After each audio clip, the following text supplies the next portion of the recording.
as we are once again live upon the internet.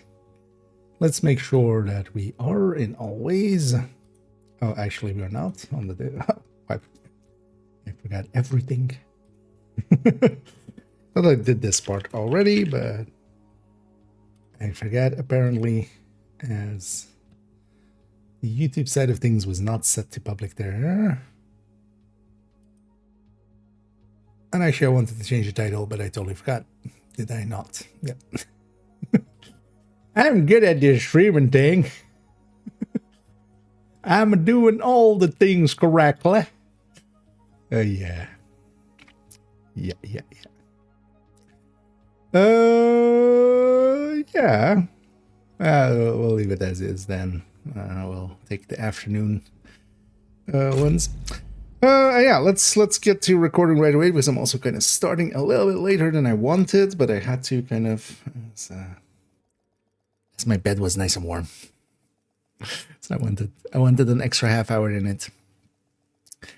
But yeah, let's now actually go and get set up to record the thing. I did actually do one other thing to set up, because yeah, I know where I want to do the intro for this. But yeah, for that I need to reach that point. So I'm gonna pop a thing. Let's already actually dress this character up. With white Krampus and the white Krampus mask. Yeah.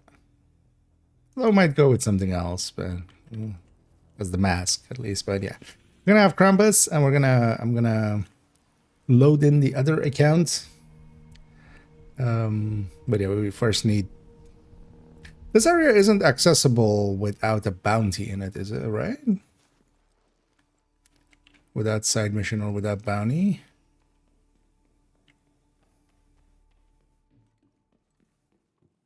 No, actually it is, because you don't need... Oh, actually I don't need... Hostile control point detected. So damn At least I don't think I do.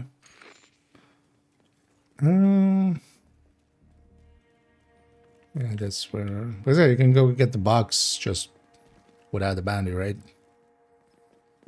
So you have access at the very least still. Oh, fine. I'm ready for you.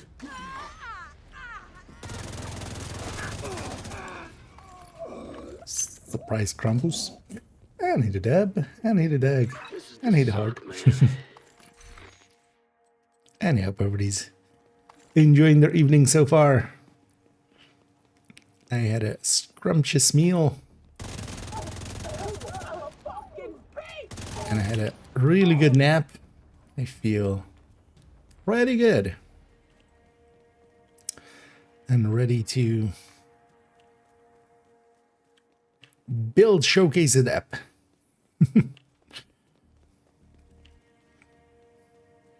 Yeah, this is accessible, right? Yeah, even without bounty.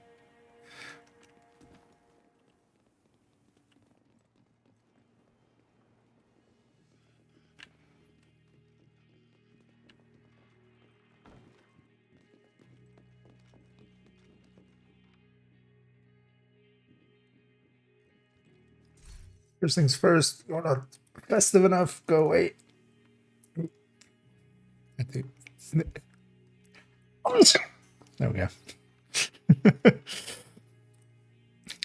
When it sneezes of like, will I, won't I? Let's already load in that character. Let me in the background already make a new folder. 25. 12. How do I have a 13 there? Something went wrong there with that folder. 25, actually. 25, 12, 25. Yeah, how do I have a 13? 25, 13. You know, that famous 13th month.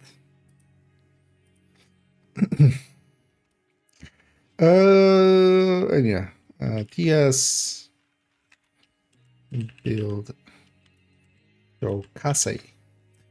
What was the last build showcase? Pistol Headhunter. Let's get a Photoshop file and a description file real quick. I know for this one, I'm gonna try something a little bit different. That might actually be how we do build showcases going forward.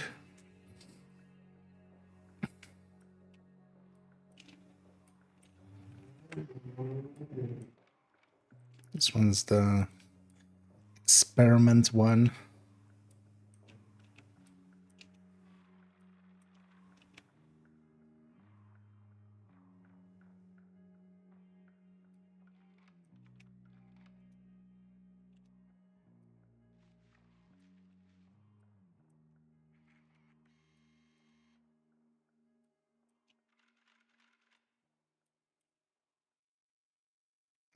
Yeah, just prep in the file a second. I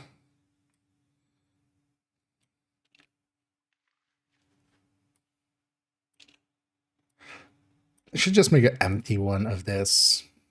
Oh, something happened there. And hey, even. And thank you so much for the 5 gifteds there. As always, much appreciated, and sure everybody that got one as well will be very happy with the Christmas cheers there. And indeed, Merry Christmas and then happy holidays. And I hope you're having a great time, and hope everybody else is too. And yeah, I definitely appreciate the generosity there. And I will be sure to waste it on some silly apparel like the one that is the reason why I'm on second account where I don't even have tipping skills. I'm gonna invite this one in, accept it over there. I should have just joined over there. That would have been easier. Another agent has joined your group. So the thing I'm thinking, also, yeah, let's actually have this up. Is we're gonna have this one here, although actually I need to set surrender, I feel. Or do we just go Zen instead? That could be funny.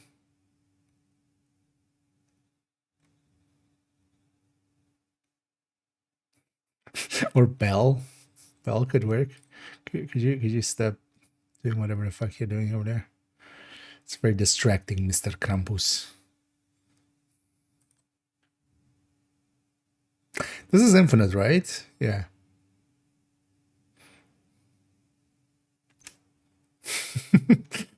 Actually, yeah. Yes. So yeah. I need this, actually. I'll need this as well in a second. Well, you have one controller when you have two for twice the price. This one controls that one. Hello. Need to click in it. Did I set this to? Yeah. Okay.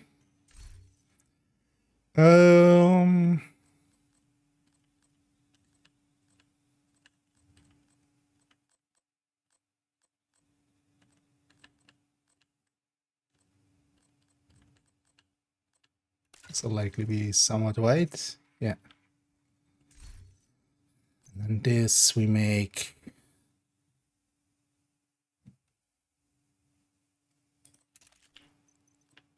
Does this character have that? Actually, that works too.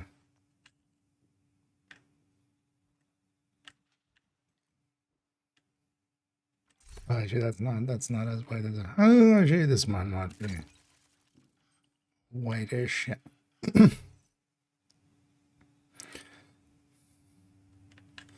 This is actually a workable angle.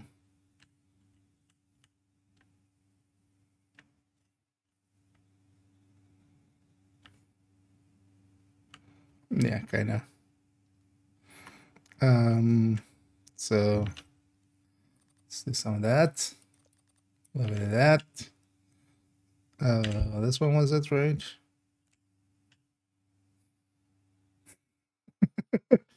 I actually like how silly this looks. So we are.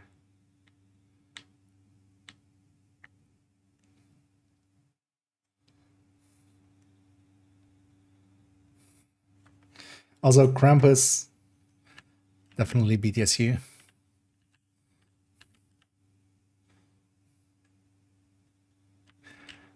Oh, if I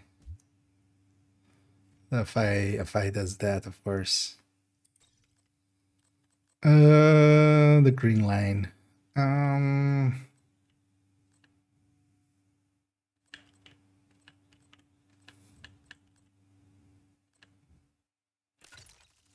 And also doesn't.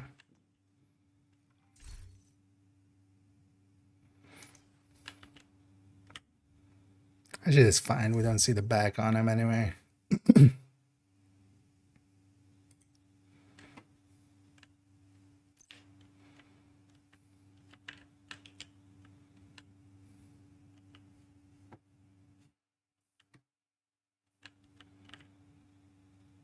Yeah. Yeah. Let me catch up here again as I'm gonna in my world. So yeah, we're gonna go and record the intro in a second. Let's actually do that's recording. Everything's working. Yeah.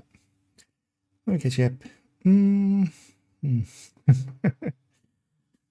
Well, sounds somewhat healthy. At least some sleep. And indeed, Merry Christmases all around. And Eddie Melon. And yeah, we're gonna need to record some tipping skills. We're gonna record the intro, of course, to start with, and then go from there. And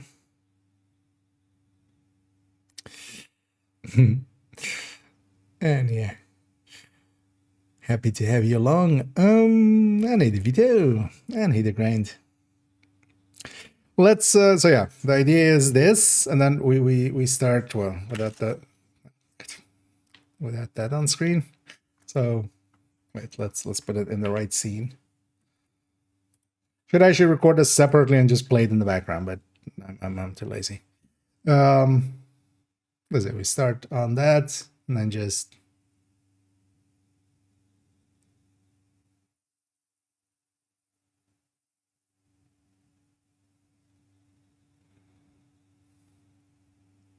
although here I need to be going down. That's an annoying thing. There's no 6 degrees of freedom here. Well, actually, if I do this and I go this, oh, there is actually okay. So I could do it like that. Just can't just have it a little bit slanted. I want it to end kind of here, especially, and then just have it like that.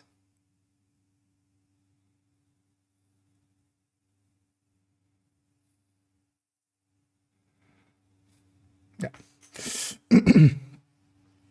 Typing scale, timestamps, everything will be linked down below.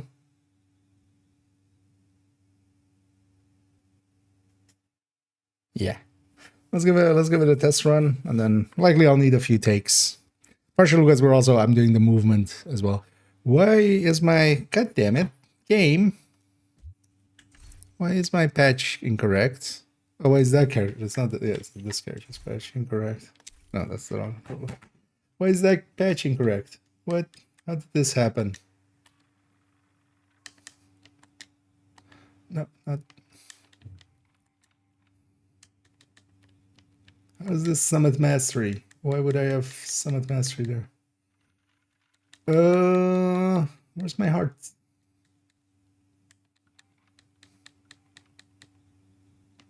Oh, maybe we should have Krampus there. You know what? We'll have Krampus there, actually. We'll have Krampus there. So. Back. Actually, also just point where I'm pointing you. Okay. Yeah.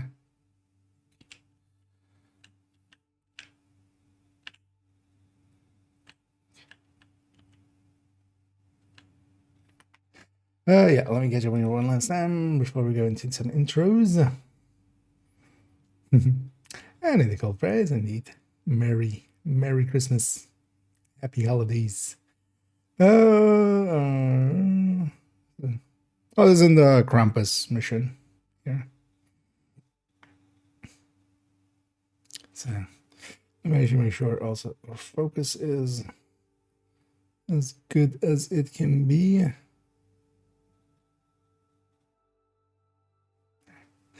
Or if you mean my apparel, that's from that's the this week's bundle. Defensive delivery, yeah, often as well. But yeah, this is the bundle of this week, the apparel on this character, and then the Krampus is of course Krampus. Oh, man. And there's the capybara kind of thing. It also has a backpack slot thingy or a backpack. Actually, we should wear that, but I'm too lazy to go find it.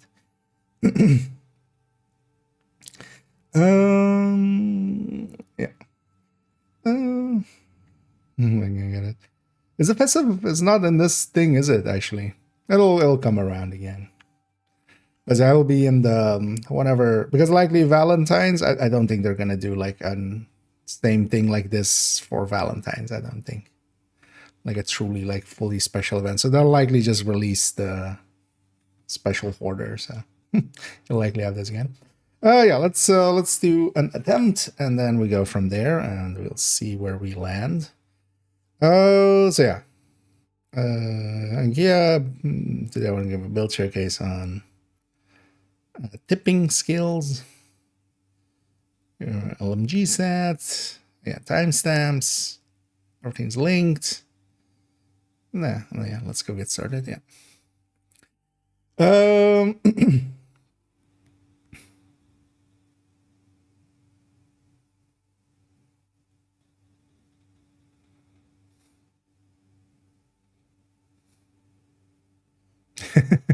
Could have multiple reveals, yeah.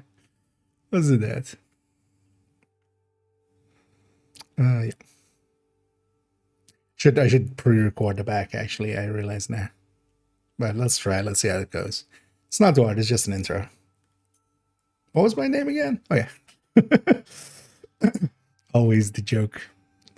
Lamest joke. Yeah. Hi, yeah. Hi, I'm forgetting how to speak. Also, hi, my throat is already not wanting to do hours of speaking. Hi, I'm IKEA. Oh my, wow, my voice is kind of locked. One sec. La la la la la la la la la la la la la la. And there we go. Open it up a little. Hi, I'm IKEA, and for today's video, I want to have we've done so many in-depth looks, I automatically went to in-depth look. I want to give a build showcase. Hi, I'm IKEA, and for today's video, I want to give a build showcase on tipping skills. As tipping skills has come in last season with Gear 7 Season 2, and it is a very powerful and functional gear set.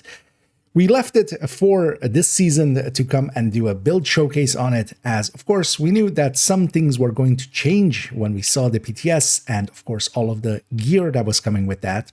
So now with this season now here, we can go back and give tipping skills its rightful due, as it is a really powerful LMG gear set that is well worth having and running and playing around with. As with all build showcases, we'll first go over the build itself, some of the build pictures, and then reach the point where we take it to some calculations. For this build showcase, I'm going to do things a little bit differently. We'll be having calculations and gameplay somewhat intermixed, as we'll go one to the other, discuss some of the calculations, and then take that into gameplay. And I would love to hear your feedback on that. If you enjoy it better or worse, let me know, and we can see if we keep it like that in going forward. Everything will be timestamped down below, so you can jump to wherever you want to go. And of course, everything that we'll discuss and show will be linked down below as well. Let's go get started. It really sounded like my voice was trying to go, because my voice was really trying to go away. I feel I kind of hit it, but because actually I really liked how that worked. I feel that's like a good one take. Not too many ums and ahs. Wow. Wow. I'm exaggerating a little bit. My voice is going like that. I feel Krampus is taking over. Just things we're going to change some of the calculations and then take that into gameplay. And I would love to hear your feedback on that. If you enjoy it better or worse, let me know and we can see if we keep it like that in going forward. Everything will be timestamped down below so you can jump to wherever you want to go. And of course, everything that we'll discuss and show will be linked down below as well. Let's go get started. Oh, you can definitely hear the raspiness in it, but I'm fine with it. It's fine. I like how everything else went, so.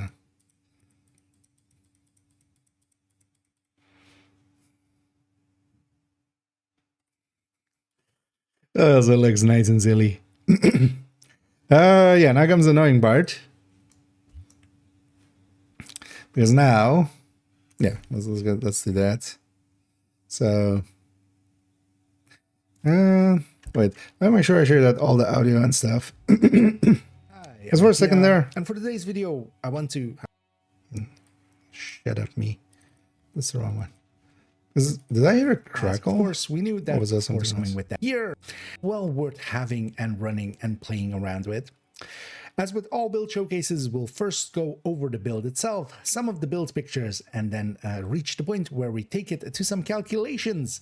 For this build showcase, I'm going to do things a little bit differently. We'll be having calculations and gameplay somewhat intermixed, as we'll go one to the other, discuss some of the calculations, and then take that into gameplay.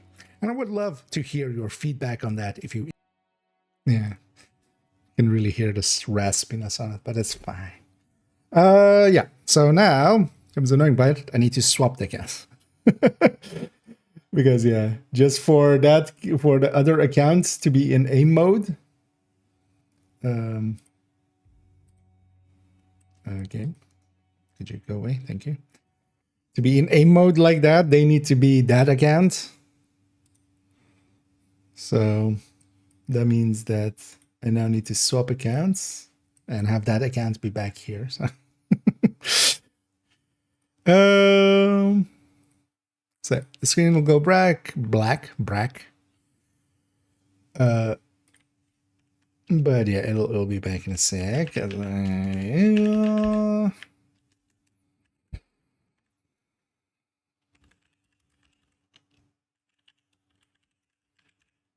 Actually, for the outro, I want to try something as well, and we might need some extra assistance for that. I'm also gonna put that account already there for exactly that. But yeah, we started with one Krampus in kind of as our periphery. We'll end with 3 Krampuses, of course. Yeah, let's load up the game on this side because I need main account. Oh, and oh, thank you so much there, Timets, for wow, 20 gifted subs or well, 20 gifted memberships, I should say it right. And yeah, thank you so much for the kindness and yeah, I'm speechless. My speech is less. And yeah, I'm sure everybody that got a membership there will be very grateful. But yeah, thank you so much for the kindness there. And yeah, I hope you're having a great day and a great Christmas and happy holidays all around. With both the 2 mets and the 2 bets.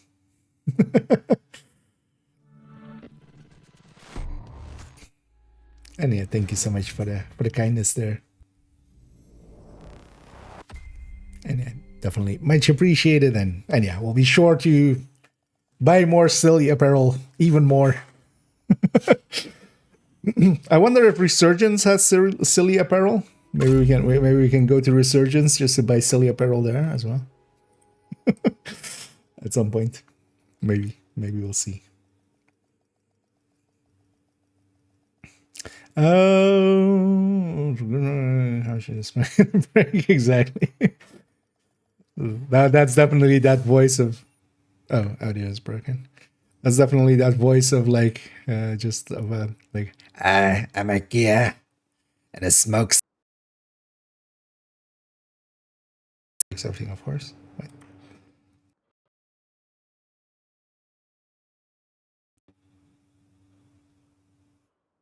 Yeah, just resetting the audio driver there, but that of course cuts out whatever. Anyway, but yeah, it needs a. I'm a gear. I smoke 7 bags a day.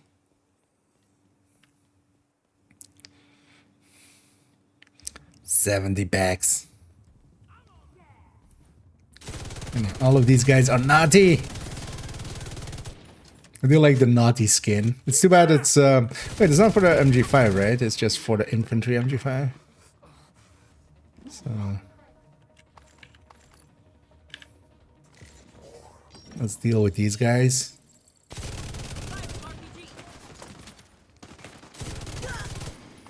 Or just no, I don't want that target. Oh shit, now I have to fast travel away, don't I? Or at least like get far enough away so the bounty ends. I don't want to do the bounty, I just want to go into the building. I'm also fine I should die here. Oh, but let's maybe not.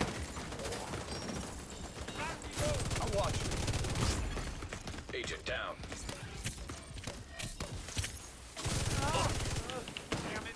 How embarrassing. I went down on normal.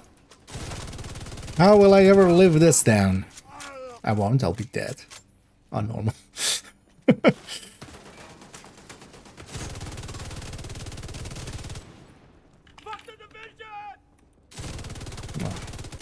Come on then. Make through on your words. Serious trauma detected. Let's fornicate. How far do I have to get for this bounty to... Or am I... maybe I'm not... Maybe I can still cancel it. I can still... Because yeah, I just want to go back into that building just so, you know, continuity. Oh, that did look indeed pretty good. Worth that.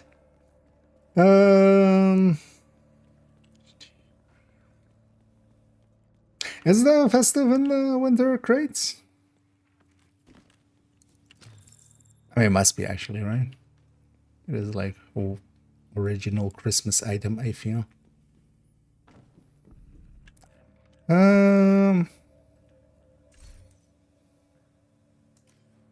What's the better background? So that this place is actually kind of dark. Although that might be the better background, right? We stand here. Looks weird if I'm not. Try to get the happy holidays in there. Anyway, we're definitely not rolling around with this. Yeah. So yeah, we start with the gear sets. We talk through this. We talk about equalizer and other options. Exotic. We show, actually, which slot is it? 11. Okay. We show that. And then we quickly go to guns. And we'll leave skills and specialization till the build picture. Well, actually, yeah, no, we'll hit on them and then just go to the build picture itself. Let's see if this all loads up correctly. So this is the build picture. Yep. So that'll be over there. Actually, I should have the build collection up first, and then we'll go like in the build collection. Yeah. Yeah, UI Tech Tank, Heartbreaker, Lexi Tech Tank, the gear set. They play differently because of the gear set. So the shield is effectively the same. Their damage is dependent on the gear set. Both gear sets are good, but they play differently. The Heartbreaker just shoots enemies and just builds up stacks. And then, you know, becomes stronger.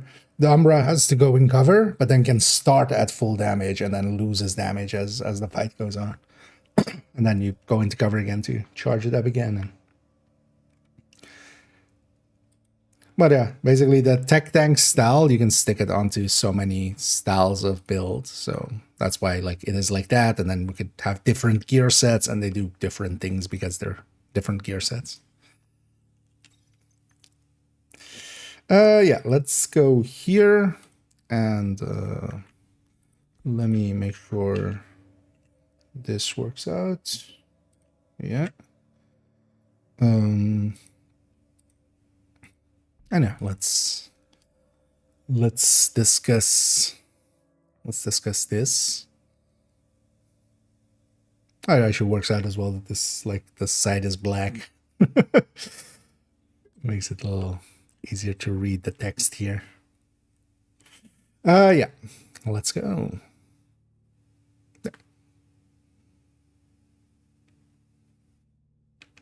And let's, of course, start by looking at the build that we'll be showcasing today.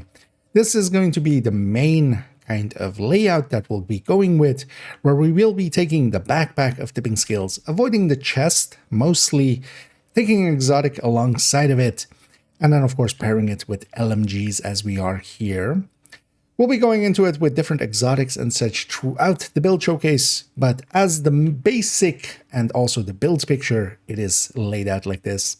Let's start by discussing what tipping skills is, of course, because as a gear set, it is very much centered around an LMG. With 2 pieces, we get LMG damage. With 3 pieces, we get 30% LMG damage, and that is, of course, quite strong and kind of locks us in towards going LMGs. I have seen, actually, no, let's not go into that. I'm kind of going all over the place, but also I was about to go into a thing I want to discuss way later. I don't want to discuss that here. It'll fill up the rifle thing. Like, foregoing that is just, yeah. Let's not go there yet. Take 2. Although, well, actually, that was take -1, so this is take 0. We always start on take -1. That gives me 2 takes before we're on take 1. That's how I stay a 1 take 1 there. Oh, yeah, let's go.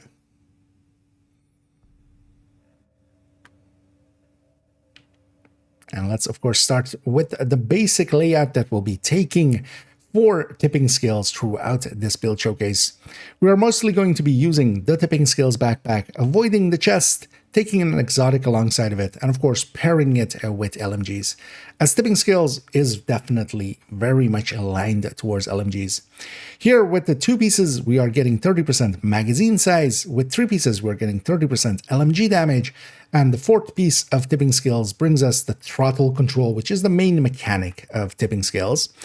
And the text of it is actually a little bit unclear, which is kind of annoying, but of course we'll explain that here. Shooting builds stacks to a max of 50. And originally, all the way back when we saw this with the PDS, I was very confused of like, oh wait, we're building stacks, 50 stacks. Oh, that'll be, quick enough to hit 50 stacks. But it is actually, this is 50 stacks as just shooting. Now, the way that it works is that it is per second that you fire. If you have fired within that second, you get 5 stacks. It doesn't matter what weapon you are firing with. It doesn't need to be an LMG, and we'll be using that later on as well. But if you have fired within that second, you will get 5 stacks, and that is how it builds up. That also means that we don't need enemies to shoot at, or for instance, be hitting enemies or critting on them or such. None of that is needed to build up these stacks. That also means that we can actually start shooting before even the enemy spawns and start building up stacks. We would be wasting ammo, of course, doing so, but that's perfectly fine in a lot of situations. And by doing that, we can build up our stacks when the enemy, for instance, comes out of a door. For instance, with a lot of boss fights, this is the case, of course. We know when they're going to spawn and such. When they come out, we're already mostly, or preferably even, fully stacked, and we can do our full damage at that point. Each stack provides plus 0.5% weapon handling. That means that at the full 50 stacks, we have 37.5% weapon handling, which of course will feed into the accuracy, the stability, the swap speed, and most importantly, the reload. Each point of weapon handling is just directly 1 point into all 4 of those categories. But then for the damage component side of it is that, and alongside of that, we get 4% critical hit damage, which means that at this 50 stacks, here before we include the backpack, which will take this to 7%, this 4% means that we're getting 200 crit damage once we're at full stacks. That is quite a lot of crit damage, but that's also going already into a pool where generally we already have a little bit already there. Unlike, for instance, Striker, that is a separate multiplier, we need to account for this. And of course, as well, a lot of more talents will interact with this crit damage as well. Then the biggest kind of downside of it, while we can build up stacks even without the enemy there and such, what we also have is we lose 6 stacks per second while not shooting. And no stacks are lost if an enemy is suppressed. This not shooting means that, yeah, when we are reloading, we are, of course, not shooting, and that means we'll be losing some stacks. All of the LMGs have generally a longer reload than, for instance, ARs or SMGs and such. And because of that, we will lose quite a bit of stacks. Though there is, yeah, the line here of no stacks are lost if an enemy is suppressed. This is any enemy. This doesn't need to be an enemy that you have suppressed. This just needs to be an enemy that is in combat at the time and is suppressed by you or your allies. If they are, you can actually run around, because if we're running around, you generally as well, we're not shooting either, or reload without losing any stacks. And that's going to be a mechanic that we will be using quite a lot. Okay, I'm gonna cut it there because it's going well. We'll split it up into some parts, but also I felt kind of a sneeze coming up, but also it went away. Just in case it wanted to pop out. So far so good. And yeah, I don't mind splitting that part up into several parts. Yeah. Catch up here for a second. As I'll be, while I'm recording, I'll be focused on that. But in between, I'll catch up on chat and stuff. So if you have any questions, if you want to know a thing, if you just want to say hi, feel free to do so. I'll catch it up in between. And yeah, enjoying life, I hear, teammates. Yeah. Well, happy to hear that. And yeah, thank you again for the generosity there. Much appreciated. And yeah, same for everybody that gets some memberships there. I went to play so yeah. Yeah. Yeah, it's basically different gear sets. Different gear sets play differently. So we're getting different stuff out of it. I also want to make a Coco one actually pretty soon. We might add that in at some point. 50 seconds. I did, didn't I?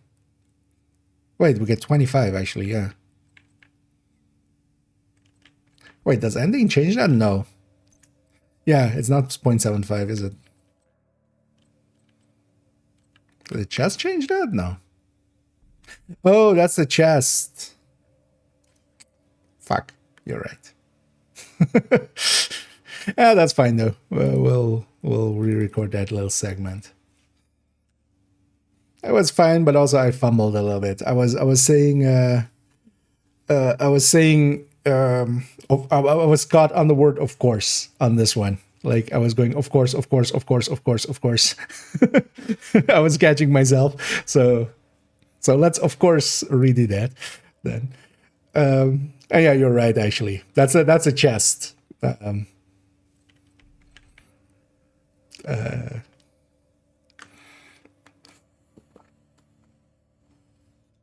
And there's also 47. I was also actually unsure if this was 7, but that part I got right.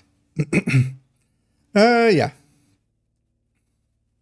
Also, actually, the thing that I'm saying at the start, I shouldn't say that at the start because we should first explain the gear set and then we go like, not the chest, not the, and we don't use the chest, we do use the backpack.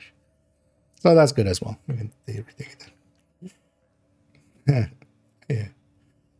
But yeah, let's do it and let's do it right. That was like 2 minutes of recording. So.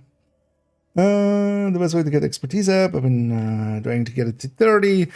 At some points, it becomes just, for instance, now, especially just getting levels with the 5 times XP up. Getting levels, putting those into printer filaments, putting the printer filaments into expertise, likely is for the time being the fastest.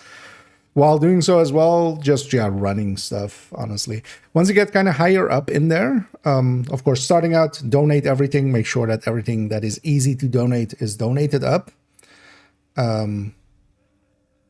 But yeah, you'll reach a point where it's the harder stuff and you kind of have to either, put some resources into it and then also always be running. So basically always be running at least a skill that isn't proficient. Like even if you aren't really using it, like, a sniper turret there on a red build, that doesn't make sense, but just for proficiency. Always stick an exotic in here, always be running some named when they aren't proficient yet. Basically, always have it in the back of your head. Always if these, especially these two, the receiver components and the protective fabrics, you fill up on these pretty fast. Just always empty these out into that, and then just, you'll get fresh ones in the future. Maybe keep a little bit in case you need to like craft the thing or so. But yeah. It's coming soon. Oh yeah, actually that too. There is indeed a proficiency event coming up pretty soon. So actually, get the levels now. Save the points for when that proficiency thing comes up. So get some levels. When that proficiency event hits, turn them into printer filaments. Feed them into the void. Actually, yeah, good call though. Cold phrase. I totally forgot. Yeah. See, we did reach take 1. So we went from take -1 to take 0, not take 1. Yeah, let's go. Before we end this build showcase at like 2 at night, which we will. Let's be honest. I'm okay as well, actually, just letting it roll over into tomorrow if it has to. Yeah. And let's, of course, start that by talking about what tipping skills is and what it does. Here we have 4 pieces equipped with the backpack. There's also generally the layout that we'll be going for is with the backpack. Here on 2 pieces with tipping skills, we are getting magazine size plus 30% of it. And then on 3 pieces, we're getting plus 30% LMG damage. This is just specific weapon damage feeding into the same pool as that does. And then on the 4 pieces, of course, is where we get the main talent. That is the throttle control. That is the mechanic that tipping skills plays around. And that is that shooting builds stacks to a max of 50. The chest can increase that to 75. But also the way that these stacks work is very different than other things. So when I first read this, all the way back when it was basically announced with the PTS that it was going to be in with the patch notes then, I thought, building up to 50 stacks, so it's a faster stacking build and such. But no, actually, this is just shooting. This isn't hitting an enemy or critting on an enemy or, for instance, shooting a pulsed enemy or anything like that. This is just shooting. And that means that while we are shooting, we're just building up stacks. And the way that it works is that, and it is very unclear here, and I wish I would actually make it a little bit clearer by putting some text here. And that is that it builds up 5 stacks every second. So if you have shot within that second that is checking, you will get 5 stacks. It doesn't also matter what weapon you are shooting, and we'll be utilizing that actually at points during this build showcase. As long as we have shot something in that time, we will be getting 5 stacks.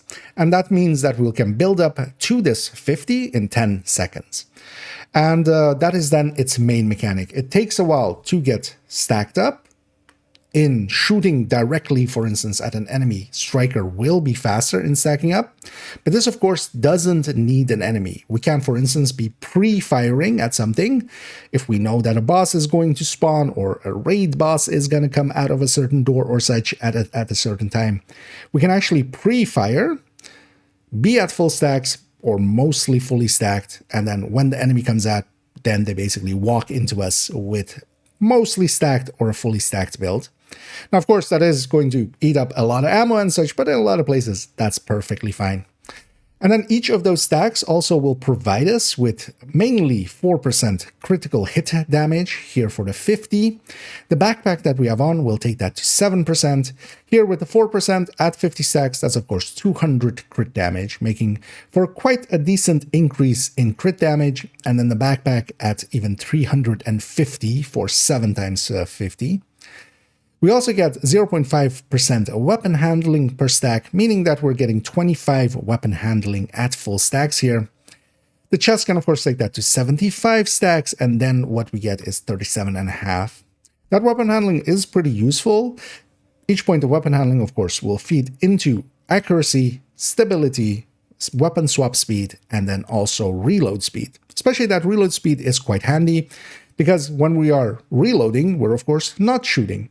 And that's also how it loses its stacks, is that it lose 6 stacks per second while not shooting.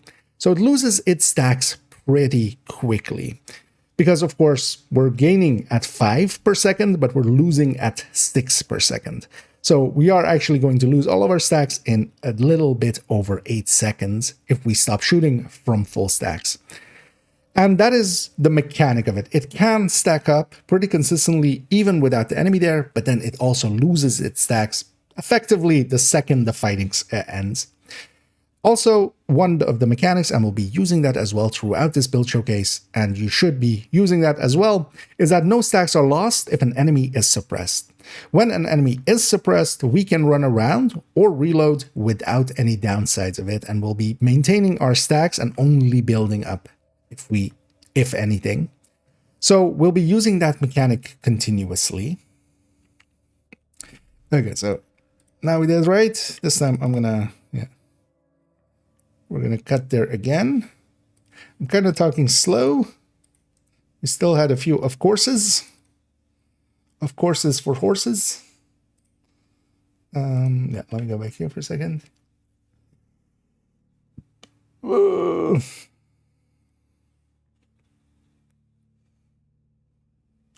Countdown event tomorrow. Yeah, actually, that's also indeed not a bad time for some resourcing. So at the same time, something fun. Oh yeah, although they should still be doing like the surges and the overdrives. There's so many of them. They should be basically doing one every weekend, actually, with the amount we have. And the proficiency event. Is going to be a good one for a lot of people. In my case, that is, yeah, I'm good. Why did I go there? Although, well, I need to do the bell ringer, of course. Although actually, bell ringer is almost done. You know what I should do actually is I should feed some of this into here. Follow my own advice. This is usually how I just get some of those items done. Not that I need to. I'm already at 30, but just feed, just so some of those items go away. Yeah, let me catch up here. And 8027. And then yep. As I said there indeed. It's when the proficiency event is. Looking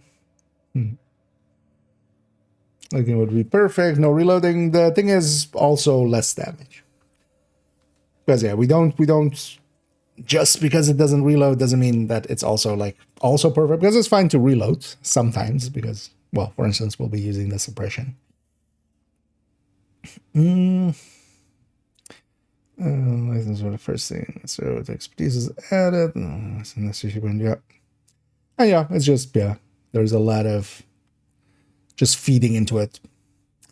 Nowadays as well, it's going to become easier and easier as seasons go on. There'll be more and more items that are easily farmable. Because if you haven't yet, one of the things is also just, yeah, doing countdowns, doing retaliations, whatever isn't proficient yet. So if you have a bunch of like ARs or SMGs that aren't proficient, just, yeah, set it to that, donate whatever, deconstruct the rest, and yeah, feed that through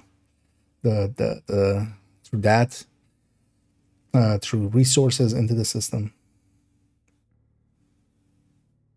It takes a while still, but yeah, the proficiency events help out, and some of the other ones as well. Yeah, for instance, these 5 times XPs and such, just, yeah, build up the levels now, turn them into watch points, or turn it into from watch points later. This is where to do all 40, or to get the apparel items after a certain amount of presents. It's basically, it depends how much you're missing. So in my case, I wasn't missing any. One of the things you can do is just shoot the ones you already have. Basically, if you just fast travel between two and just keep, you go to one, and even if it's open, you shoot it, it counts as one. So you can get the patch and the commendation, even without doing them all.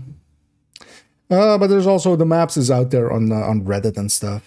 Like it's I did like yesterday actually on Main Account. I went around and got all of them specifically also to see where all of them were. And what hour or so, maybe even less, maybe. It was an hour with like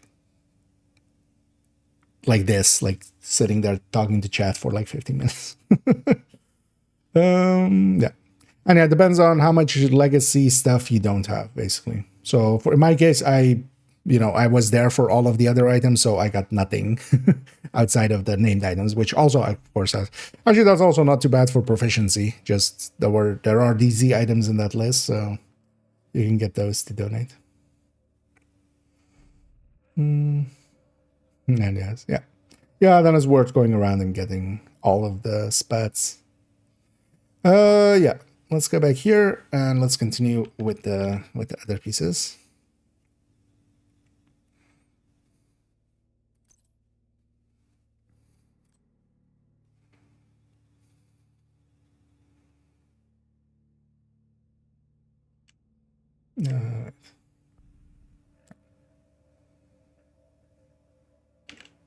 Then let's move it on to the chest and the backpack that we can take, that we have as an option for tipping scales. Here with the chest, what we get is that it increases our stacks, our maximum stacks, from 50 to 75. This, of course, can be used in conjunction with the backpack, for instance, where we get 75 stacks and then also the times 7 on the backpack. Now, what that means is that we're increasing our damage there and also our weapon handling, but we need basically 5 more seconds to reach max stacks. And in my opinion, I just generally do not go for the chest. It is not going to be worth the loss up front that we have, that on the back end you'll get back very slowly. And I'm kind of explaining this badly.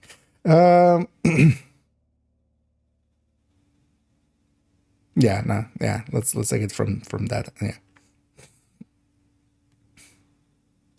Take 2.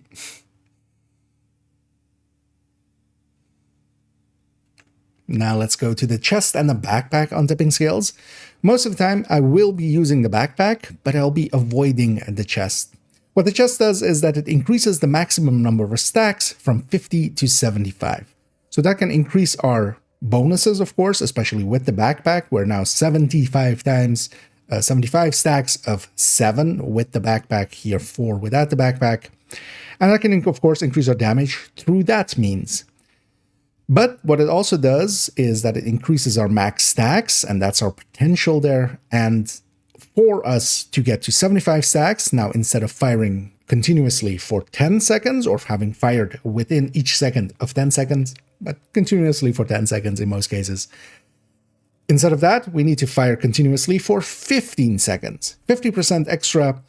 And the thing is that while the chest can output more damage at max stacks, it is actually, to me, not the choice. It is similar to, for instance, the chest striker versus obliterate striker kind of debate, even though there shouldn't be really a debate there, for instance. Both options are viable in certain situations. I feel that the 15 seconds that the chest requires is really not doable, and also the gap between them is not as large as, for instance, we see with chest striker. We'll be definitely going into the numbers, and I've even prepared a chart to kind of show what I think, why I go with an obliterate chest more often than not. Then going to the backpack, here we have the snowball, increase the critical hit damage received per stacks from 4 to 7. So this takes this at max stacks from being a 200% critical damage to an 350 critical damage bonus. The backpack is well worth running. a Vigilance backpack can be competitive against it. It is not too far behind at max stacks, but of course, before we start stacking, it would be quite a bit ahead. But what especially this creates an opening for us with this backpack is similar to, for instance, why I take it in Concentrated Company, or even, for instance, in Striker, where we take this backpack especially because it's good enough and then opens opportunities to, for instance, go with an exotic. As I said, I don't generally use the chest, so what do I use instead? Of course, nowadays, Equalizer with Perfect Obliterate. Unit alloys with that rate of fire, that works out well enough here, even though actually the rate of fire would not be outright our choice for a stat, because of course, if we're firing faster, we're decreasing our firing time, meaning that we'll be hitting our reloads more often, as we quite often discussed with the unit alloys in-depth looks. But this Perfect Obliterate is kind of unbeatable when it comes to obliterates. Of course, we can go with different talents here as well, and we'll look at some of those as we go through. But for general use, yeah, the Equalizer has become my go-to, and this was also really the main reason why we kept, or why we delayed tipping skills into this season, just to have this item come in and see what the results of it were, and then also put it into this build so that we, didn't put this out with a Chuska chest that would be previously here. Then we'll be going with several exotics here. I have the Overdogs. Generally, as the general use exotic, Overdogs has become my go-to. The weakest link talent, we can go in depth into it, and I have, of course. I won't explain it outright here. I'll just explain that most of the time, this will be generally active above a 50%. And that means that this 30% at half uptime would be a 15%. That still beats basically anything else. And especially if we even pay a little bit attention to it, we can increase that uptime even more so. But then what I do when I have Overdogs in a build is try to keep a backup. Try to keep something else that I can go to for the places that Overdogs doesn't work out. Because I don't think about Overdogs in the fight. I generally, think about it before the fight. So is the content that we're going to do, is it going to work out with Overdogs? Sometimes the answer is no. So for instance, if we think about some of the raid fights, if we think about some of the incursion fights, it doesn't actually work out. So the way that I have actually this loadout saved, if we go to the loadout slot it's in, you'll see that it's saved with 5 pieces of tipping skill.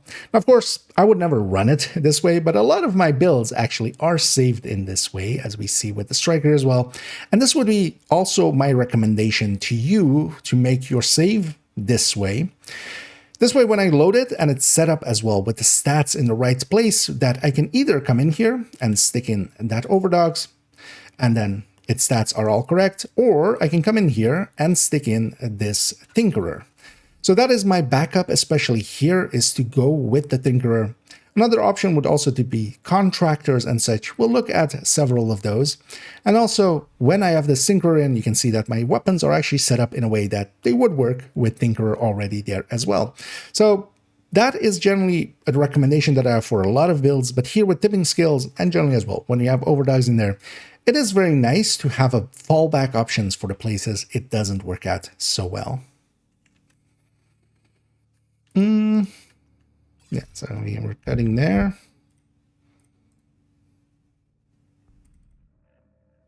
Five minutes. So that's basically the whole build. I'm not perfectly happy with that. I kind of got caught up in some places, but that's just the reality of it. Let me catch up again.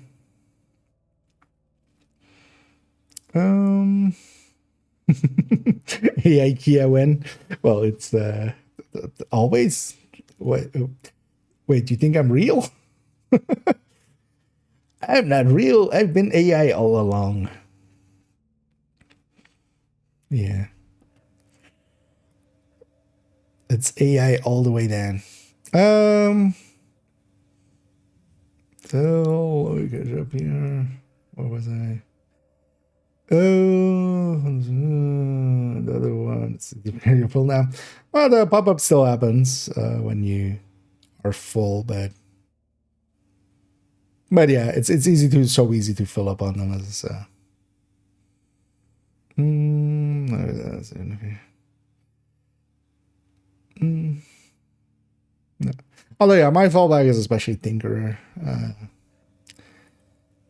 Because the contractors as well is just the Ranger can just outdo that by quite a bit and very consistently. But yeah, Tinkerer, of course, is not, you know, I do include it in that way because Tinkerer isn't always available. Or well, it is always available, but not, you know, not everybody has a Tinkerer on them. Because they're noobs. Because they're peasants. Yeah. Yes. So yeah. Masca went full Krampus. Yeah, let's take it to here actually, as we go to the build picture.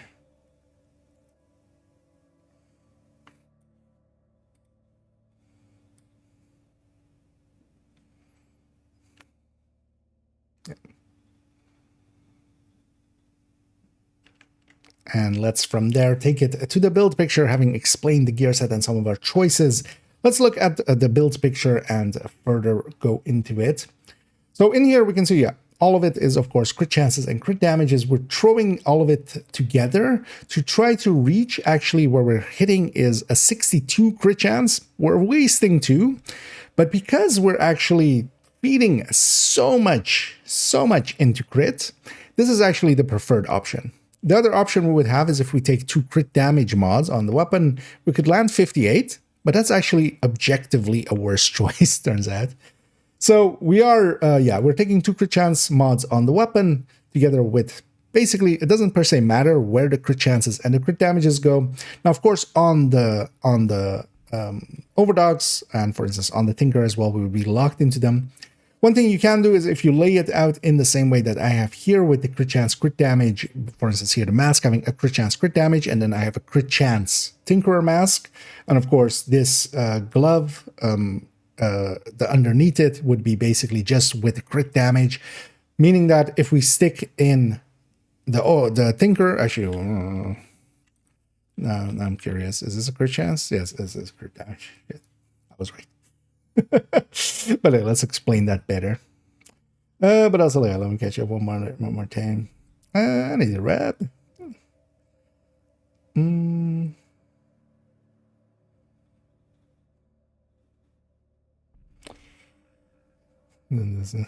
Yeah. This is, oh yeah, but that was already with that season already in, so that season never had that issue, I think. But yeah, they did fix it up. If you weren't there for the season, the actives and stuff, it's still quite annoying because even in my case, like going back to some of the other old ones, it's just like, oh yeah, what was even the modifier here? You have to kind of like try to remember, and then also you have to equip your passives and actives every time separately because the second you exit the mission and re-enter it, it resets all of the choices, which is, but it's better than nothing. And in some seasons, yeah, or some of the seasons, it's really a big game changer. That season as well. Actually, for that season, taking tipping skills into that mission, that would be because the tipping skill came in the season after, but that extra crit chance was actually would have been super OP with this actually. Yeah, let's go again. And let's take it to the build picture. This build picture, of course, will be linked down below. It is, oh yeah, what am I doing? That's not how we intro build pictures. That's how we intro build pictures, more so for build overviews. Should I get the DLC and for the boost, or should I play through the base game first? If you're kind of enjoying your time, I would say just play through the base game first. You don't per se need any of the DLCs, even at endgame, to really do everything. So the general recommendation is always just, hey, play through it. It doesn't take too long to get to max level. You'll likely also, kind of slowly build up skills. And also going through it that way, it slowly unlocks stuff. When you boost to 40, it unlocks everything all at once, which isn't too hard to figure out, but it's still, when you're going through the base game, it'll at this level give you bounties, and then at this level crafting, at this level optimization and stuff like that. So makes it a little bit more, you can just digest it one at a time. And yeah, you can always buy the DLCs later, and they're not per se even required, really, unless you want to. You would want to get them if you're like really going to stay with the game, but you can get to 40 and just play around with that, and then decide then. Unless they're like super cheap, and you're already like, I really like the game. That was my case, but although, well, I bought the game before that even, but yeah, let's actually intro it the way we do it for build choices. Yes, it's this one. Let's highlight that one. And from there, let's move it to the build picture, which is, of course, in the build collection. I'll, of course, link to the build collection if you're not familiar with it. I have a lot of builds in there, together with some recommended build lists and even recommended weapons and talents. And in there is this build picture, 1.11 TS Tipping Skills Upply LMG. And this will be the build picture that we'll be discussing today, as it's the layout that we're going with on this character. If we zoom it in a little bit, yeah, we see the layout as we saw it in-game. And here we see also that the minor attributes and the mod slots are all going towards crit chances and crit damages, mostly crit chances. Because here as well, even on the LMG, we aren't taking the regular thing we would take with LMGs, which is crit chance as the third stat. And that's mostly due to how tipping skills works, where it feeds a lot into crit damage. We want to basically take crit chances as much as possible on the gear. But here we are still taking some crit chance mods with it. And actually, we're even doing something that with a lot of other builds would be generally seen as foolish. But here it works out. We're taking with that 2 crit chance mods on the weapon and the crit chances that we have all around here. We're landing actually on 62 crit chance. Now, of course, crit chance will cap at 60. Anything over it will be wasted. But that still works out in our favor, as our other option that we have is to take 2 crit damage mods on the weapon, take 1 crit chance mod, or add 2 crit chance, 1 crit chance mod on the gear. Wait, goddamn. Am I blanking this much in this? We had 2 crit chance mods on the... No, because that would be 60. That would be like 64. So 1 crit chance, yeah, 1 crit chance on the thingy.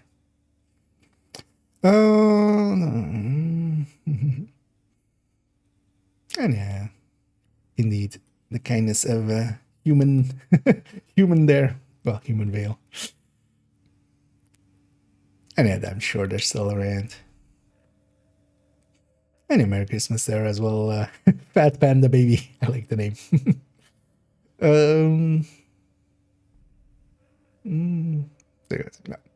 Yeah, just get through the game and see if you feel that you're like, hey, I want more. And as well, they go on sale often, so yeah, buy them on sale. Although, well, Brooklyn hasn't been on sale much yet, but Brooklyn is pretty cheap. Woney goes on sale pretty often. But they're also, yeah, the way that the game is nowadays set up is you only basically get access to the maps and such, but there is not too much locked behind there. You would want to buy it later on if you really enjoy the game and just want to go exploring and doing those campaigns. And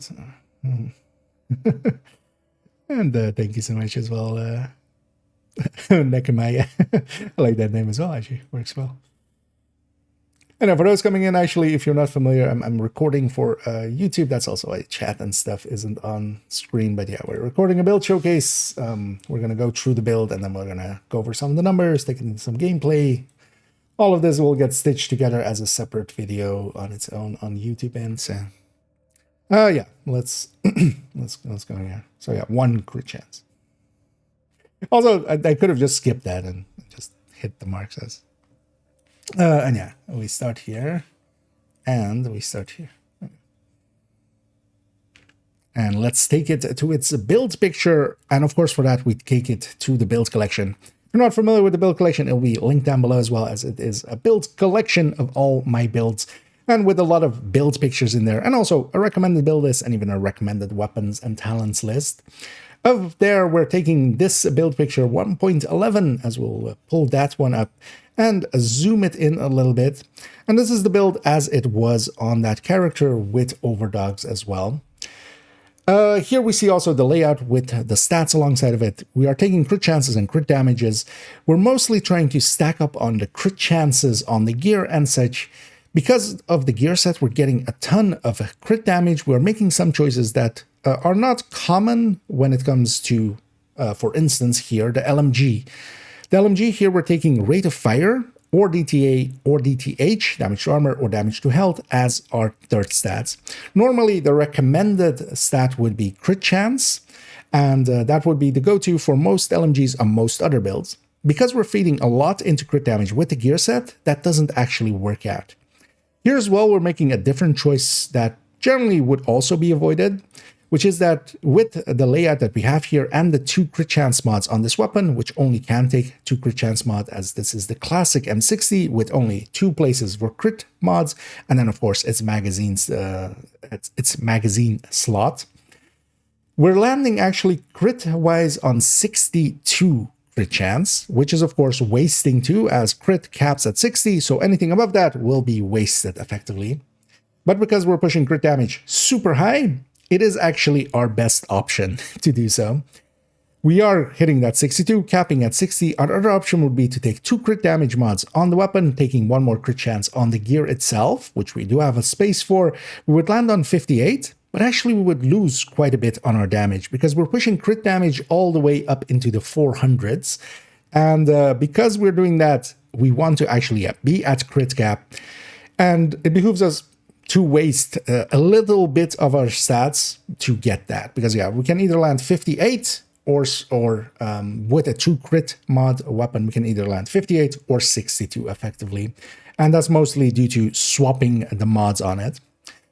Here then, one recommendation I would do is if you have it just like me with the layout here with the crit chances and such, if we take a glove with crit damage, if we have the layout of the mask here with the crit chance and crit damage, we can either stick in the overdogs as we have here, but also, yeah, if we have a glove with crit damage, as we had it saved, as I showed with the 5 pieces, we can then take a Tinkerer. If that has a crit chance mod on it, it will land on the same crit chances and crit damages. And that can be handy to have it set up that way so we can swap between exotics quite easily. Furthermore, layout-wise, yeah, we're just hitting that 60-93 as we have it here, or well, 62 actually, but then of course capped. Weapons-wise, there is the recommendation to go with the classic M60. It is also craftable, so you can craft for one. And then third stat-wise, here we have rate of fire. Now that we have equalizer in here, which also feeds into rate of fire, it is basically a 3-way tie between rate of fire, damage to armor, and damage to health. So any of those can be picks. In the past, the top pick would be rate of fire, and also that top pick will still be that way if we're going, for instance, with a sacrifice or a pristine example. But as we'll see later on, I wouldn't actually pick per se to go glass on this build, because it is one of the builds where we least gain from that, especially from the sacrifice, as we'll see from the numbers in a little bit. And then, of course, yeah, we can play around with exotics. I brought up the Tinkerer, of course, but and the Contractor's Gloves. Both of those can be slot-in pieces for here. But we shouldn't also forget that, for instance, Centurion is a really good pick for LMGs, and here fits in pretty well. And we can even make use of its ammo side to, for instance, when we know it's a longer fight, to lean into that, of course, and just have even a bigger mag size out of some of these weapons. As we see here as well, the mag size of the gear set itself, having Gunner for the plus 50 rounds pouch that we have on these LMGs, we're landing actually already on 195 rounds, which is quite a lot more than 150, of course. Then as well, things like the Nimble Holster and the Exodus Glove can be pretty good survival tools. The Nimble Holster can, of course, heal us a little bit if we do some cover-to-covering, and we can do so, for instance, as well, if we suppress an enemy.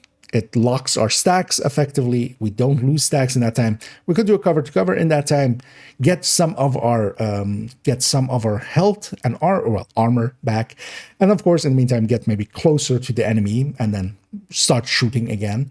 Exodus, of course, with its smoke bomb can, for instance, save your life quite easily. Bloody Knuckles is also an option, but then yeah, we would need to. This isn't per se a close-up build, so it would be mostly down to the grenading. Now, of course, we can also go with many other choices. If we went that route, we could also go, for instance, with Overdogs, having it here, and then instead going with the chest. If we are going with the chest, if we have places where we think that might work out, then yeah, I would likely go as well, actually, still with a unit piece in other places, because Cheska, Grupo, and such are very much diminished. But even, for instance, Petrov, because we have 30 on the gear set, 30 specific weapon damage there, especially if you have high grading, then actually even Petrov is heavily diminished. Where the rate of fire, of course, is not interacting with anything else, and actually unit then becomes still the choice, even if we want to go with the chest. Let's start moving it over to the numbers, where we'll look actually first as why we don't go with the chest. At least I don't. Yeah, let's wait,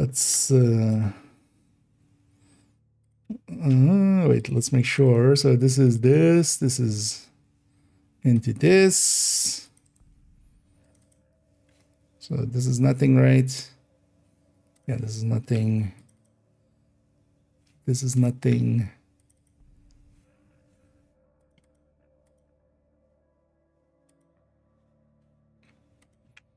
That's nothing. So that's the build picture. We then doesn't really discuss the skills and the specialization, but also meh. well, in gameplay, I mean, I'm gonna use a smart cover, definitely, as well, and we'll discuss it then. Yeah, let me actually catch up here for a second. Gonna press coming in. Yeah, we're recording. Angela, when you're using JS over Lungmapesti or Striker Tinker, there are different builds for different times, is kind of the thing. The Lungmapesti is, especially to me, kind of more of a solo build, because the stacks there, you know, you can actually rely on them a little bit better. A Striker would, in a lot of cases, could outdo this, especially if it's getting the hits. But this can then actually stack up without getting even hits. So I would say actually, so between Striker and this, it really depends. Like, they have just a little bit different playstyle, but both hit. Because actually as we're going to go see now,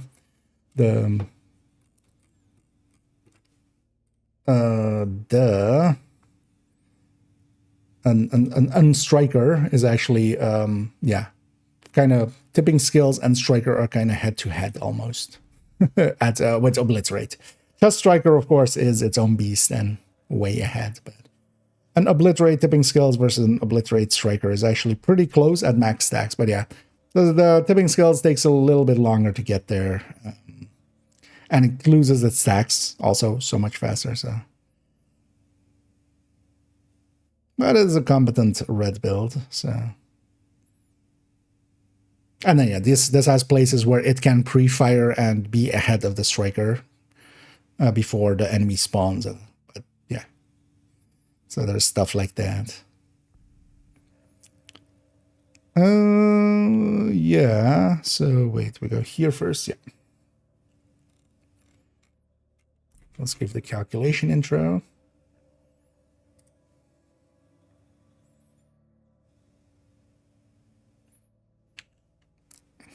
Why am I slamming that button? It's a little softer, so I don't even have to cut it out. And for that, we'll come over here to this multi-calculator. This will be linked down below, of course, as well. where we have several multi-calculators and then also here a chart in the middle of them.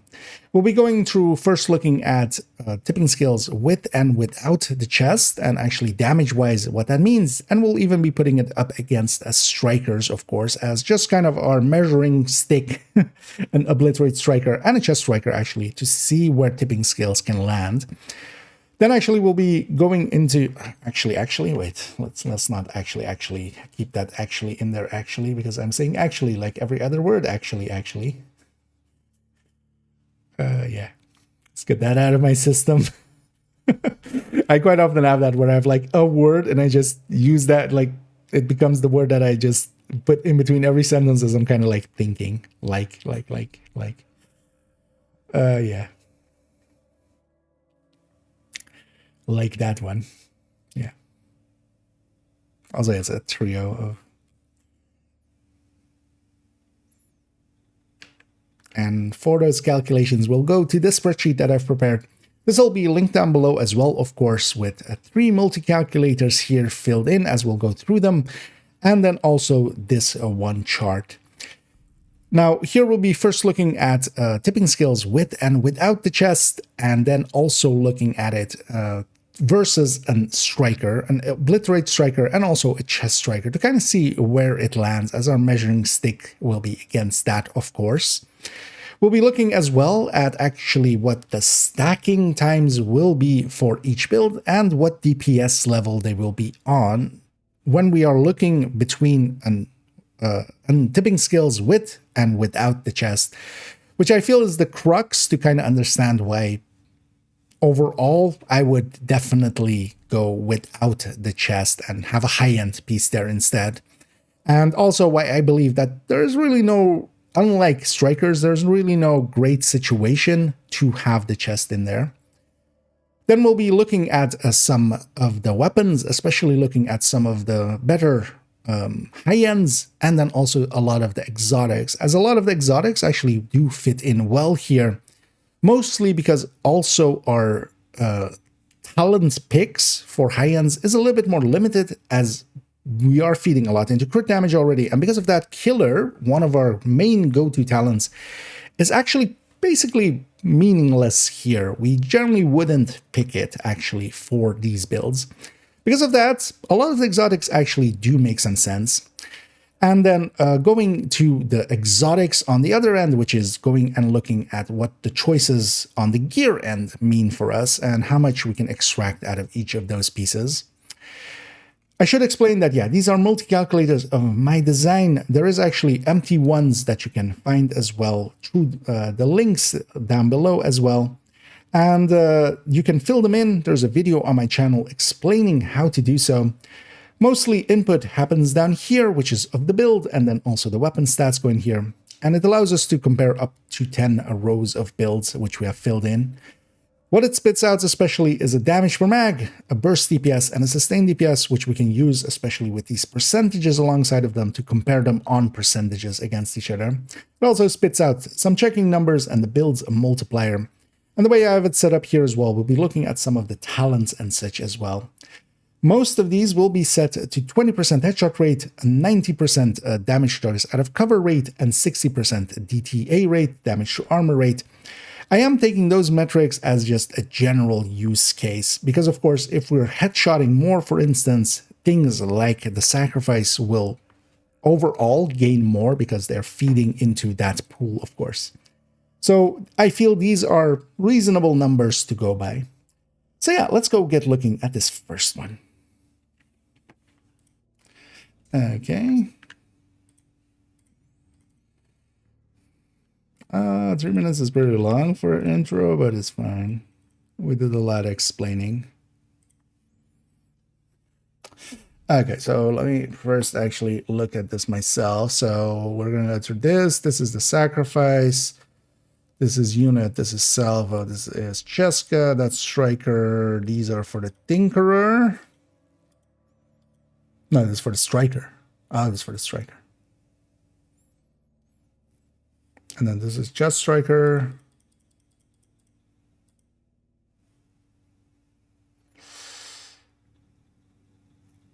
And the rest is pretty straightforward. Yes. Okay.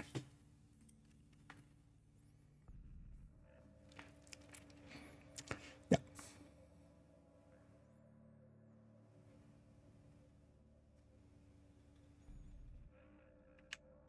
And with this first one, we're starting with a very dense one, actually, but it isn't as dense as it would seem. We have here TS tipping scales. That'll be our shortening of it. The equalizer plus overdogs combo here. And then with all of these, we'll have 0 stacks and 50 stacks, with the exception of actually the sacrifice one here. We'll have it at 0 stacks and 50 stacks because we have to kind of look at it. What is it at empty? What is it at full? Because of course, we won't be always at full stacks. Then these ones where we have the C next to it, TSC, those are all with the chest in there. So we're taking the chest, and then what other choices can we make alongside of it? What piece should we put alongside? And then lastly, SB Striker's Battle Gear. And here we'll be looking at it. But actually, it is set up as with the equalizer, but then we have the toggle as well to look at the chest striker later on. If we just look at the burst DPS of the fully stacked tipping skills as we have it here with the equalizer and the overdogs, and then look at a striker with equalizer and overdogs. So basically we're effectively just swapping out the 4 pieces of the gear set. Numbers wise, it does actually make sense because before a weapon talent, and that is important, we'll bring those in later on. Without a weapon talent, actually, tipping skills at full stacks is actually ahead of striker at full stacks. And that should be surprising to some, as yeah, we do have actually sets that can somewhat keep up with striker nowadays. As actually Concentrated Company that came in this season as well, as we'll look into it in the future, does actually have similar traits as well. But tipping skills at full stacks can be very competitive. Now, first of all, let's look at the tipping skills at full and at 0 stacks. We see that we're basically close to tripling our output when we are at full stacks than when we are empty. Of course, it takes 10 seconds to go from that empty to that full, where, for instance, with Striker, with, for instance, a weapon that is 900 RPM, although actually even Striker would add to that with 15% rate of fire, of course, and even with the equalizer on top, 20% rate of fire. But let's say we have a 900 RPM weapon on it there. That would be 15 stacks per second or 15 rounds per second. That could be turned into 15 stacks per second, meaning that this striker can stack up actually quite a bit faster than that 10 seconds, of course, because our shit. How have I not calculated this? You know what? Let's do that here. My brain is like going, wait, what is 100 divided by 15? But trying to kind of like do it live. It's just under 7 seconds, but I couldn't find the right number. 7 or 6, 8 something, I think. But let's just do this. Is 1200 divided by 60.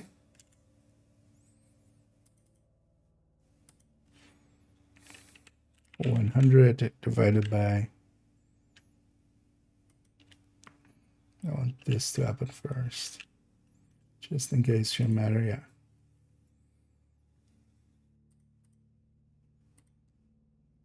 Should have just made this. I remember thinking I should just make this, but then I didn't. Let's make that now. I'm just gonna start it anew. I could try to find a place to cut in, but we were just getting started anyway. Yeah, it was 130 or 239. So let's just do it anew.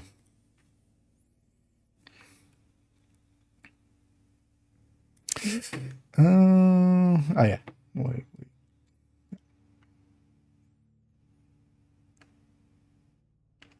And on this first multi-calculator, it is pretty dense as we have all 10 rows filled in, but for good reason as well, as we'll be looking at several ways of setting up tipping scales and comparing them. So here, TS stands for tipping scales. That'll be our indicator for it going forward here. Equal for equalizer, over D for overdogs, of course. And then also we're looking at it at full and empty stacks for most of these. So with most of these, we have it at 50 stacks on the top and then at 0 stacks underneath, except for the sacrifice version where we just have it at 50 stacks, as it was a late edition actually. We also have these TS space C's. The C is for chest. So these are chest versions. And actually, while I wouldn't recommend the chest, I did want to know what the better version for it would be. And we do have an answer there in the salvo, and that'll be actually the one we'll be using for comparison, but I wanted to keep this in just for that if you do want to use the chest. Then we also have SB, Striker's Battle Gear, together with Equalizer and Overdogs, and then also, of course, that at 100 stacks. We also have a toggle later on where we can change it to Chest Striker if we need to. First off, let's actually start there because we want to establish what the power level of this thing is. Is it over 9,000 or isn't it? Vegeta, what is its power level? Well, at full stacks, at 50 stacks here versus 100 stacks Obliterate Striker, and basically what we have is the Equalizer plus the Overdogs, of course, and then the other 4 pieces just swapping between the 2 gear sets. Before a weapon talent, very importantly, before a weapon talent comes in, Striker actually loses out to tipping skills at full stacks, with being both of them being with Obliterate. Now, of course, Striker still has the option of going Chest Striker and just going Super Saiyan that way, but all of those Dragon Ball Z gestures aside, it is actually seems pretty effective, of course, and it is. The difference, though, does come actually from how they stack. Now, to get to these, to the full stacks, to the 100% point that we have here for the Equalizer, as we established, we have to fire for 10 seconds. We don't have really any way to speed that up. We have to have had 10 seconds to get there. In the case of the Striker, if we take the Equalizer as well, and here with the Lexington as the base weapon, we have 12 with the Equalizer and the 15% from Strikers. We're at 12, or we're at 1020 RPM on the Lexington. That is that is 17 rounds per second ish, or maybe even exactly. To get to 100 stacks with perfect accuracy, if we're just shooting at something and we're hitting every round, we will get there, although there will be a reload in the middle of it. But if we were just firing just the fires per rounds fired basically, and just continuously firing, in 5 seconds, we would need 1 reload to get there, most likely, at the very least. But that would add basically this 1.9 second on top, meaning that we can stack actually much faster on the Striker, so we can reach this point much quicker. Here, though, actually, we'll introduce already, just as a comparison piece, we have the option to put talents on this. The left column here is for all of the tipping skills, and the right column is for the Striker, because we can actually make different choices between them. Killer, as we discussed, because it adds so much to crit damage. As we see, our crit damage numbers are going into the 400s, 443 here, for instance. When we add 70 to that, that isn't going to be as impactful as adding 70 to 111 as we have here for the Striker. If we take Killer for both of these, we see now that actually the Striker has gone... wait, what? Shit. Why is this broken? I remember testing this. What?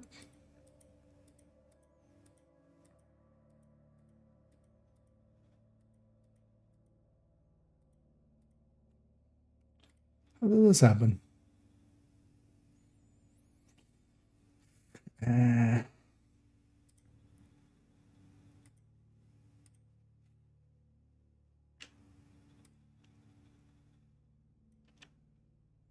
I specifically remember testing this, but I guess I tested it for the measure and not for the killer.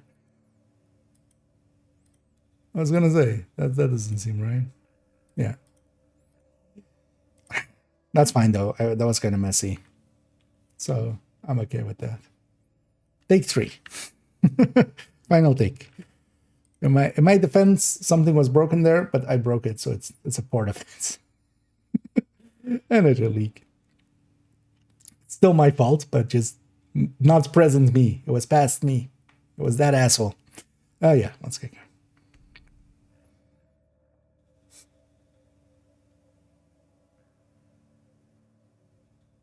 Yeah, no, there would be no good place to cut that with it. No. And let's start with this first one, which is pretty dense as it looks here, as we've filled up all 10 rows. But it's actually pretty simple in layout. We have some of the tipping skills here, the TS standing for tipping skills. That'll be what we'll be calling it in this calculation sheets going forward. Equal for equalizer, over D for overdags. And then what we have is for most of these at 50 stacks, which is the full stacks of it. I see another mistake. How did this also not get caught? What does the chest do again? Oh yeah. I mean, we've included it with 75 here. Like this is 75. So it's in here it's correct, but yeah, here it's 75 stacks. So good thing we're yeah. And let's move it to this first multi-calculator where we have all the rows filled in, all 10 rows, but it is in the end pretty simple. As we're looking here at TS tipping skills as a shortening of it, equal for equalizer, over D for overdags, and then at different stacks. So here we have it at 50 stacks and at 0 stacks. Of course, we want to know as well, what do we start at and what the difference is between that. Now here we have also for the sacrifice, that one a late addition, so we just have the full stacks. Then here with the TS space C, the C is for the chest, and we see that here as well with the 75 stacks that the chest would have, and of course that feeding into its calculations like that. The reason we have several chest versions here is that I wanted to see actually if we do want to go the chest, overall though, again, I wouldn't per se pick the chest side of things, but if we wanted to, what would be the better choice? Overall, the salvo is the answer to that, but we'll come to that again in a second as well. Then we also have SP, also with equalizer and overdags, and SP, of course, Striker's battle gear, and that at 100 stacks, and especially we want to kind of see, of course, as our comparison point, we want to know what the power level of this is. Is it over 9,000, and can Vegeta answer us that? Well, in this case, actually, yeah, their power level is over 9,000. Well, except it's over, well, if this is the 100% point, the Striker actually loses out, as we see here, at 100 stacks.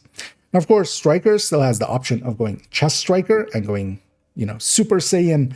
And we'll be looking at that in a little bit, because Chest Striker, of course, has values all of its own, and that's the one that is hard to catch up with. Nowadays, tipping skills and actually concentrated company, which will be in-depth looking in the future as well, both can catch up to an obliterate Striker. Because in this case, with the equalizer and overdogs there, we're basically keeping those two pieces there, overlaying either Striker onto the other 4 pieces or tipping scales. But this is very importantly before a damage talent, because we're feeding a lot already into that crit damage. One of the best weapon talents that we have in Killer does not work out as well.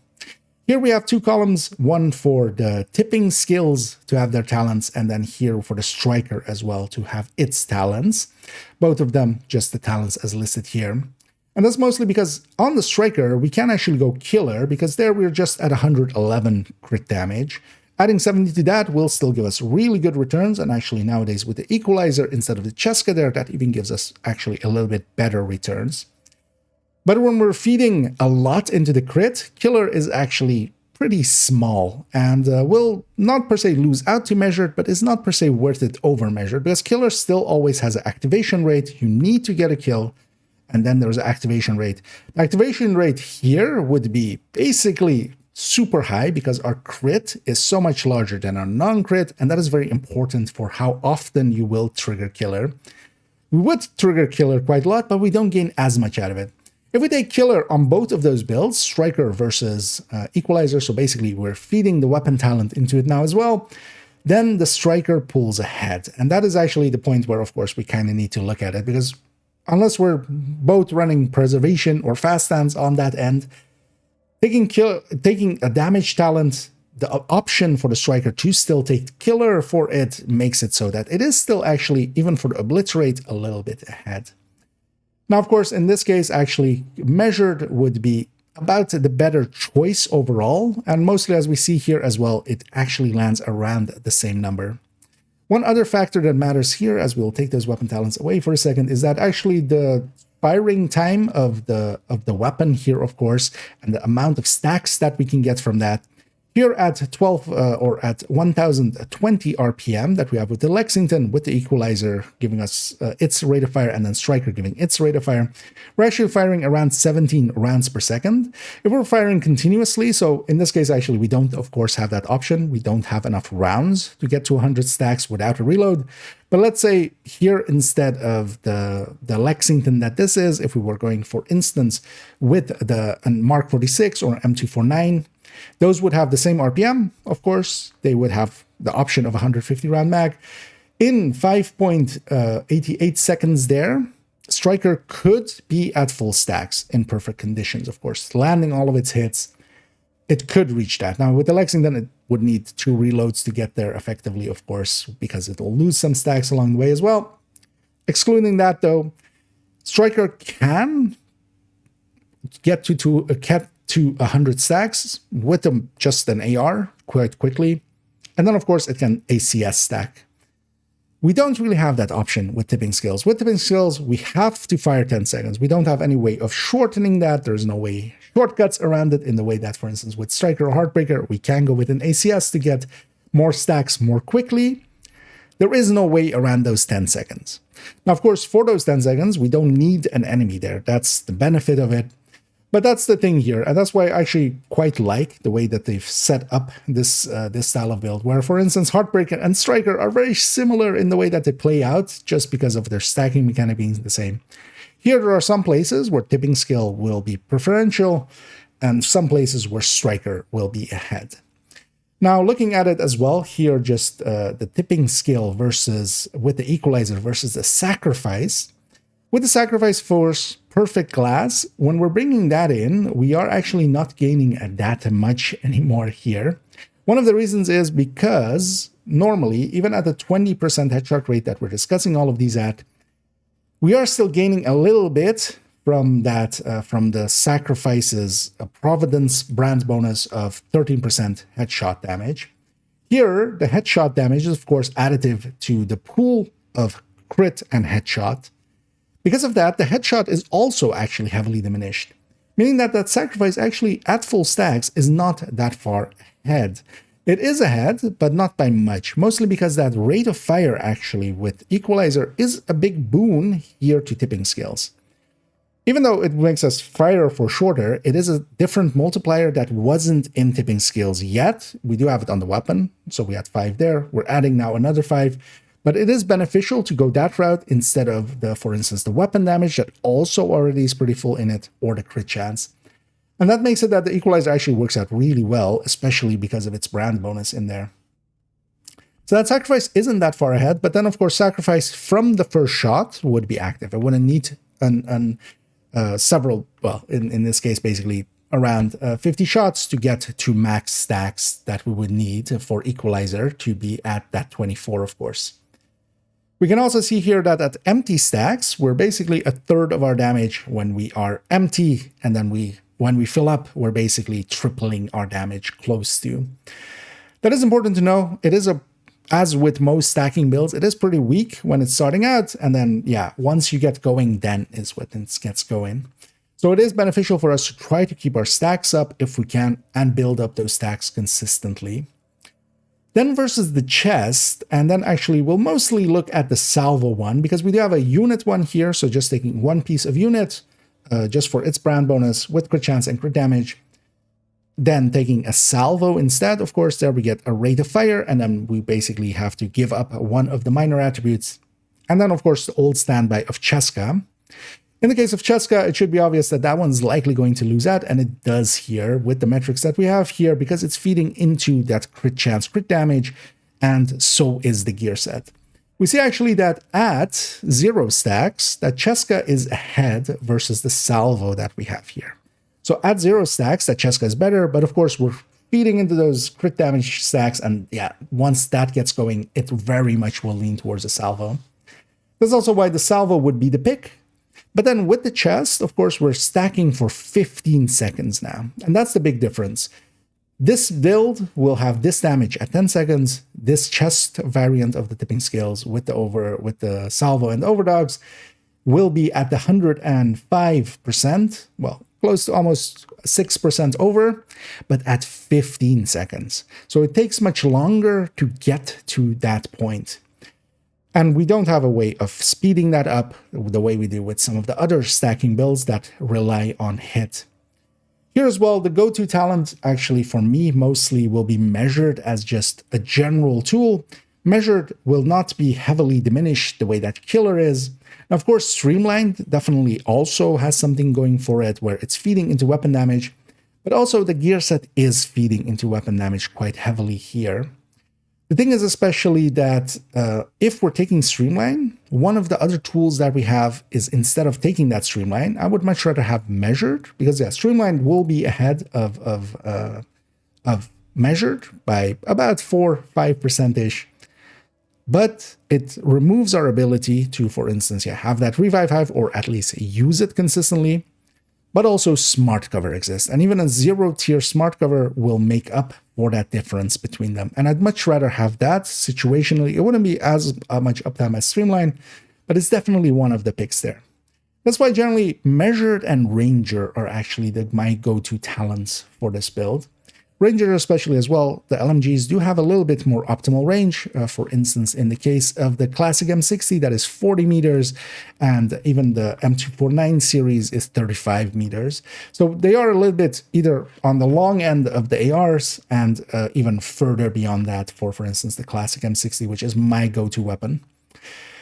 If we take when we bring in Measured, of course, all of these go up by similar amounts. There's a little bit of a gap that shows up with the Cheska because actually it feeds Measured does prefer a little bit lower rate of fire because it feeds into that, of course. But with an averaged out Measured, and then of course if we, for instance, on Striker as well take Measured, and actually Striker is behind. So with the same talent, they would actually, the Striker would be behind that Obliterate version tipping skills. But of course, Striker has the option of going Killer there. But definitely going into the 16 millions as a burst DPS with the metrics that we have at 20% headshot rate at, well, there's actually no, there is no A here, but yeah, except for the AR there, having a DTH. And with 90% detox rate, that is actually a pretty reasonable number to hit there. One thing of note as well is, yeah, we do have Chest Striker here available. Let's toggle that on. And yeah, Chest Striker has values all to its own. Because especially there as well, if we then also don't take Measured there, but take Killer instead on the Chest Striker, Chest Striker pulls ahead of everything. And that's the unbalanced one, actually. Chest Striker is in a league of its own. It can't really be caught up by most things. Some builds, of course, can exceed it in clear times like Hotshot and like Headhunter builds and such. But yeah, it is from a DPS perspective in a league of its own. But definitely the tipping skills just here with Equalizer and Overdogs working pretty well. That was a lot of talking. How long was that? 12 minutes. But yeah, that's also the big one. That was a lot. That was a lot. But yeah, we did hit all the points, which I'm happy about.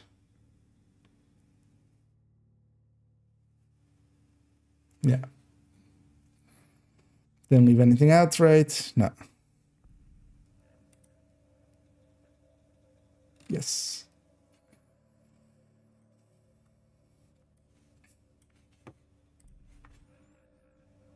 Okay, we'll go into this now, and then also, yeah, let me catch up here. Yeah, for those coming in, I'm recording for a video. That's why I'm kind of focused on that. I'll catch up on chat and stuff in between. And indeed, welcome. And yeah, indeed, we're spreading some shit. We're spread shitting. Then we get the Cocoa blueprints. They're in the journey. You can get them from the journey thing. So if you claim, it's for these ones. It's in this, and then when you claim these. So yeah, when you claim journey mission 6 or 4, 5, and 6. So yeah, the thing is though that with the modifier, with the passives being as useless as they kind of are, you could keep these for at the end of the season and claim them then just for the season XP. But yeah, if you claim 4, 5, and 6, that's where you get the Cocoa blueprints, because then you complete this and you get these. It's the ones also with the, so 4, 5, and 6. That one. It's the ones with the journey build caches as well. But you could also forego it because you can just farm it. You can just farm it as well. It is in the target loot. Also, you know, just in case you missed that part, because yeah, they are in target loot. This menu seems a little broken, but you can just you know, WSD it. It's basically if you go to the last row and go down one, it's technically there, but it's down there. But you can just go to the bottom and just go down one. To get to concentrated company on targeted lists, because I know a lot of people have been missing that one out as well. But it's easy enough to get the pieces just by target loot. You don't per se need the blueprint. I want to get the happy holiday in the gap there. There we go, like that. Although actually we're not even using this one. Okay, so let's go to this and then we take it into some gameplay.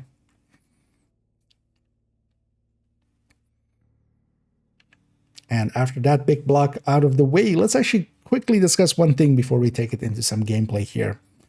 As here we have a little chart that I've put together here. And this is the DPSs of the builds at certain times. So we're going in 5-second intervals. They are based on these numbers. And the way that I've gotten these numbers is just basically setting them in upstairs in that spreadsheet, effectively setting them at what they would be at those moments on, for instance, the obliterate, and then, for instance, on their crits, and taking the DPS, the burst DPS number out of there. Placing them here at the 2.5, at the 5, the 7.5, the 10 seconds, and so forth. So of course, with the tipping scale, so here we have just the equalizer is for the green one, and the red is the sacrifice, and that is then just their burst DPS at not the burst DPS that they have done, but what their burst DPS would be at those times. So it isn't cumulative; it is just an indicator at that timetable. So here at 10 seconds, of course, both of those, if we're running the equalizer or the sacrifice, we're not running the chest. Because of that, at 10 seconds, that equalizes and becomes flat here. And then we have this blue one, which is a chest variant of this. That, of course, will start lower because it doesn't have that obliterate or glass that fills up. Well, in the case of obliterate, fills up pretty quickly, or with glass is always on. And then it fills up all the way to 15 seconds, and then it levels out. If we look at it here, that a red, of course, of the glass variant that we have here, that is, of course, the highest starting out. The obliterate actually catches up pretty quickly on the DPS end. Now, of course, if we're looking at it from a cumulative sense, for that first few seconds, this glass version is doing quite a bit more damage, basically more than 1 million DPS per second more at that starting point. So it would need, because also the obliterate basically never goes over it, that means that sacrifice will be effectively ahead if we're looking at it from the perspective of continuously shooting with it. The thing is, though, that the difference here especially is minimal, much smaller than it would be, for instance, for Striker or any other gear set effectively. Because of that, this isn't, to me, a place to really run glass. In the future, actually, we'll do I want to do a re-look actually at Strikers, especially, and its talents, like we did quite a while ago, as there's been a lot of discussion around, especially vigilance in the background for it, of course, as well. The gap between these two is actually much larger, mostly because we still gain quite a decent amount from the sacrifice's 13% brand bonus. Here, of course, that is basically completely lost because the crit damage side of things is going very high, and then, yeah, that headshot and that crit damage is additive to each other. But then especially of note here is how much lower the chest variant here is, because it starts much lower. So for those seconds that it's starting up, it is doing quite a bit less damage. So for instance, at the 5-second point, it is actually doing more than 1 million less per second that it is firing. Now, of course, for the places that we can pre-fire it for 15 seconds, that could work out. But even when we are at full stacks, we can see that, of course, the 10-second variants here with the obliterate and the glass kind of plateau at that 10-second mark. Of course, that is their DPS output per second at those points. But the chest variant actually doesn't gain too much over them. And that's mostly because, of course, when we're going with the chest variant, giving up or basically trading Obliterate or Glass for that talent, it isn't actually that much more than a chest talent would be. Meaning that it would need to either be, for instance, pre-fired for, well, at the very least, for instance, in this case, 14-ish seconds before it can overtake it, if that's the point where we're starting the fight. In most cases, though, that chest variant will just not recoup this really. It would eventually, because it is ahead by a little margin. We can see here that it's a 14.7, for instance, for that Obliterate, and it's a 15.6. So it is catching up by a million per second, but in these parts, it has lost millions as well, of course. While it is stacking up, it is going to be continuously behind, and it doesn't really catch up until around the 14-second mark. That is mainly the reason that I just don't use the chest variant, and the differences aren't worth it here. It also doesn't per se open up any options for us. The backpack is definitely good. We aren't even considering a vigilance one here. We looked at it in the in-depth look one. The vigilance one can be ahead by a tiny amount, but it's much more worthwhile to forego the chest, go with the backpack, and then bring in any of the exotics. As for instance, even a coyote will actually be much, much more than going, for instance, with the chest and the backpack here as a difference. But yeah, let's now take it actually a little bit into gameplay and see it in action. I kind of lost it at the end, but that's fine. But then, yeah.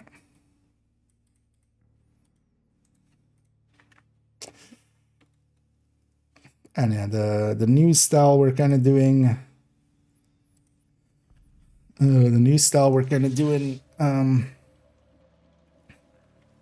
The build showcase is going to be like that as well, where we're doing,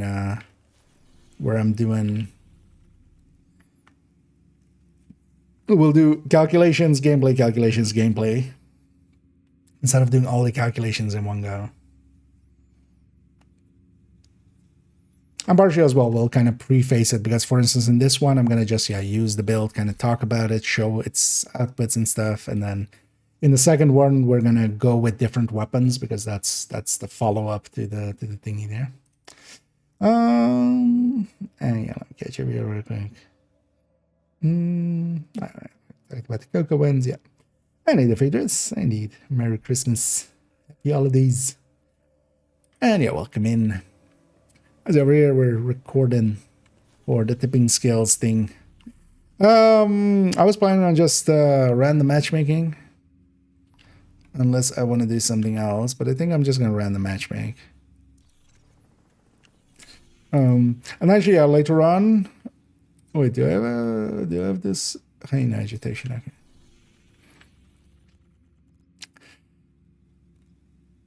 Yeah, later on, I don't know if people are interested in joining me for either a retaliation or such, but that'll be later on. Let's make sure we have this off. Yeah, modifier. Let's also go overdogs variants, but that's a little bit later on. I'm not sure I want to matchmake or I want to do it solo. Actually, I realize now.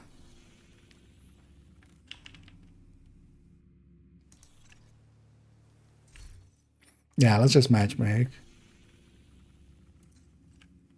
Okay, champion. That's it. No, that'll be in a little bit though, Melon. Mostly, also, I want to see if we can have one that's like two, like a two, like a two.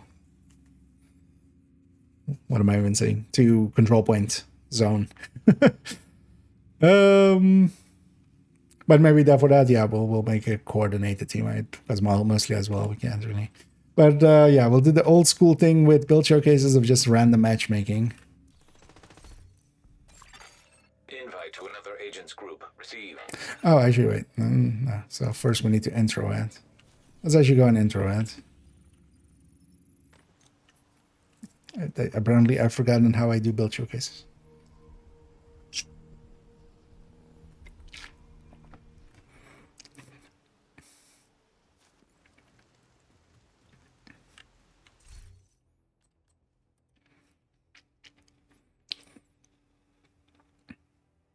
Yeah. Oh yeah, I forgot it's snowy here, of course.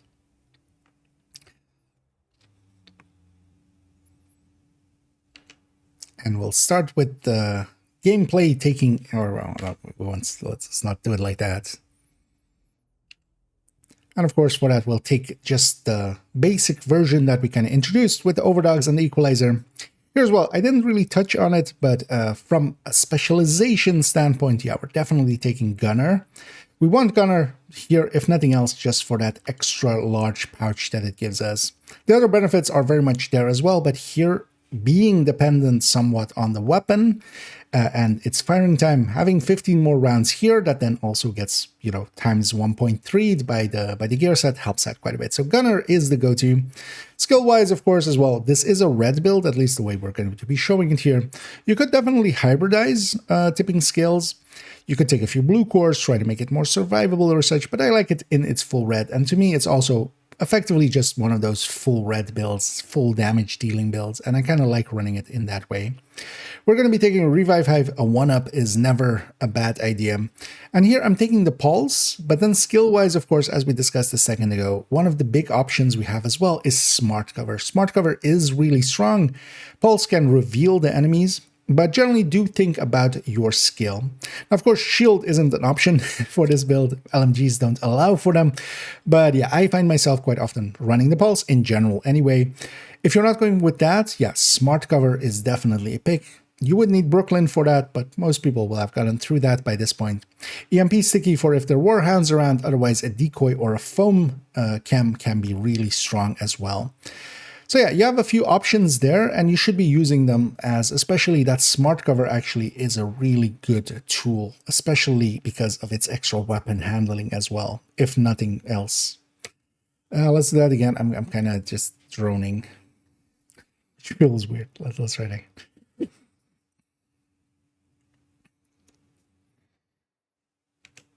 And for our forced foray, first foray. Yeah.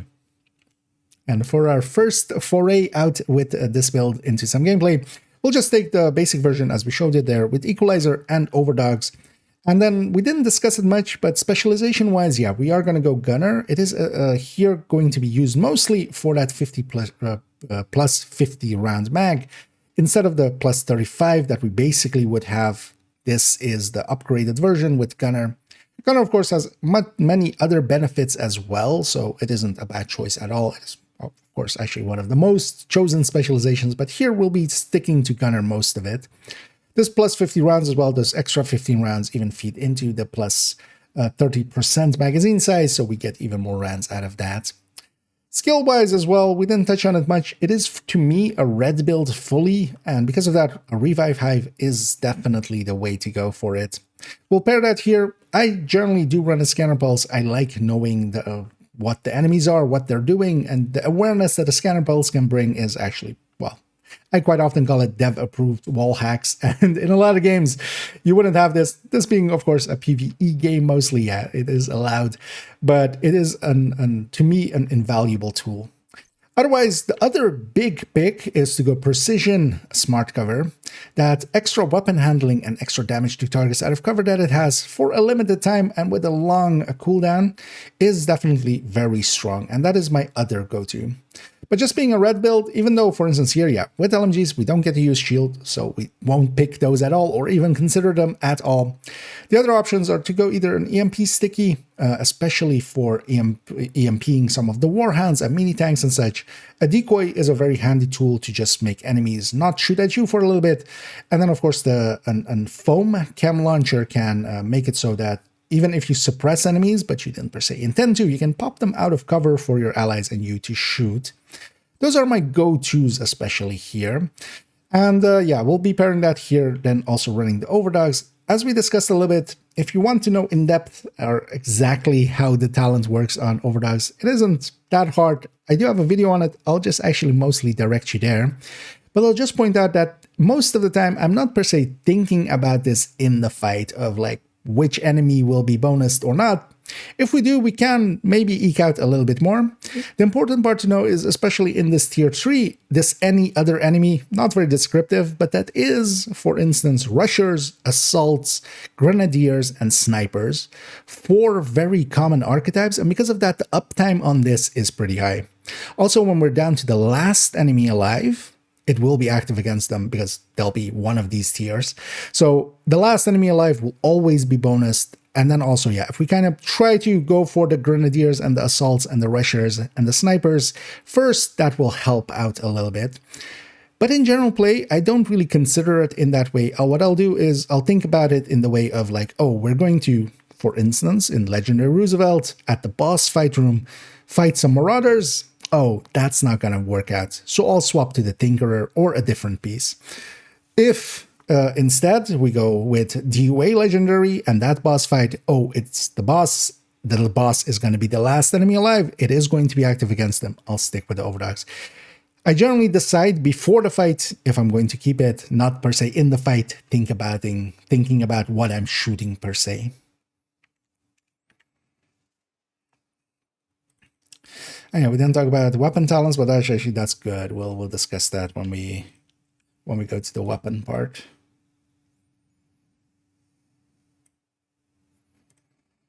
Okay, now we... Oh yeah, shit. That's gonna be a thing, isn't it?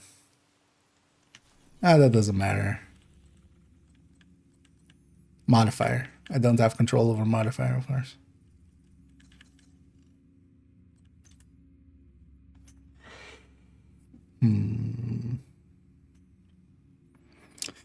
Let me catch up here. Second. Is that legend good for Overdogs? So legendaries, I would say legendaries and especially Black Dusk in general is kind of, so that one would work out fine enough. Mostly because the Warhounds and stuff also spawn separately. So it would be more active than not. But yeah, the legendaries is kind of some of the exceptions, a little bit. Because for instance, for the boss fight, yeah, it would be basically a 50-50 uptime, likely. Because yeah, there's a shit ton of grenadiers and assaults and stuff. And then also when you're sometimes fighting, yeah, the Warhounds, for instance, all spawn as a wave. So you'll be just having Warhounds then, so they all can't. But yeah, you would maybe want to go for, yeah, with the legendaries is kind of the exception a little bit, where yeah, you could go Tinker instead.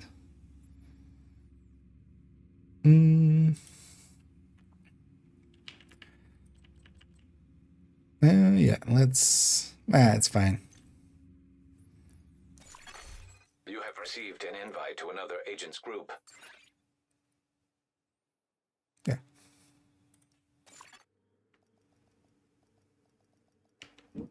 And here we'll join in some random matchmaking, just old-fashioned, heroic random matchmaking.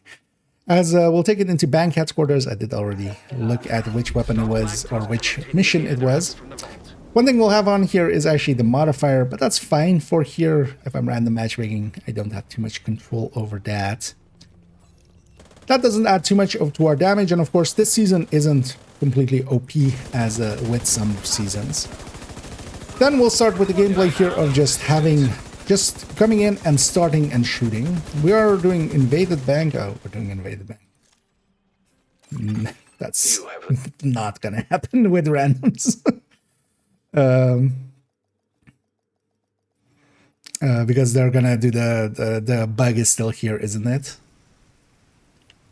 The objective failed thing is still here, right? So with randoms, it's basically impossible because they'll go and spawn camp it and it'll bug out. That's also likely what happened there. That's why they were starting a mission with 3 people, random people all together there. They had likely just failed and somebody left, and that we started matchmaking. Yeah. Yeah.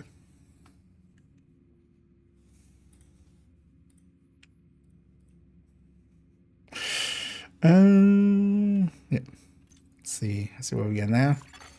Invite to another agent's group. Receive.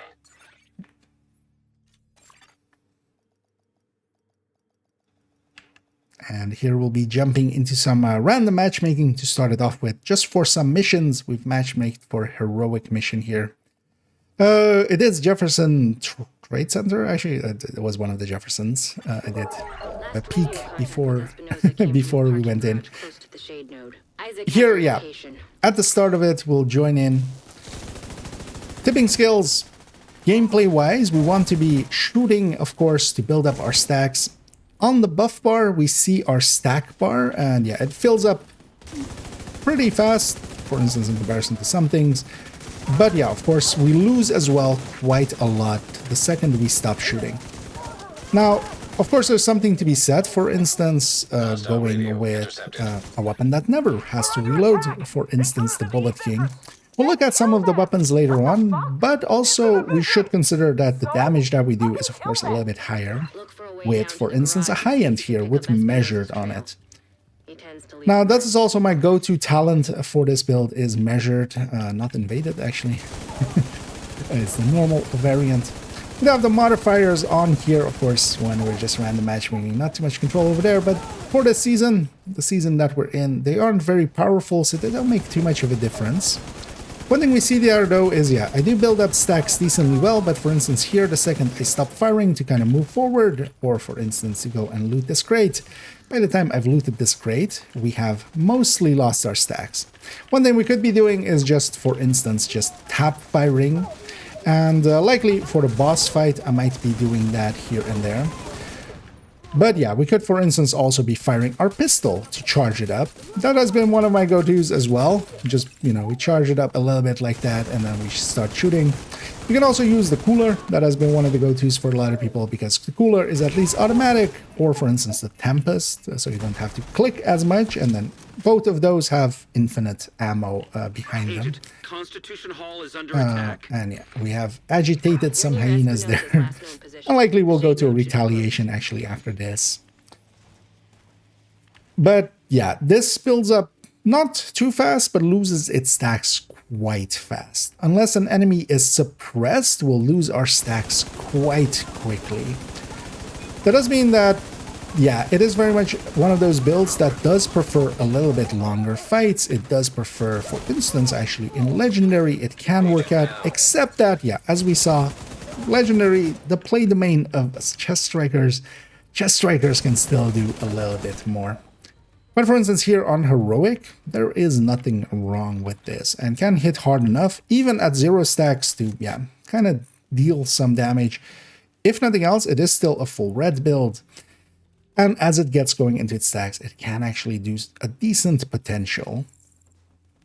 We'll go and reactivate Intelligence System Analytic Computer, because Isaac is actually the acronym of, and get him back into business. Now here, for instance, in the garage in a second, we have some of the longer fights where there's also some maneuvering involved and such, so that'll matter there.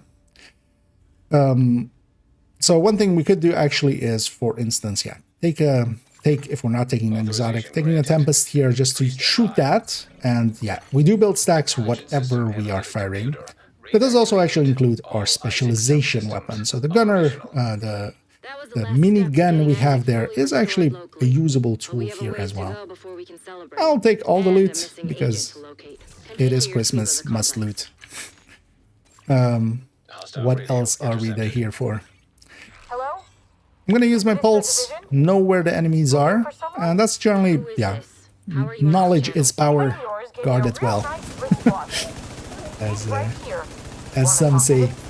And yeah, we want to keep firing. Now, generally, we'll have waves starting to spawn from the left here, and several heavies. Now, I'm fully stacked at this point.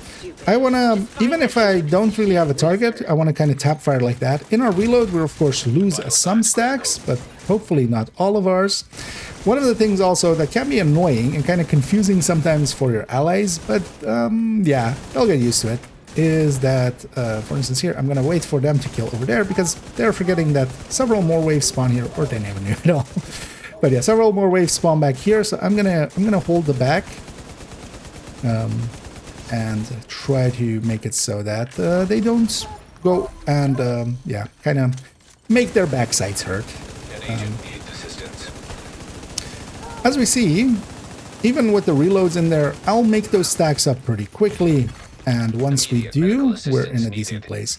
So I got flanked, actually. I didn't notice, even though there was a very big giveaway of them being a fire team there, but that's fine. Could have a few directives on, but nothing too painful. The disorient from the special ammo definitely hurting quite a lot. My fragile is not broken, so that's still fine at least. Let's grab the loot here. Let's also already go to the different tool that we were talking about, which is Smart Cover. Smart Cover can help a lot. It adds some damage the second we have it up. It doesn't have a super long duration, and it does have a decently long cooldown. It is group wide as well, so if multiple people choose to huddle up and cuddle up and, you know, do the Christmas thing, yeah, we all benefit. But that isn't the expectation, especially in randoms. We do need to be in cover at that point. We do need to be actually using the cover system. And that is actually the thing that I end up using usually the least and only will do effectively for the Smart Cover. But yeah, the Smart Cover definitely makes the weapon feel a lot better. It makes the reloads much more fast. And of course, with the weapon handling that we have from the stacks as well alongside of it. And what you'll see me do here, actually, even though I don't see the enemy, I'm just going to keep firing. Once per second at least, keep up my stacks. And by doing that, even though it can be confusing for my allies, because yeah, it's like, what is this guy shooting at? Especially somebody that is of, you know, a decent SHE level, even though SHE level means nothing, of course, but they might think, oh, he sees something I don't. But no, it's just my dumb ass trying to keep up my dumb stacks. We'll go get this loot as well as the softening gets skipped, and let's not.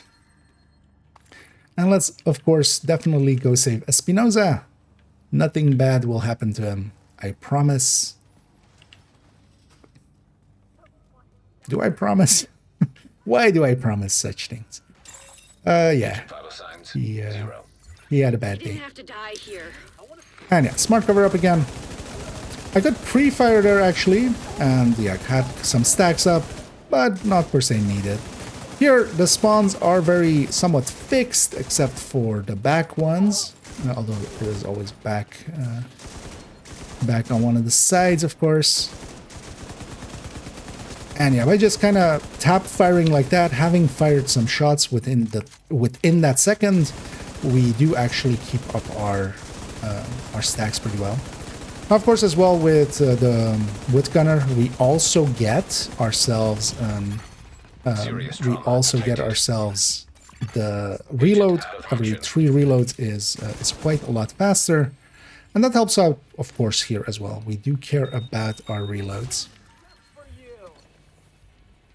I do miss my pulse already because yeah, with the with the fog of war up, there is an enemy. Okay, there is an enemy about.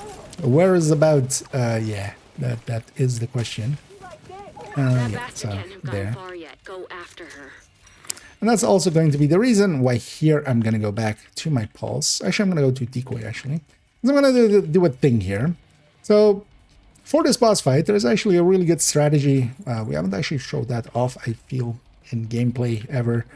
But when my teammates are all here and we push through, usually if one person, it would be better if I had a hive. That would make it a little bit more consistent, but I'll trust. Also, not per se the best build for this, but I'll trust. I can run through here. I can leave a decoy behind here just to keep the enemies here busy. I'm pushing for the boss. The boss can be very annoying here. A sniper in the back is very dangerous. By the time we get here, it's basically guaranteed that she puts down that little RC car, and that can be used to CC her. That's basically a given if you get to her, if you run right away from the start. And yeah, that takes her out of the fight. So at least we don't have that annoying sniper, a named sniper in the back targeting us. And that's a really good tactic to use here. This is basically, if we're in coordinated teams, the guaranteed tactic we go for here is just to make sure that we deal with them. Here I'm going to go after this fire team. They are suppressed. So here in the suppression, I can reload while they are suppressed and not lose any stack. So even though my suppression of them wasn't intentional per se. But yeah, when they are suppressed, we can keep our stacks. We don't lose any. And here I'm at full stacks. I'm dealing pretty good damage. And we can deal with the rest of the enemies. And even, although of course a sniper named, so they didn't have that much available health and armor, but we still tore through them even without having many stacks there. Now here on a hyena mission, yeah, it is very much Look, not per se. nothing Oh, we could have done for us, we but had still something alive. I was like, why is the mission not completed yet? with us. It is, of course, yeah, You suffered a bit before you not too finished. hard of a mission. Anyway, I am kind of curious of our to you, we're an final important step closer numbers to getting here, the although Shade Network I'm back going to to full guess that, strength. yeah, we will have done good. decently Hear it. well here. Because in a hyena mission, we can actually look a little bit at the damage. There isn't that many weak points and such hitting other weak points. And yeah, by numbers, we did the most, but also, yeah, we likely in a random matchmaking, of course, that isn't too hard.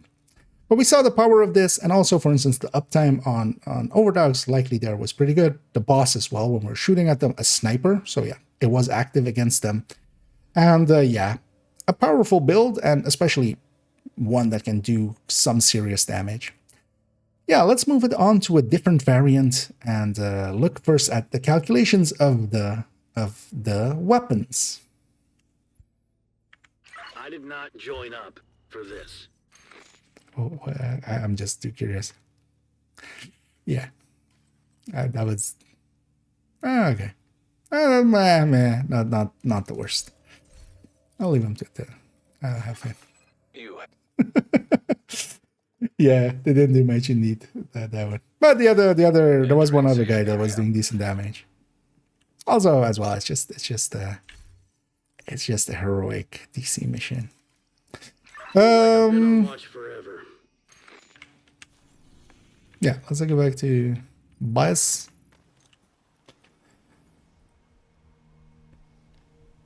$11, that's fine. Got to ramble about stacking the icons, all of that. I got to show the quick boss skill. I feel a lot of people still don't know that strat, which I feel is one of the most basic strats. That's also why we take it into random matchmaking. You never know what you get and stuff, and then not to per se show that it's too powerful or not, but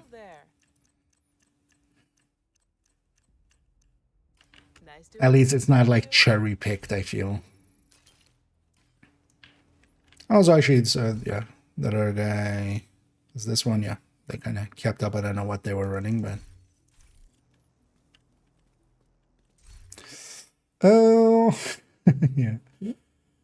So how many builds sacrifice armor? Oh, just in that the 2 sacrifice. So in because yeah, sacrifice is also a piece. There's also this. I'm like, oh, do you mean that run this? No, yeah. In Division, there are several mechanics that help a lot with running full red builds. Where in a lot of other games that wouldn't be per se workable.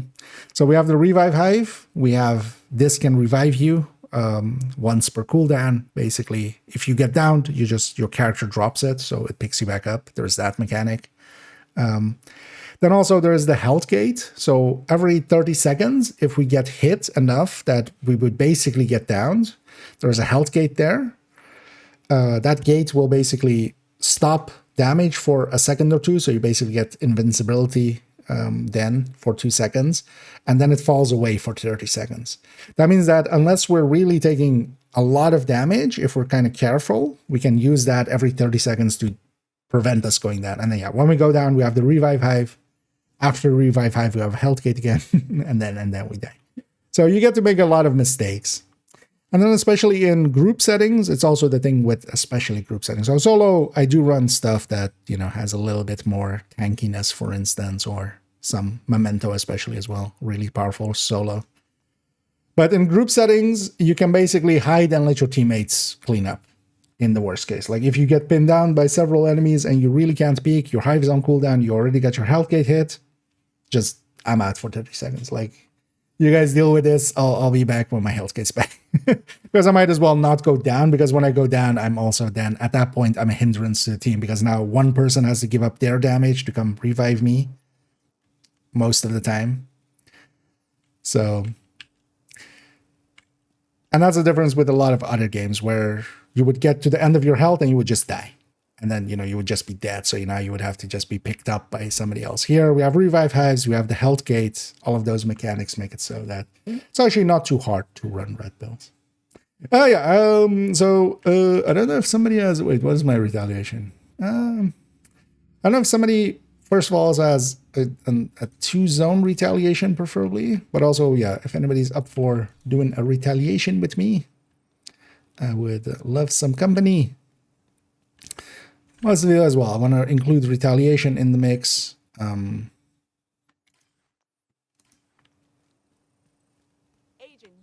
But also, yeah, worst case, we're going to do my Constitution Hall one, which is 3. Okay. Oh, but also, yeah, if you just want to join Tiny, I'll be up for that.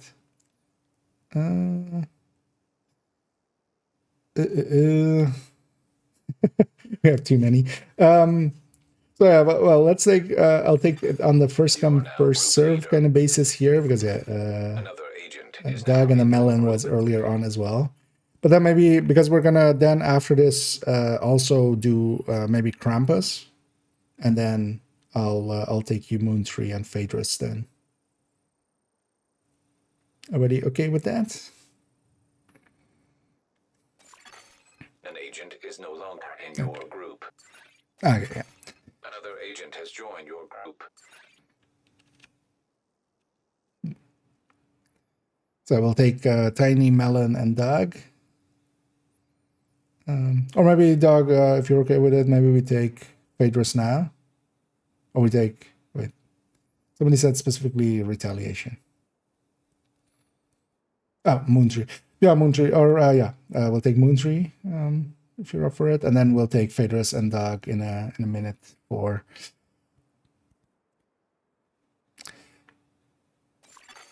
Another agent is now. yeah, we'll likely just do Krampus. I feel Krampus seems like a good enough fight, and we'll do like a 2 Krampuses then. And you were Spoomam, right? Just to double check Moontree in game, right? Just so we have the right person. Because then we'll take present party here. Okay, yeah, just see. And then yeah, later on we'll trade some people in for Dag and Phaedrus. Then we'll get everybody on board. All of us have 3 zones. That's fine. What's the Constitution? That'll be fast. Actually, wait, does the faction matter? Not particularly.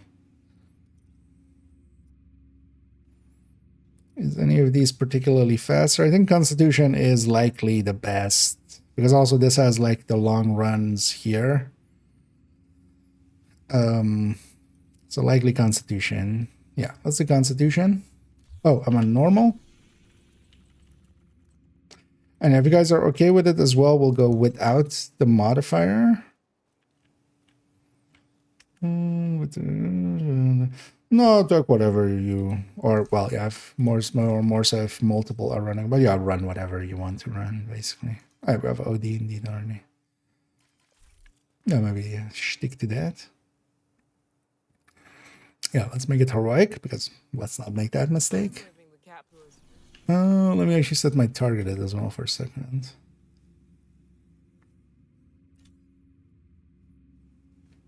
Yeah, body armor. It's to refill on body armor. Yeah, so let me quickly, yeah, actually I should have done that first. Oh, actually I need that as well. Shit. Well, no, not shit, but the other one.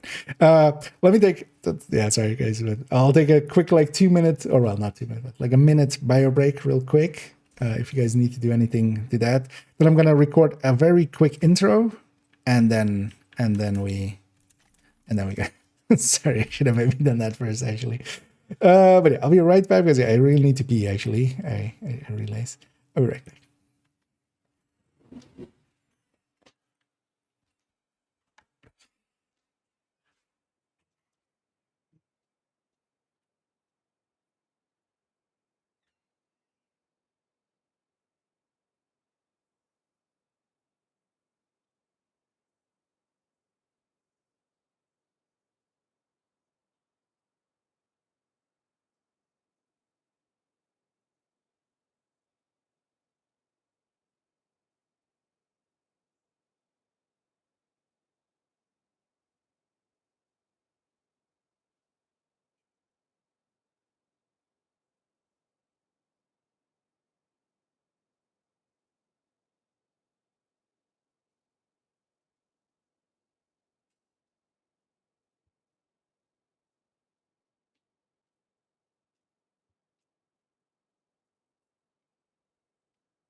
Yeah.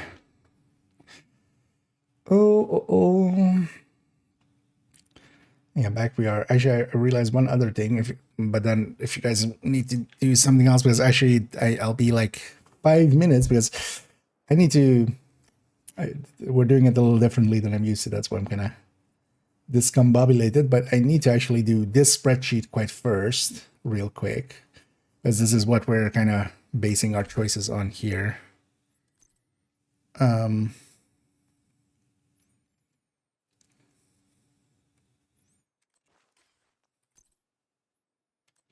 But yeah, so that'll be like a short 5 minutes.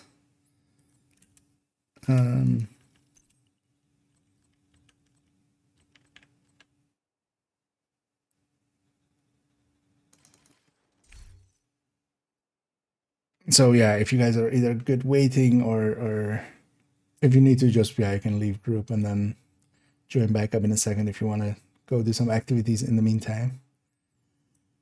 This shouldn't take too long, but I just quickly want to get it done.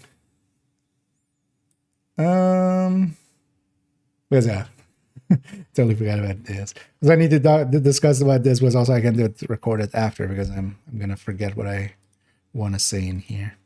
Yeah, let's just quickly do this and then sorry. I should have realized that. Mistimed it actually. Yeah.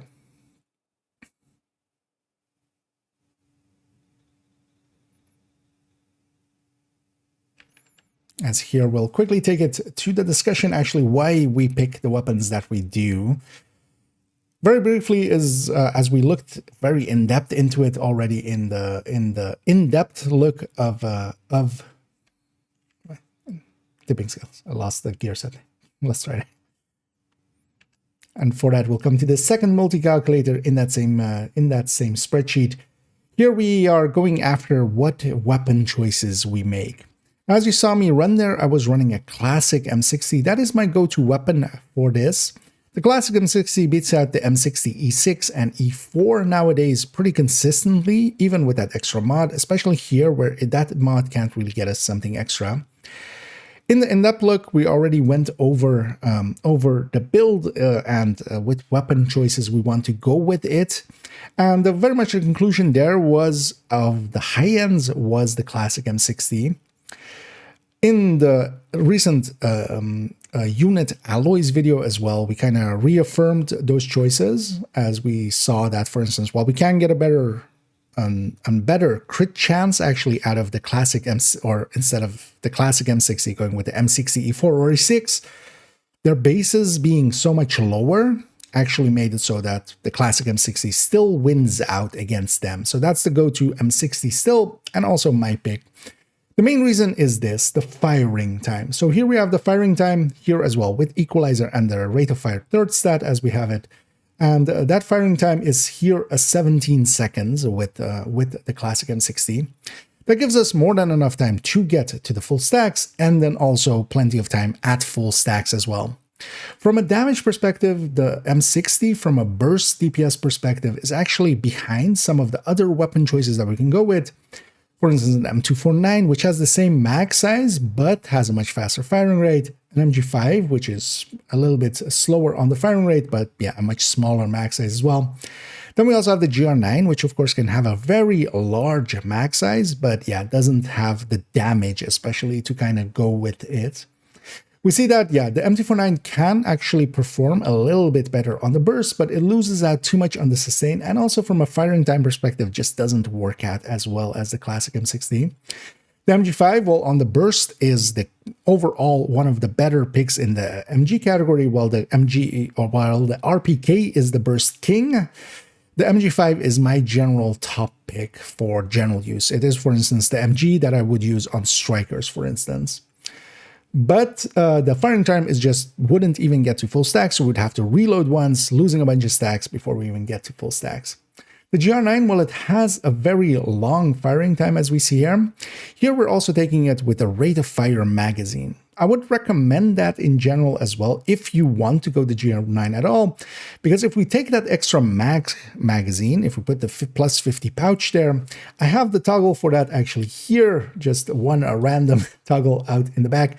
When we hit that, when we go back, we see that actually the RPM dropped by a little and its mag size became enormous.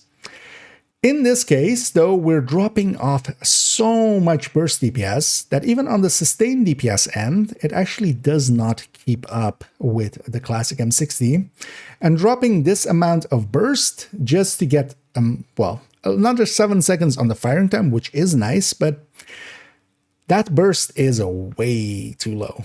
That is why I don't generally pick the GR9, even though you would think it would be a good fit here. It gives up too much on the damage.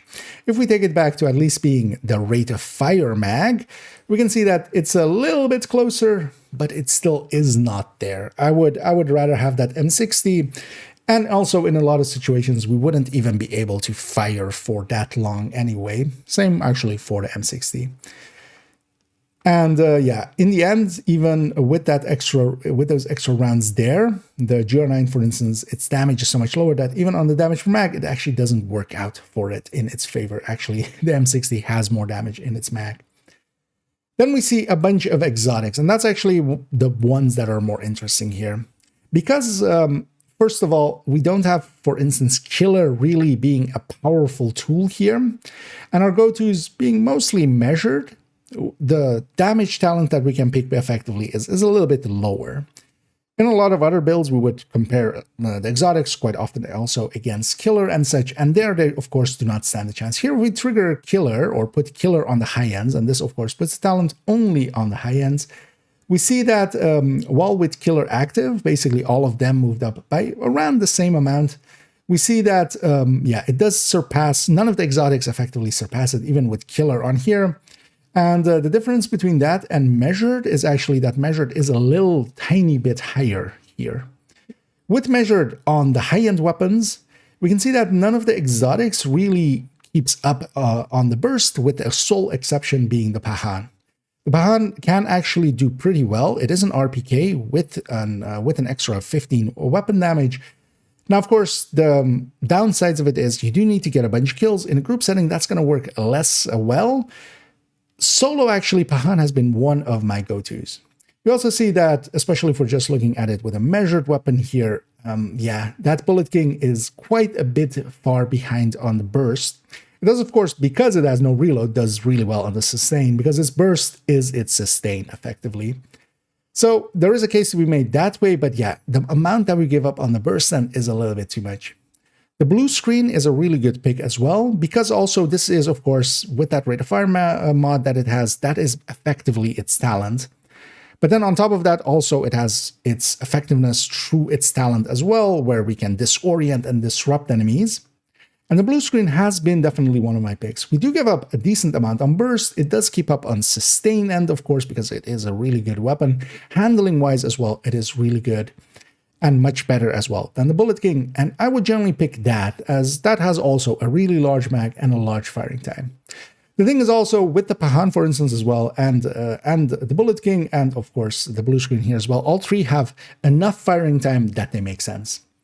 While the Iron Lung and the Pestilence, of course, can do decent, but this isn't the build for it. It wants to have weapon damage. Something like Concentrated Company or dedicated Lengmo build does much better than this build does.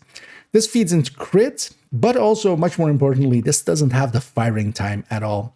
And of course, the Pestilence has a really long reload to follow that up, meaning that the stacking is actually horrendous with the Pestilence, and definitely not a choice I would go with. Here, even when we include the tick into it, it is just a little bit, as we have this tick here separately, and then the weapons itself. If we're adding that together, the DPS of the build and the DPS of the damage of the tick, which is once per second as well. If we add those two together, and then we have basically a full tick and the build doing its full damage, then it's just barely ahead of that measured weapon, and I just take the consistency of that plus the firing time of a classic M60. The Ironling is the other one as well, where, yeah, it can actually kind of make sense, and its CCing as well becomes a little bit better because it has a little bit larger magazine, but its firing time just isn't there. But from the perspective of using some of the exotics, yeah, especially Blue Screen and Pahan make a lot of sense. Pahan, especially if solo, if you're getting all of those kills, to make that max size a little bit bigger. That makes all of the difference, and that definitely is a powerful tool. As we can see, it even competes well with the measured weapons. Bullet King, though, while completely understandable, I generally just pick one of the others. Let's go see that actually in some gameplay, in some retaliation, as we take it in some play and play around with some Blue Screen and some Pahan mostly. Yeah. Sorry for the wait. Yeah, let's get going. If everybody's ready as well. Let me just quickly grab that Pahan because I don't have one. I see. Mod crafting there. Oh, do you see everybody moving? Everybody grooving? Everybody moving, grooving. Yeah. Yeah, let's start with the Pahan. Everybody ready? Yeah. Yeah, we'll go do my one. Not bounty. Initiate.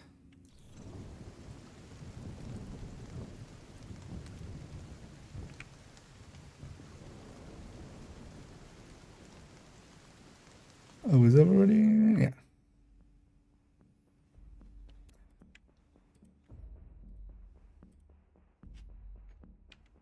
And here we'll load into a retaliation. We're going to Constitution Hall and we'll be fighting some hyenas.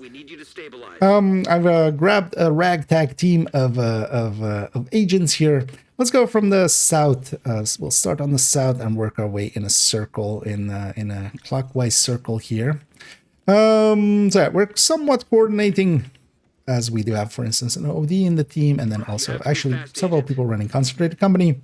On my end, I'm actually running the Centurion as we have it here, and running that with the Pahan here starting out, but we'll go to some of the other exotics as well. So with the Pahan, I do want to get kills before I get the reload. The Pahan, it will make it so that when we get kills on this following reloads, effectively we'll get a bigger max size out of the weapon. Now solo, that works out a lot better than, for instance, in a group setting, but here we'll try to make it work. Now again, we're gonna do the thing we always do, which is just to get into a good position, try to find a good spot, and then get going. I'm gonna try to hit some weak points here and there as well, and of course here some of the engagements that are a little bit longer work out decently well. We're hitting our first reload there with just one extra stack. The thing with the Pahan is also, if we do it and use it well, yeah, we'll basically kind of cascade with it, of course, where we get more and more stacks. Here on my next reload, it will be 3 stacks, and we go to 196. One downside, actually, that I now realize is that the downside is, for instance, then this would work well with the Overdogs, but yeah, I decided to go with the Centurion, which actually doesn't work at all with the Pahan, because we have to weapon swap. When we weapon swap and swap back, we lose that extra max size, the same way that we do, for instance, for stacks on Chameleon or things like that. So actually not the great choice here.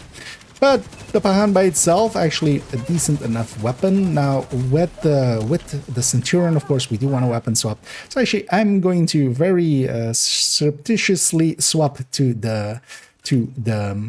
to the blue screen that I have here. As you may notice as well, here I didn't actually go with a dedicated one that has, for instance, a third stat that works out for the build that I had there, but instead went with just a crit chance one. Here I do have a blue screen that is actually for this build, and I have it on this character for this build specifically, and it is actually for the I'm trying to get the rate of fire one on that weapon. Except of course that's always hard to do. Nice, on the mag size one, I think.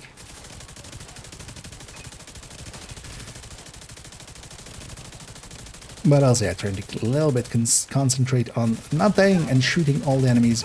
We are mostly at full stacks, and that's working out for us already. I'm not making full use of the parts of our Centurion, but here let's swap and swap back just so we get that going. Actually, both of these weapons, overdogs would fit better with them because they would be they would align a little bit better with it. Having to weapon swap here with the blue screen as well, any marks that we have made will be lost. So actually, I made a poor choice in putting it together with the Centurion here. The Centurion would work well enough with, for instance, when we're running the classic M60, where we're just running it with measured. And actually, I am going to make that choice here. And actually, as you saw, I have the pieces here to make that choice. And I would recommend setting up in that same way, so that we can swap over back to an overdogs and we'll actually go back to that Pahan. Now this Pahan isn't actually set up correctly because it has that crit chance extra there, so we're wasting way too much of our crit chance, but for the purposes of just illustrating it here a little bit, it works out. Most of the exotics, or well, several of the exotics as you saw there, work out pretty well, and I would say the blue screen and the Pahan are my go-tos from an exotic sense. Especially as well with the blue screen, we will do some CCing, we'll do some disorienting and some pulsing and disrupting incidentally. So, and yeah, we'll start moving to the other control point. I'll kind of wait till we're kind of benched up because we want to move as a team, especially as we're likely to see, I was about to say a Krampuslauf, but no, the classic version of that, which is, of course, our kill squads. We'll likely have a kill squad before we reach the next control point. That's usually how it goes.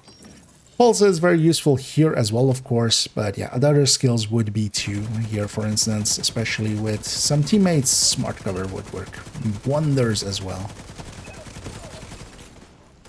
And yeah, we have one stack saved up, and of course still pretty full mag. I'm gonna stick to it and try to get all the way up it. So here we're swapped back to overdogs. I don't want to go Tinkerer, of course, for any of these, because yeah, Tinkerer does not work with any of the exotics in play. It needs to be 2 unnamed weapons and of normal talents for it to work out. I'm set here to just being oh, yeah, there's our kill squad. Let's see if it's a chill squad or a kill squad. The difference between those two is if it is the underground faction. When it is the underground faction, that's a chill squad because they just melt. They melt in front of us. But yeah, the kill squads of the factions usually a little bit harder, and with some factions actually, for instance, Rikers, they're usually being, well, it's effectively guaranteed to have a heavy in there. Yeah, that one can hurt. We had 2 stacks there. 2 of those kills were ours, and because of that, we're starting to make a bigger magazine there. Yeah. We should try to, yeah, we can evade those guys. And I'm set to chest, just trying to fill back up after all of those equalizers that got optimized recently. That ate up all my resources in that. So, just filling back up. We'll go for the next control point. Moving as a squad, of course. And here as well. I'll let Spoon open, who's running some foam there. That'll be... And yeah, we'll try to spread it for them, of course, as well. Even though they got most people, we'll start trying to get that to go around. That is behind something. And one of the things I can use, of course, is try to suppress enemies. And when they get suppressed, I get to move. I quite often have the sentence of suppressed, you say? It's just so I know I can... That's the points where I can actually make use of running around and suppressing... With a suppressed enemy, having the chance to reload or run around. Here, we'll try to... Yeah, they spawn up there. A spawn point that actually doesn't get used when you're normally fighting this. But here as well, the spawn point up there actually doesn't get used in retaliation. And kind of understandable, because that likely would be too far away and that could bug out some stuff. So likely they decided not to. Those guys are not part of this fight. So let's actually go shoot at people that are. I'm kind of pre-firing there. With the Bahan, once we have a few stacks going, we can actually get multiple kills. And yeah, that'll feed into our next mag, of course. But also, yeah, we can pre-fire, for instance, just to get some stacks going.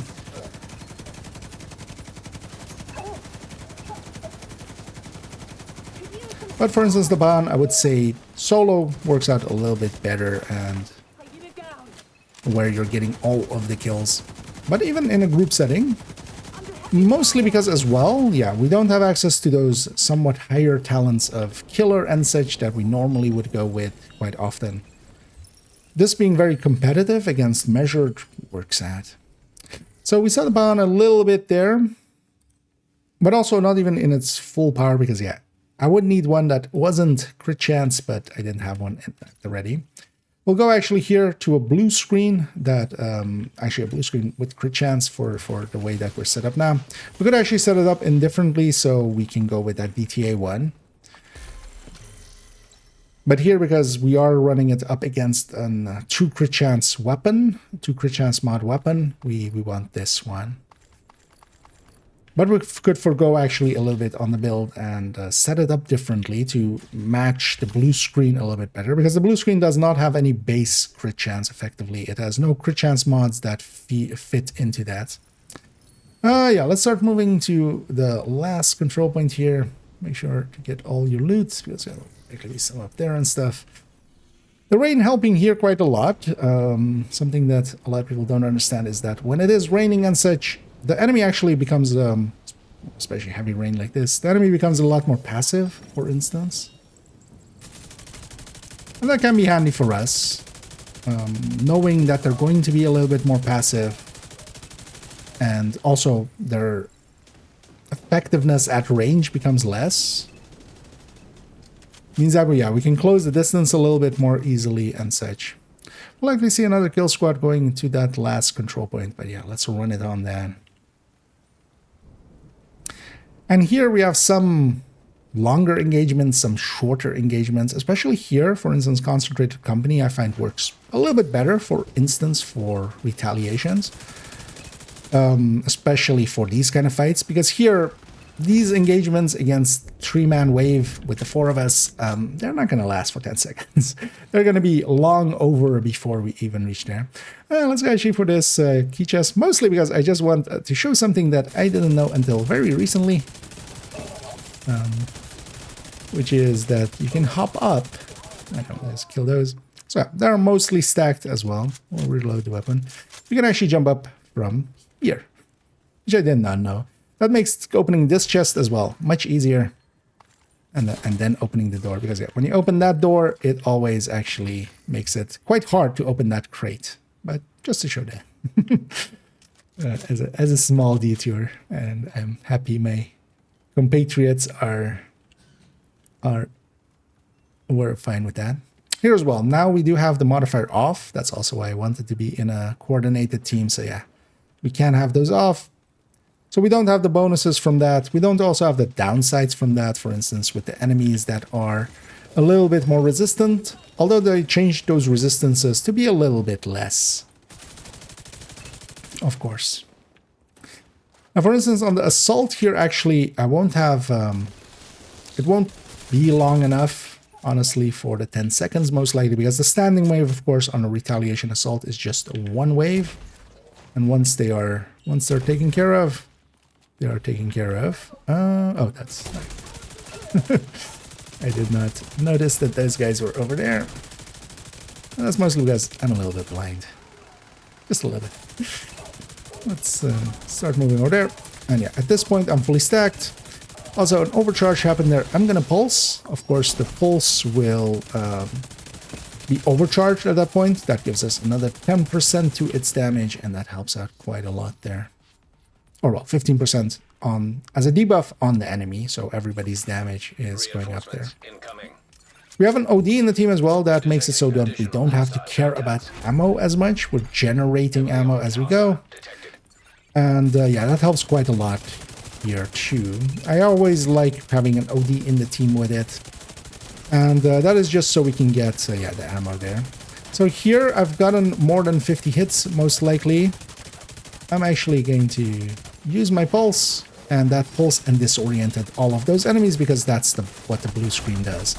As we get marks on the enemy, we can mark the enemies, building up hits. We'll do different things. Once we reach the 50, I honestly don't really always remember the numbers on them. I just know if I have more than 50, then we do disrupt and disorient. And that can, for instance, be useful when we have enemies in suppression. So I can suppress them, of course. That disorient that came from that, yeah, that will push them out of that. Although, of course, as well, them being suppressed is in my favor. While they're suppressed, as you can see, I can run around and there is no loss of stacks. Once the suppression ends, now I'm starting to lose stacks again. So when they go into suppression, when they're getting suppressed, I have the ability to run around. But here, as we see, because also, yeah, these are the last waves of this. Make sure to get all of your loot for my teammates, especially as well, saying that. Because yeah, last control point and the last waves. So make sure to get your loot. Oh, and the kill squad. Not seeing where they're spawning. Let's actually get the kill squad first if we can. Although I'm sure Present Company actually has all of the blueprints, I'm guessing. I'm going to use a quick heal, and actually I'm going to go sit in the heal here. Yeah.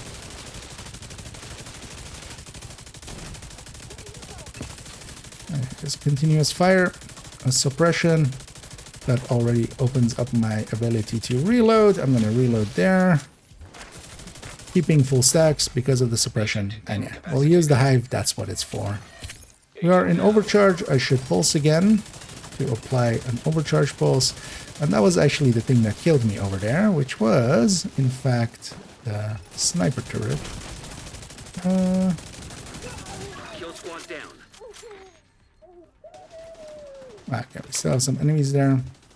Hopefully they don't finish us off. Let's make sure we get all our loot, maybe before we kill the last few, because yeah, they'll... And especially, let's get ready into the fight again. This is also, yeah, if you have a coordinated team, you can kind of do this, but of course with randoms, it's a lot of, it's like herding cats. But here, of course, yeah, we'll take the time, we'll leave some enemies alive, make sure we get everybody gets their loot. We'll keep the ones that we have busy. And once everybody seems to have gotten their loots, we'll finish it off. Because we can always suppress them indeed. And I think everybody has their loot. There you go. And if nothing else as well, we have it under 30 seconds. Because I have some loot upstairs, but I'll go get it. One thing as well, if we go and actually get the supply room, for instance here, if we care about our targeted a lot, the targeted now will be, of course, our targeted from the retaliation. But there we saw it in a retaliation. So for instance, in a retaliation, there are some of the shorter fights. It doesn't really perform well there, but especially, of course, on the defense, it can work wonders.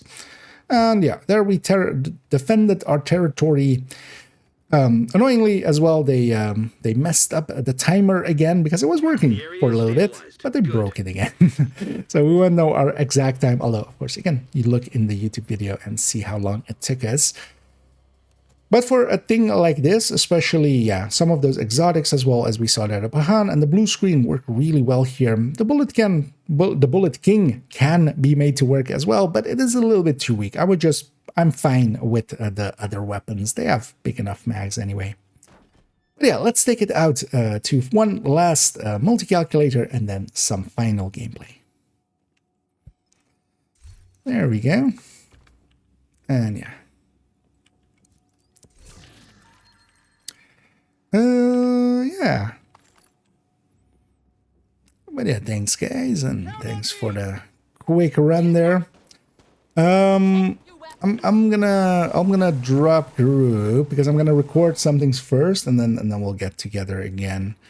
But then we'll take also first we'll take Doug and Phaedrus, and maybe get a fresh team in the video as well. But yeah, GG's, and yeah, thanks a lot for the help and the schmood run.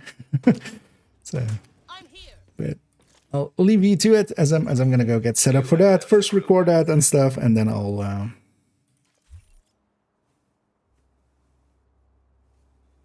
How is this working nowadays? How is this a shared space thing? Because I left the group, I didn't get a loading screen. I got phased into a new world. I've had that before as well with this, when like a thing ended and it just kept me there. Yeah, let me actually catch up on a lot of chats, because yeah, we took a while there. How long was that actually? 17 minutes. Okay, that's fine. That'll be one of the longer sections there anyway. Let's clean this up. I know, let me actually catch up here. Okay. Those coming in, I was in my own world a little bit as we're recording some stuff. And yeah, Merry Christmas is all around. And yeah, Bahan is definitely, yeah, one that I definitely wanted to show here as well. Although I should have realized, that's fine, we'll keep it in, because I'm not gonna like re-record it for that. But I should have realized that I just wanted to go to a different exotic, and yeah, the Tinkerer of course wouldn't work at all. I should have just gone Coyote actually. The Tinkerer wasn't gonna work there. So I went just Centurion quick, but Centurion of course also wasn't gonna work together with Pahan, or because yeah, weapon swap will break both of these. But that's fine. It's fine. Let's lastly take it to this and then Tinkerer. Although do Centurion 1 and then Tinkerer 1 maybe. Let's do Centurion first.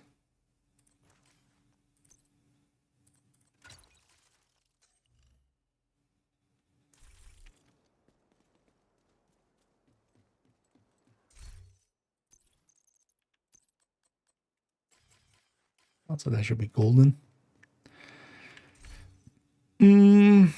Yeah. Briefly for me. How long have we been going? 119, which sounds about right. Oh yeah, let me fully catch up on chat. Yeah, sorry for everybody that I'm quite distracted, of course. I need a theory.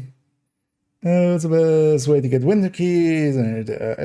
So yeah, I think somebody answer no. Especially on normal, farming the keys on normal, fight the Krampuses, and then doing them on normal. One thing you can do very easily is also just matchmake for now. If you go to matchmake and just matchmake for a random bounty, it is very likely you will get a Krampus bounty. And it will likely be somebody who's doing several of them in a row, and then just stay with the team and just run around the bounty.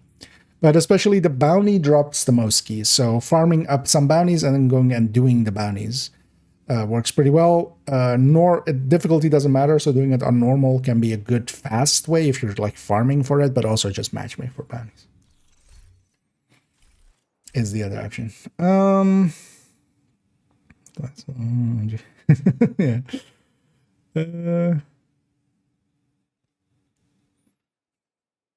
And the flawless. Oh, I had been down already. You missed the part where I was downed already once, and I think that's somebody else as well. The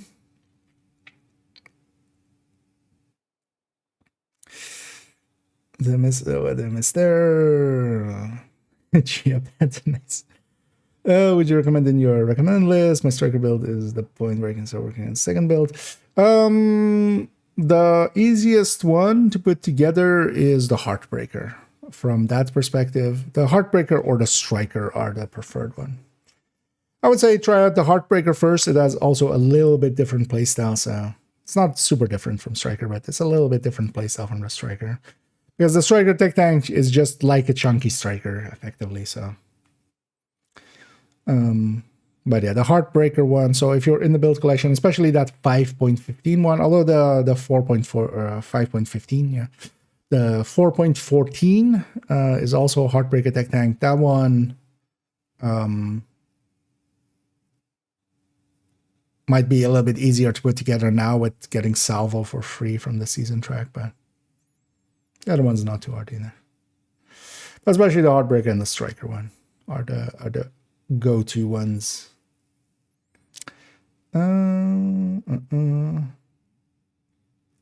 Oh, that's why you were. I was like, why are you happy about optimal range? But that makes sense. You have the library complete. Okay, well, congrats there, Melon. I thought you were. I thought maybe there was the like I had a drop or something with Max, or that you were like just making fun of it or something. The difference itself is going to be Sector Grando. Well, you get one from the season track, if nothing else. And you just basically need one, because you can always recalibrate the stat underneath it. It doesn't need to be a blue core, because you can also put the blue core. I think I put the blue core on the thing. I should change that on the build picture. But you can put the blue core also on the other piece, basically, or some other piece. But yeah, you'll get one from the season track, if nothing else.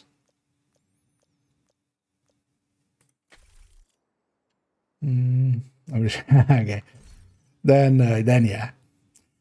But also I would say the other one is overall maybe the one to begin with. The killer one, that is kind of the newer one, has its ups, definitely, of more damage when killer is active, but also has kind of its downs because it feels a little bit weaker, especially starting out. You have to kind of get used to how weak it is compared to the flatline one starting out. So I would say the flatline one is the one to go with starting out if you're...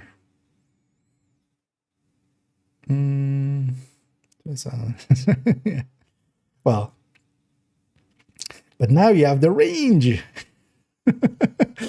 It's optimal. Oh yeah, let's record this real quick, and then we'll get another squad together, and we'll go likely do some Krampuses. I feel Krampus might be... My original idea was doing some bounty cheese to kind of also show pre-stacking, maybe, but I also don't want to do bounty cheese with the 5 times up, so maybe we go Krampusing, which will be basically the same.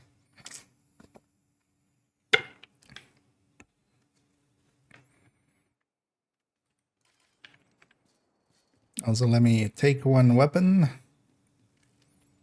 As you know, we'll do it with a pistol.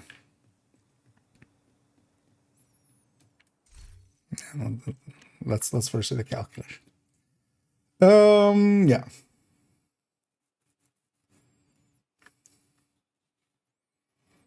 Let me so the stinger is measured always active. Oh yeah, let's maybe turn that off to start with.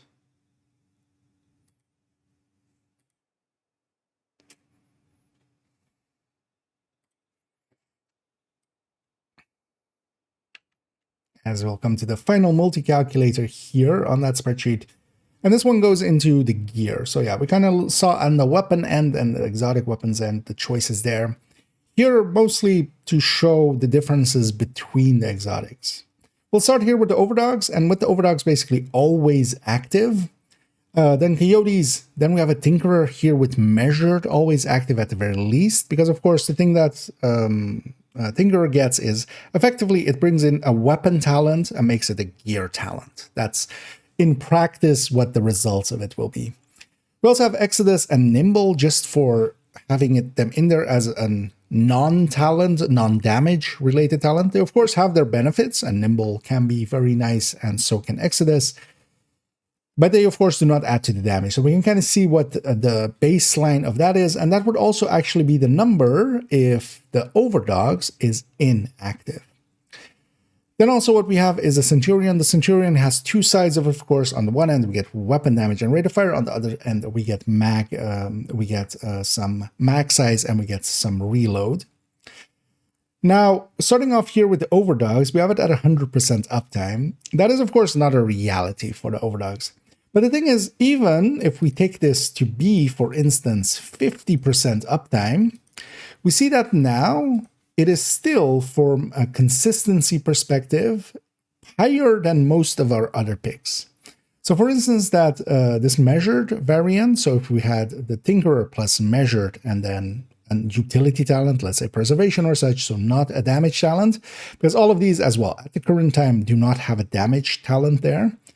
Yeah, that is starting to, for instance, look to catch up. The weapon damage plus rate of fire side of Centurion, which does require a weapon swap here and there, so you'll lose a little bit of damage in those swaps, but it can be quite a bit ahead of, for instance, the overdogs if it is just 50% active. So it really depends on what the uptime you consider here, because yeah, the uptime on the overdogs can be pretty high in some places. So for instance, in a second, we're going to take it into the Krampus bounties. Everything except Krampus, it will be active against. So there are situations where it has a very, very, very high uptime. And yeah, that'll just be, for instance, in that case, effectively 100%, because also we're going to do a thing to Krampus to kill him quickly. But there's, of course, other places where it won't work out at all. So for some of the raid fights and such, the enemy that you're wanting to shoot at will not be the one that is bonused, and then effectively it is a waste. Even when it is a waste, and we can kind of, and that is also why that Exodus and Nimble is in there. If we set the uptime on overdogs to 0, we see it's effectively the same as having a Nimble or an Exodus from a damage perspective, of course. That is just how that works out, because both of them have the same, all of these have the same stats, weapon damage, crit chance, crit damage, but then a talent going, towards either damage or, for instance, in the case of Nimble, to heal you to Exodus, to kind of give you some survivability. Even if we, for instance, put this to just 30%, and then here actually we'll start bringing some weapon talents, because we kind of have to. If we, to compare it especially with the Tinkerer, if we take measured, and the Tinkerer one effectively always has measured there. And alongside of that, for the Tinkerer, we also add in, for instance, a Ranger. So it'll be measured plus Ranger for the Tinkerer. And we're calculating the Ranger here as a 28-meter range, which is actually pretty long. That would be a 14% separate multiplier just by itself. But just for the purposes of this discussion here. So a little bit longer range when we're doing that. Then actually the Tinkerer, if we are taking just at 30% uptime on the overdogs, the Tinkerer can come up ahead. And the Centurion, of course, can be pretty... Wait, what happened there? So wait, what's wrong with the Centurion?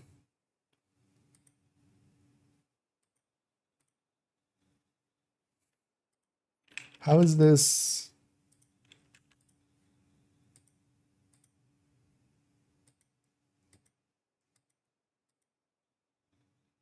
Ooh, it's measured as breaking Centurion.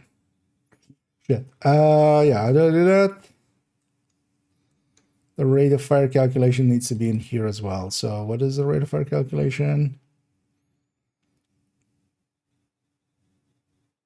I did not spot that, because I had measured the whole time on. That's why. Oh, that's 6. Wait.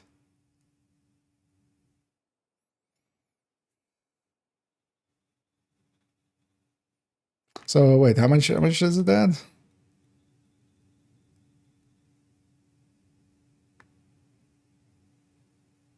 Uh, 20% rate of fire, right? Why are we doing it so complexly?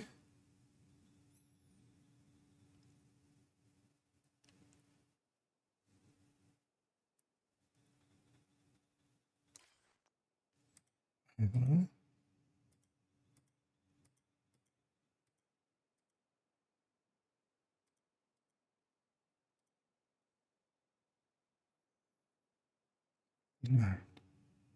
Oh, yeah. So no, we need to do it here. So this is just plus 20. So for Centurion is 10 plus 20. At least I'm getting good at spotting these live. It doesn't actually make it into the video. Times whatever's in this field. 801. Does that make sense? Okay.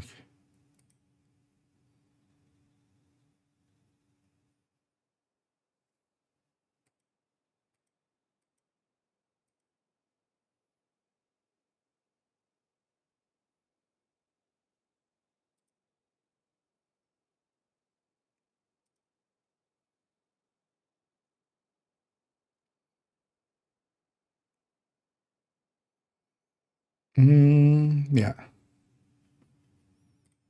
Okay. Yeah.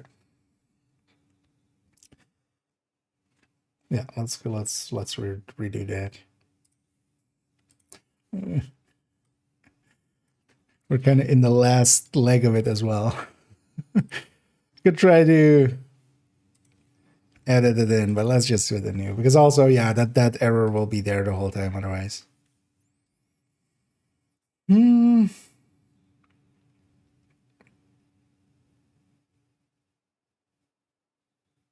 Oh yeah, so overdogs goes back to 100.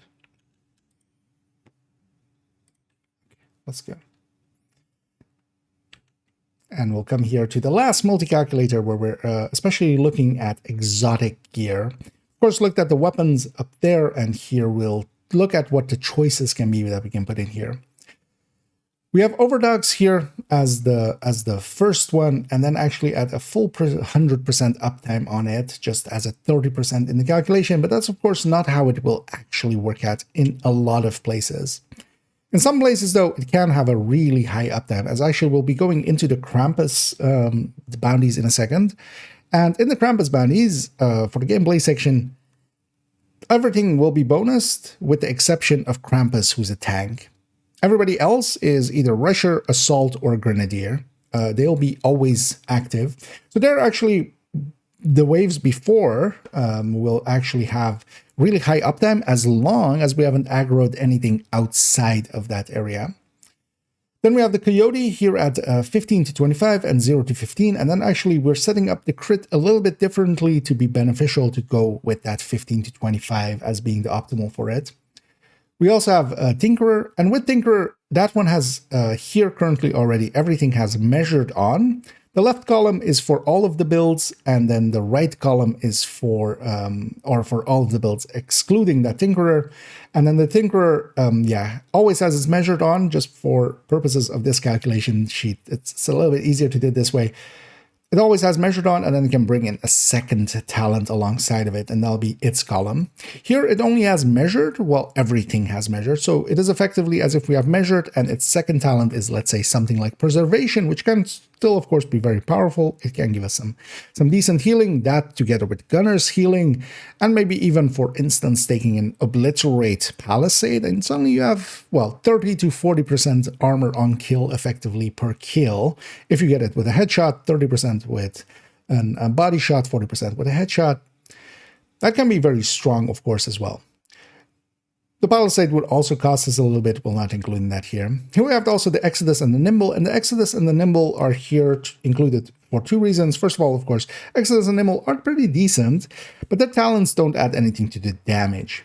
But effectively as well, what they are is if we set the Overdogs to 0% uptime, so when it is basically inactive, we're effectively doing the same damage at that point as the Nimble and the Exodus are, because that's how the talents will work out. Those talents are going towards some healing and some survivability in the case of the Exodus. The Overdogs, when it's inactive, it's basically 0%. And because of that, it's the same number because the stats are the same. It's weapon damage, crit chance, crit damage on all three of those. And we can use that as well as just kind of a benchmark point between the 0 and the 100% of the Overdogs. If we put the Overdogs back for one last one there, we see the Centurion. The Centurion actually on the weapon damage rate of fire side is really, really powerful. And even with the overdogs at 100% uptime, it is getting the closest of all. And that is pretty strong. But of course, there is some downsides to it. We have to, at the very least, swap off and swap back to get it to trigger. In that time, we're losing a little bit of our stacks. Now, with the swap speed that we get from the weapon handling, especially at higher stacks, we'll make it so that it's decent. But also, for instance, on the mag size of things, where we get the reload, because that's actually the nice side. When we're swapping to the magazine side, of course, we get a free reload alongside of it. You would think that that might be nice, but honestly, swapping off and back is already losing you some stacks. Not that many more than you would lose just reloading the damn weapon. But of course, because we're giving up effectively when we're just going into the magazine size and the reload, we aren't getting that much into the burst. We're getting our sustain is still doing decently fine, but our burst end is actually dropping a lot on that end. And that's the reason why I try to mostly keep it on the rate of fire and weapon damage end. That 20% rate of fire is really strong.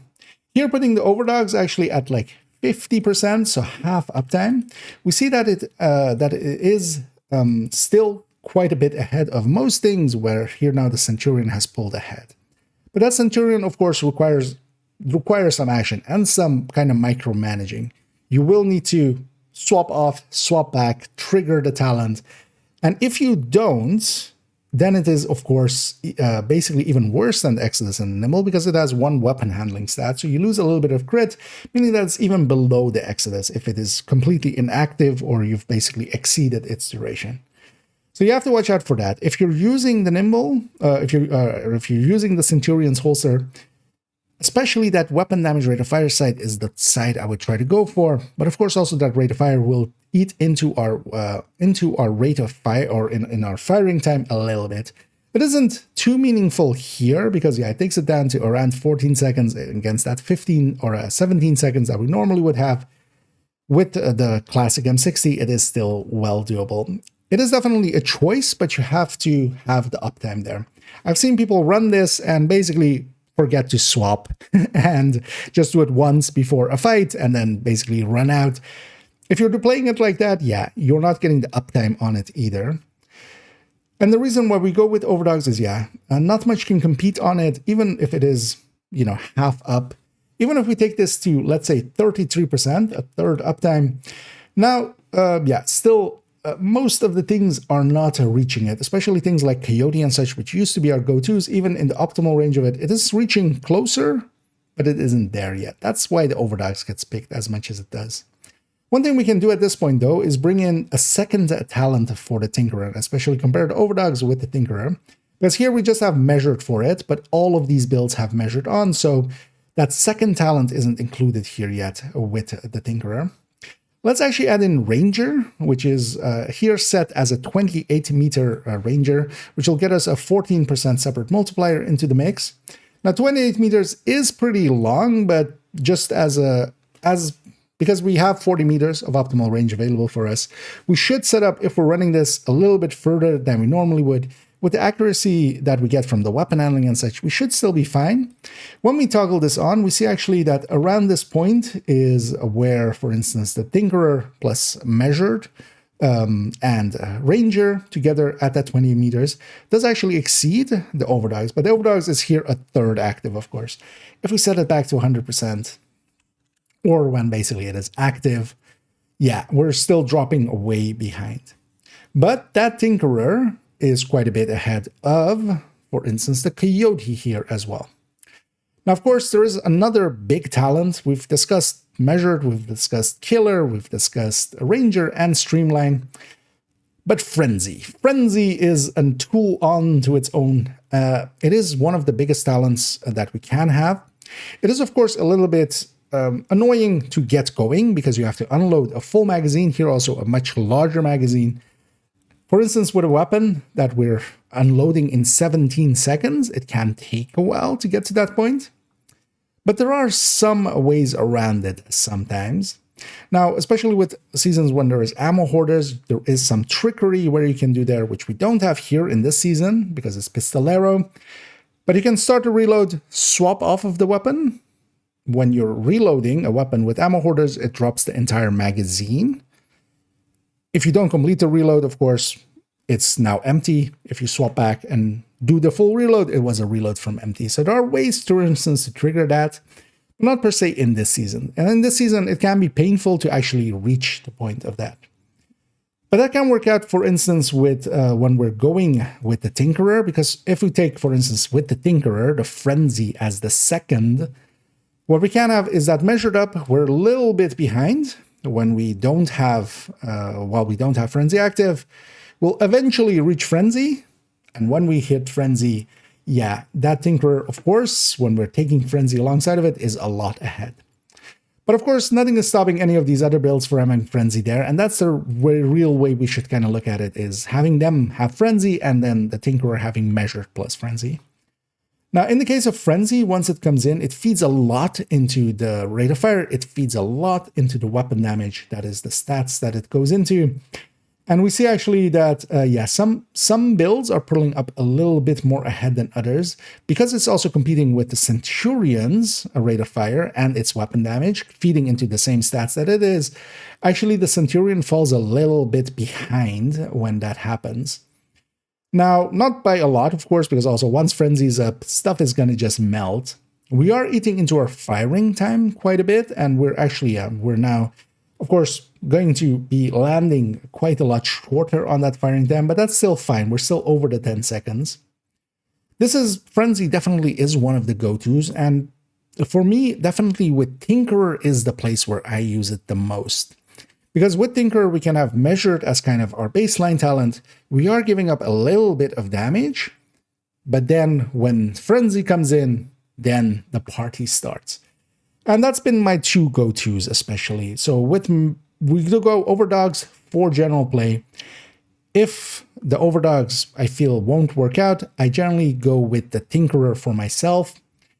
If I'm in a team and nobody's running Coyote, and I should have been doing that in the last section when we were doing that retaliation, I should have actually been on a Coyote myself. But I didn't realize till much later that that was also an option. We went back to the Overdogs just quickly. One other thing as well, as actually the last section kind of showed, when we're going, for instance, with the blue screen or the Pahan, yeah, we can't really go Centurion. That weapon swap really interferes, especially with the Pahan. The talent is when we swap off of it, any stacks we had, we drop those. Same, for instance, with any marks we have for the blue screen, when we swap off of it and back, all of those marks will be lost. So, and all of the stacks as well alongside of it. So the Centurion, definitely much more for the high ends. And yeah, definitely Nimble and Exodus can be choices here and there as well. Bloody should also be considered. It is a little bit less than, for instance, Overdog. It will be ahead of Tinkerer plus, with Measured plus Ranger, actually. It will be ahead of that. But of course, the triggering of that is not per se on this build. It isn't in line with this build too much. Let's actually now take this into some combat and kind of look at some of the different exotics, as we'll take some Tinkerer and also some Centurion into some gameplay. Yeah. Yappity yap. 11. Way longer than I intended there.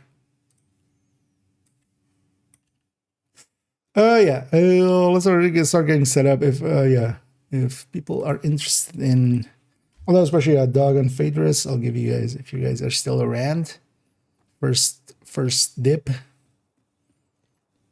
first pick. If you're interested in joining. Another agent has joined your group. Joining indeed. And I'll give Phaedrus a minute. They're around. Because also I totally understand if I took way too long. And you had better things to do with your life. Do we have anybody else there that wanted to join us earlier? No, right? I'm not forgetting anybody, right? because I would feel bad.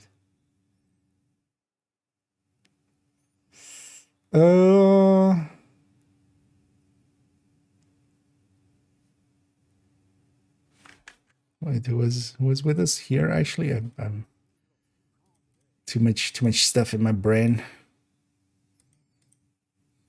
Oh yeah, so okay. And then yeah, if anybody else wants to join us, especially as well if, and yeah, we'll go and do a quick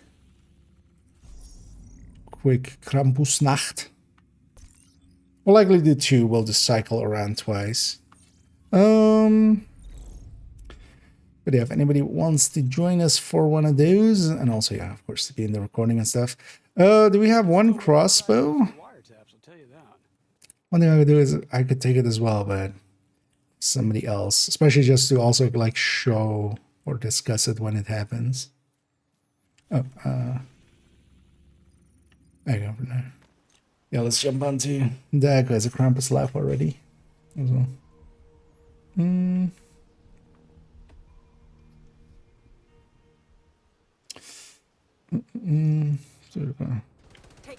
Yeah, Varus, if you have the option.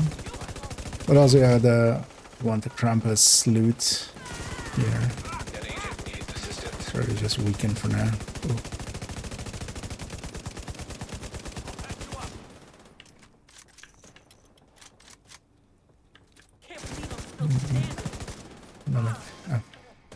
Yeah.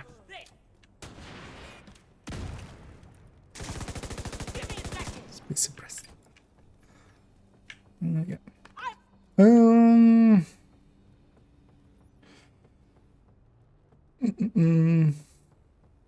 Oh yeah, Moonzer, if you wanna go get Melon,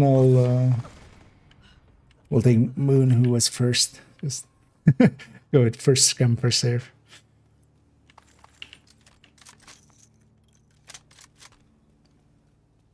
But yeah, feel free to join back in. Another agent has joined your group. Target is near you, Agent. I don't think we're right yet. No, I'm right. I'm right.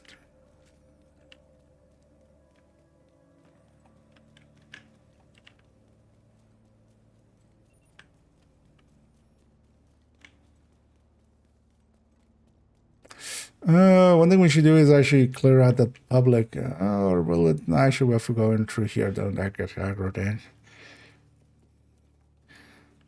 Well, actually, for this, yeah, it doesn't percent matter.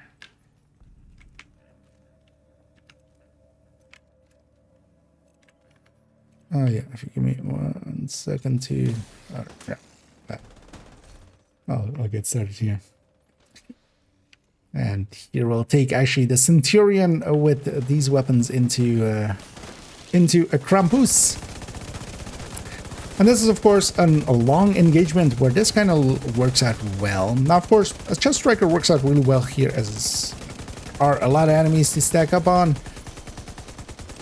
But this as well will work out. So I'm trying to keep especially the one side of the Centurion on these weapons, or on the weapon, as I especially want the, of course, the rate of fire side, and that side of course has the damage, which is actually that side. So we can always swap to the pistol to make that a reality, so it comes onto the weapon. So if it's on the wrong weapon, we basically use that to get it going. And of course we can use the free reload from that system as well. But we have to just watch out that we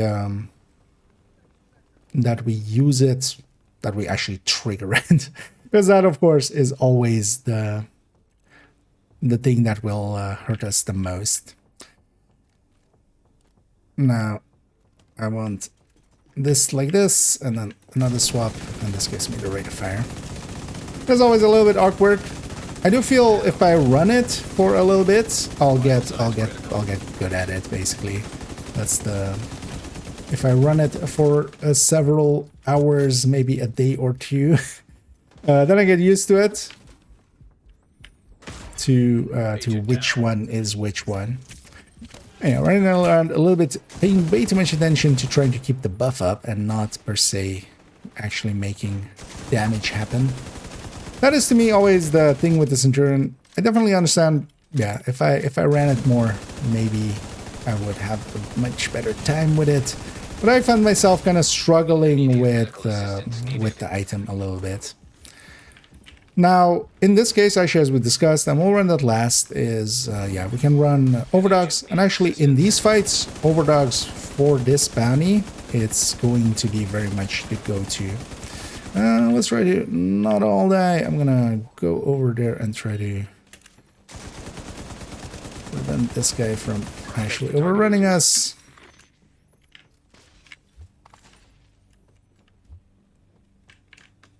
Well, let's finish this one. I'm just gonna cut it there.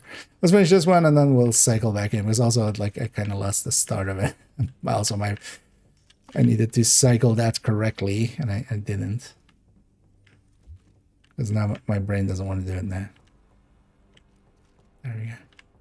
Also, I might wait. Is this still double stacking? Is that what's going on there? Is that the?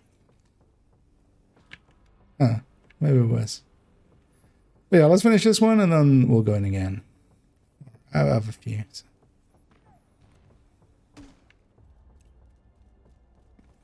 But yeah, let's maybe or yeah, let's just go. Although this might not work out for us. We'll see. Because the easiest is going to be to pull him out, because here as well, if we kind of are just fighting him willy-nilly, it's going to be a mess.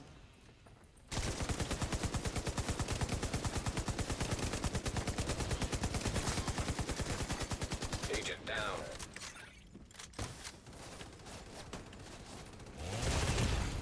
Serious trauma detected. Add the poison. Agent incapacitated. Let's respawn back in. Agent killed. Yeah, we should just let's use tactics there. Let's not be a random team on the next one. Let's just pull him out and crossbow him and then deal with him outside. That'll be 1,000 times easier. We shouldn't just run in. An agent needs assistance.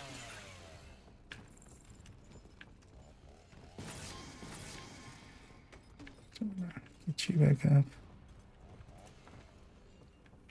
Ah, really, Kive? You suck. Also, don't forget that you can always respawn back in. Immediate medical assistance needed. But yeah, on the next one, let's pull him out, and then let's have the whoever has a crossbow just tap him once. Agent down. What's with this hive? Does it at least heal me now? Oh, I should have it. That's your target.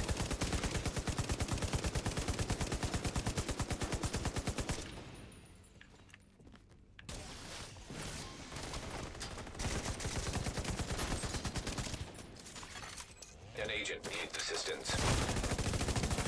Actually, we're totally not gonna use the Centurion here. You know? I can't do that and this. Vital signs critical. Made this the biggest mess ever. Agent out of action. Agent killed.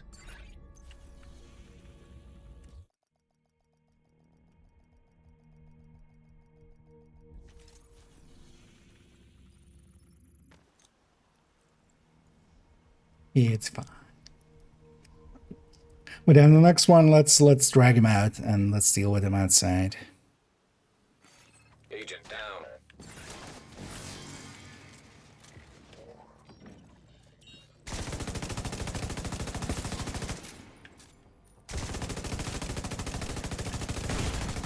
Serious trauma detected. Agent down. I shouldn't have a good decoy.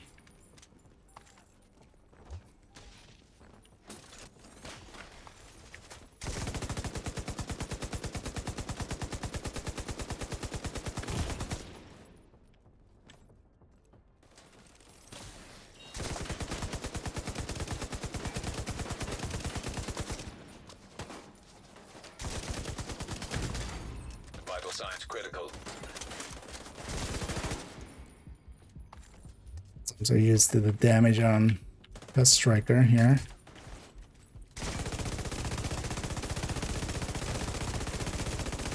Looks like you earned yourself another bounty. Well done. Yeah, let's go get set up on the start again. And also, yeah, if you guys can give me a second at this, just to quickly intro the build, and then there we go. It's a little bit too fast. And yeah, on this on the boss fight, let's drag him out. Let's drag him out onto that balcony, and then because we do have a crossbow, right? Available. Yeah, just try to crossbow him in the chest. No, good enough. Oh, you guys going that way? Is that can't be faster, right? Also, if you guys are running overdogs, you kind of want to clear out whatever's outside here. Actually, that might be handy to do, actually, so that the overdogs are active. Unless you're not in combat with anything out there.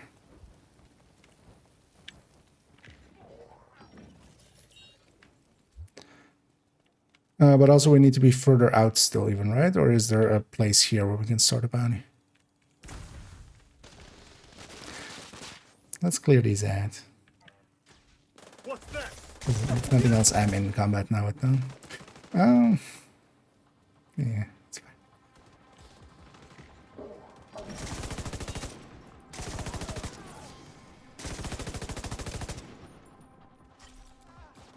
Armor's failing.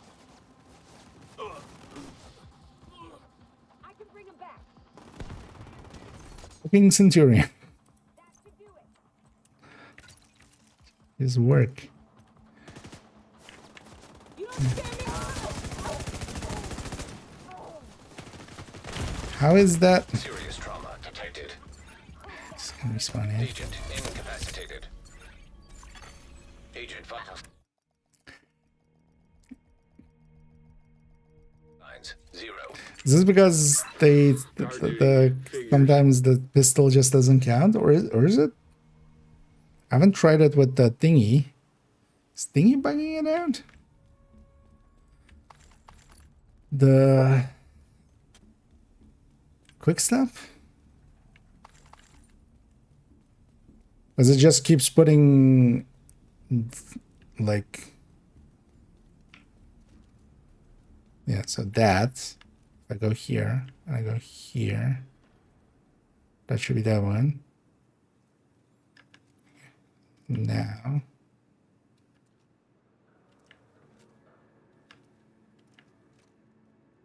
yes.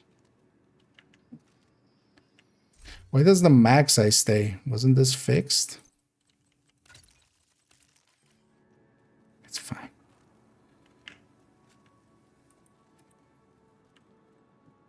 Did they break the oh, god damn it. We don't even use it at all. That's what's going on. It's breaking. Well, fuck you then. How did they break that again? Somebody's actually in combat with something. Because I keep in mind, yeah, although we'll get far enough away. Keep in mind that, yeah, if you're in combat without something else, Overdogs is not going to be active, most likely. Yeah, let's pop this. Jolly, indeed. Target is near you, Agent. Yeah, give me 1 second to intro it, and we'll just run in and blast. And let's actually go put that into practice. We'll take the Tinkerer here, Measured and Frenzy. That combo we were talking about a second ago. We'll make that work. Now, of course, in the case of when we are running ourselves here with the Tinkerer, we only want to use our main weapon. Our secondary is effectively useless because the Tinkerer only works in one direction.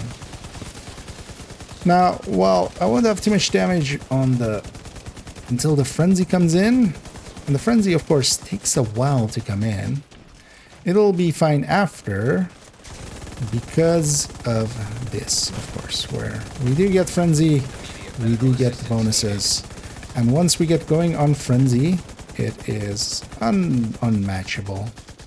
Now, one thing we can even do is I want to keep that Frenzy. Now, as we discussed, we don't want to use our secondary, but for instance, there was just one enemy left.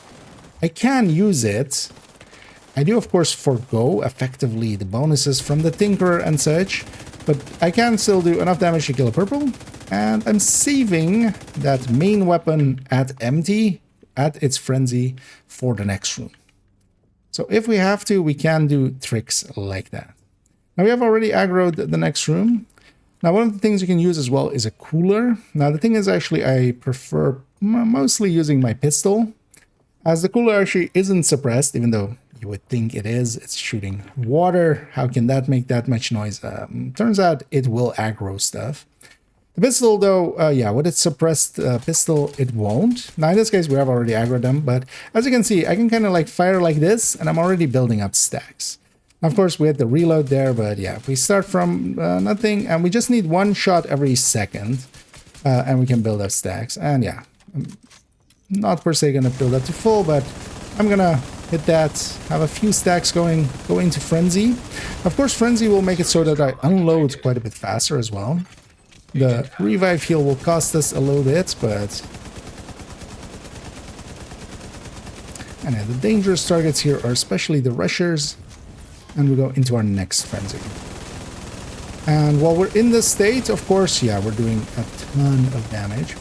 We also have a likelihood of suppressing, which, well, not per se too handy for my allies. Yeah, it is quite handy for me.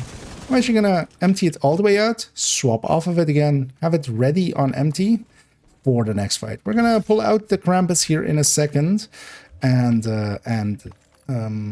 try to take Krampus basically by himself with a few rushers and such, and then go from there. Now, when our hives reset and everything from that supercharge, we'll have it.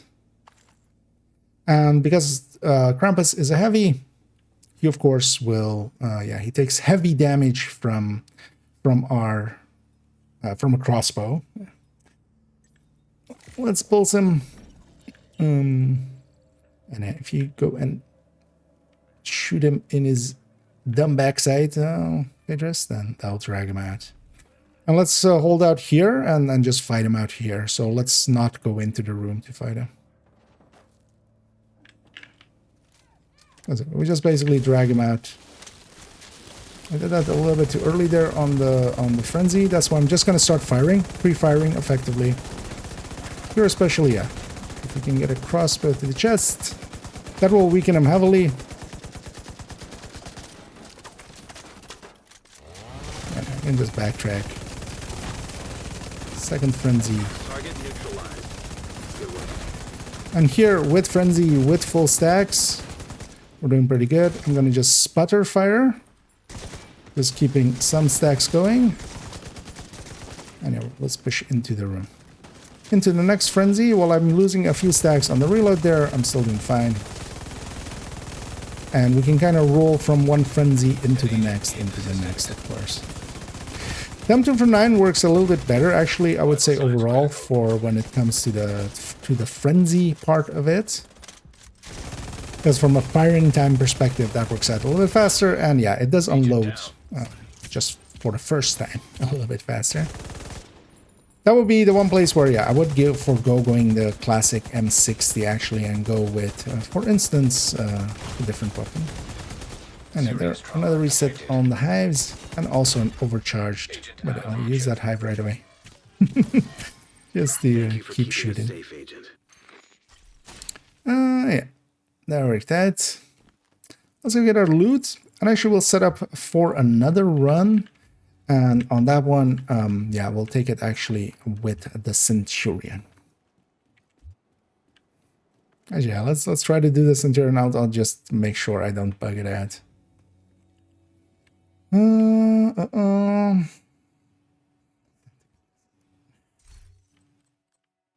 Let's see.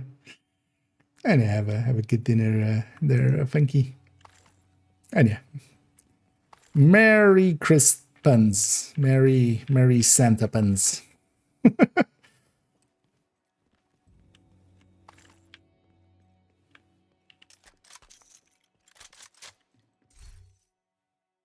Let's go with the Centurion now. So wait, I'll just try to not break it. So, huh? Huh. Okay. Don't break.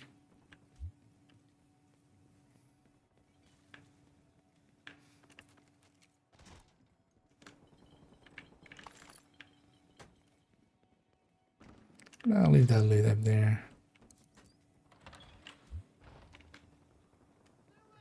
Oh, back.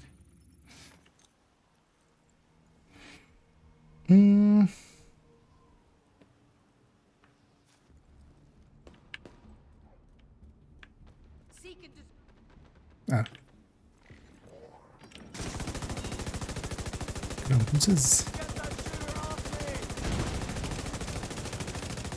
Well, that's gonna.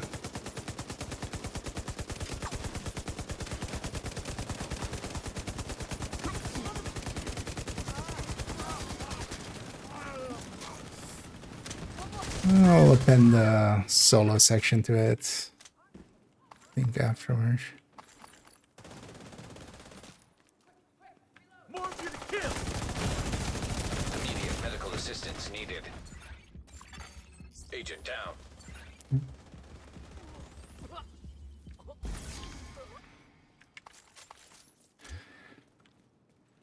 Yeah. Oh, I also selling. Target is nearby. Oh yeah, let's just set up for it. Yeah, let's just get going. Let's finish this off. And here we'll take the Centurion and try to keep some uptime on it. We'll keep it with the M60 there. One thing with this M60 as well is actually the firing time is of course longer than that 12 seconds. So even in the magazine we have to watch out for that. Yeah, I'm gonna swap off, swap back, get the rate of fire bonus, and just start our firing. As with most cases, yeah, I'm gonna try to find some tall cover and try to get some stacks going. Actually, seeing as we reach the end of the mag, even with the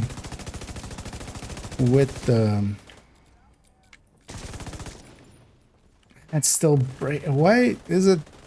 Why are you like this, Centurion? Why do you make me delete you off of everything?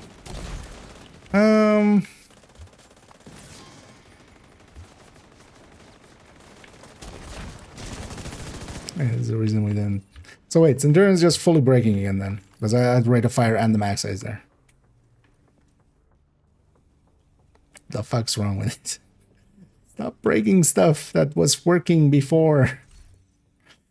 Did I say at the end of the other one that I'm gonna run Centurion? I did, didn't I? God damn it. Because yeah, I'm gonna cut that on that. Oh wait, let's try to get it going without breaking it at all, but let's reset here because here it obviously broke. Let's fast travel away and then reset the bounty. Let's fail the bounty and reset it, then come back.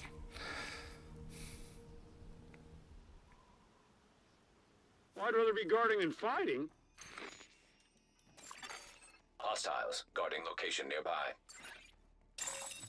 Rogue agent detected. And on top. Wait, where? Oh, it's gonna be at the food over there. We can avoid them.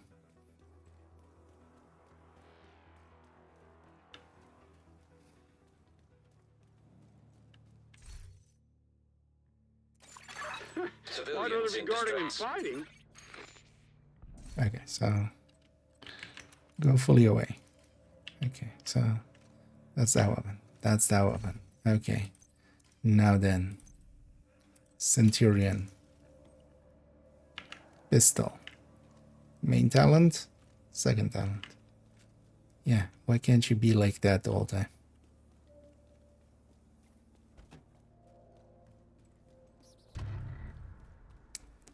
Other thing is, yeah, I'm also swapping to pistol, but just force of habit. Or I shouldn't use quick step. Is the thing.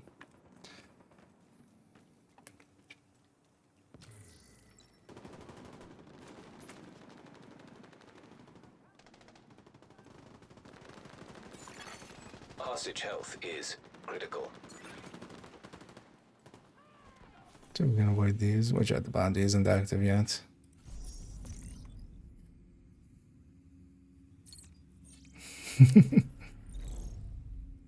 uh, or someone's in it. Yeah, let's round this out, and then we can. Hostage is dead. I think you're inside of its spoon. If you step back a little bit, but that's not loading. Target is near you, Agent.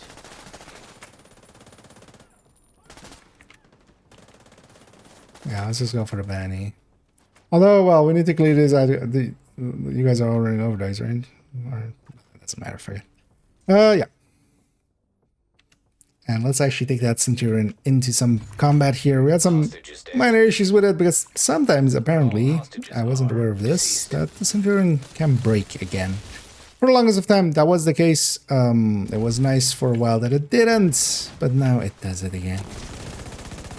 With the 12 seconds of the Centurion after a swap there, that 12 seconds is actually shorter than my firing time of the LMG, even when we are adding that 20% rate of fire into the mix. So that's mean here that actually I need to watch out for it and use it, make sure that I use it, even swap before I'm even empty. So I can't just wait for a reload to happen for that to happen. No, it needs to be before that even. I'm gonna uninstall the game. That's what I'm gonna do. I'm gonna cut. Can I cut out that I said Centurion here? Is that a possibility? Is it clean enough that I can do that? Also, could you remove from the healing hive the effect? Like that's super annoying actually, especially with footage that's gonna be actually really annoying. So if you're okay removing the sparkles. Because yeah, that's not.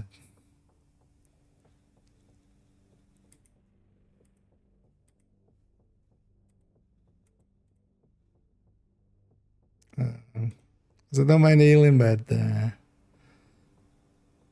it's being so distracting as it is kind of annoying. Can I remove 3? That would be an option. Yeah, sorry guys, I'm just quickly checking here something. Yeah, there we go. Let's go get our loot, and actually we'll set up for another run, and on that one, yeah, let's go back to Overdax. Have Centurion. If you don't want to work, then you don't work. Oh yeah, we need to reset again to start, if you guys are okay with that.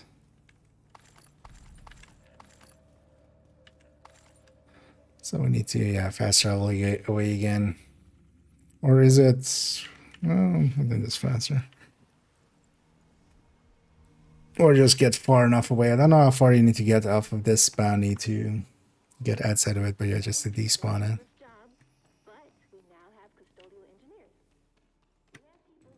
And yeah, sorry for the clunkiness here, but yeah, also fucking Centurion. Why are you like this? Enemy. I think it's also quick step. Like quick step is fucking me up because I want to swap to the quick step now. Like that's now ingrained into me.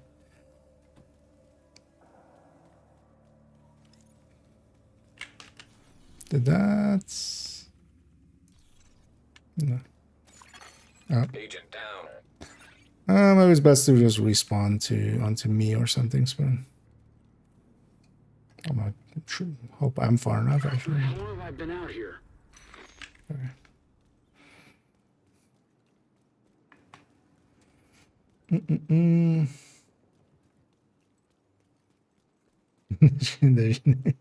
Yeah. Just for that, I'm not gonna. Near you. Let's go to these guys because yeah, I'm running over the XT, so I want misses.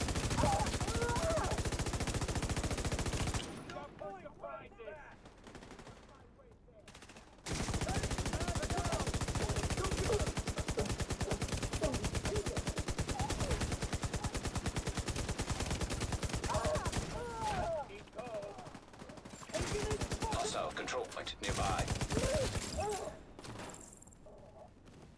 How long have I been out here?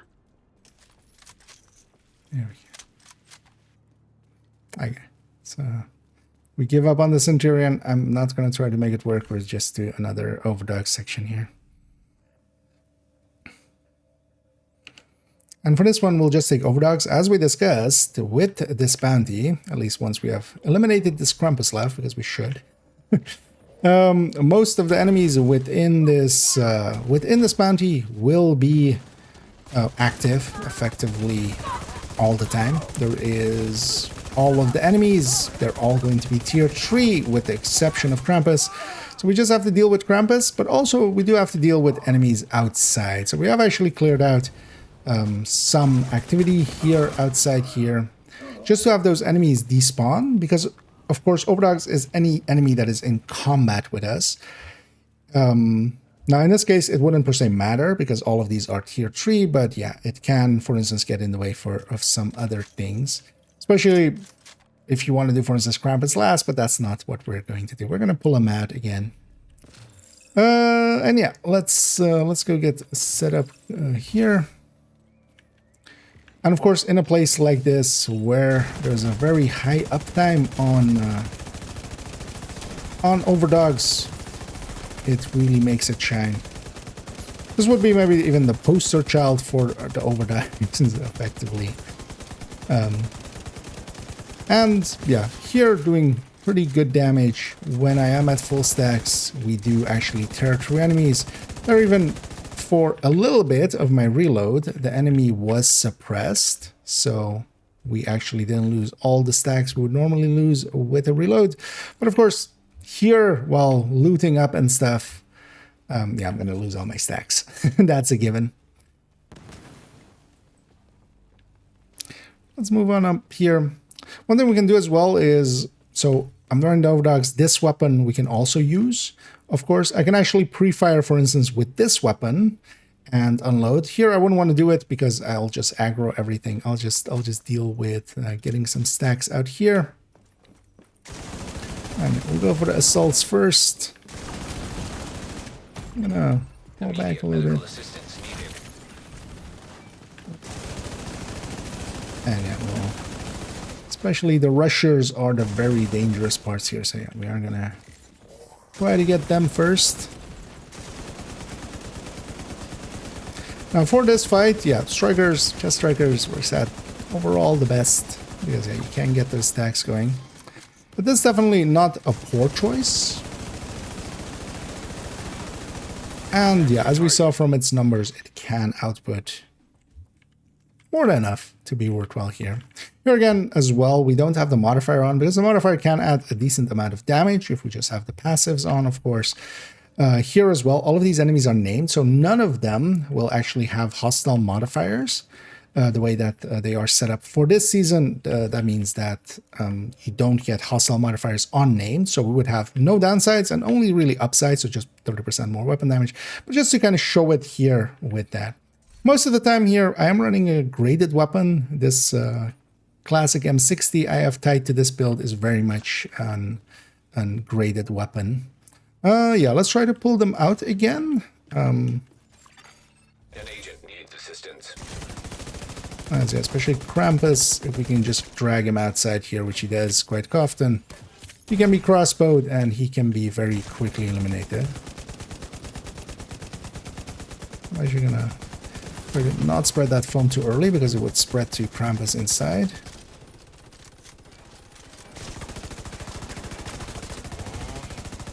And even without that, we can just tear through them. There's, of course, yeah, for instance, for Chest Striker, it is very beneficial to be getting stacks there. Here, yeah, it doesn't matter per se for me from a firing perspective. Because, yeah, here and there as well, I'm intermittently firing. It's basically checking in that second if we fire. So actually, sometimes here and there, firing just a little bit buys you a second. Also, sometimes that second actually seems to be 2 seconds, maybe. The continuous fire, though, definitely for some fights here, where, yeah, it would be beneficial to kind of relocate here and there. It hurts a little bit. I have a suppressed enemy, so I can reload.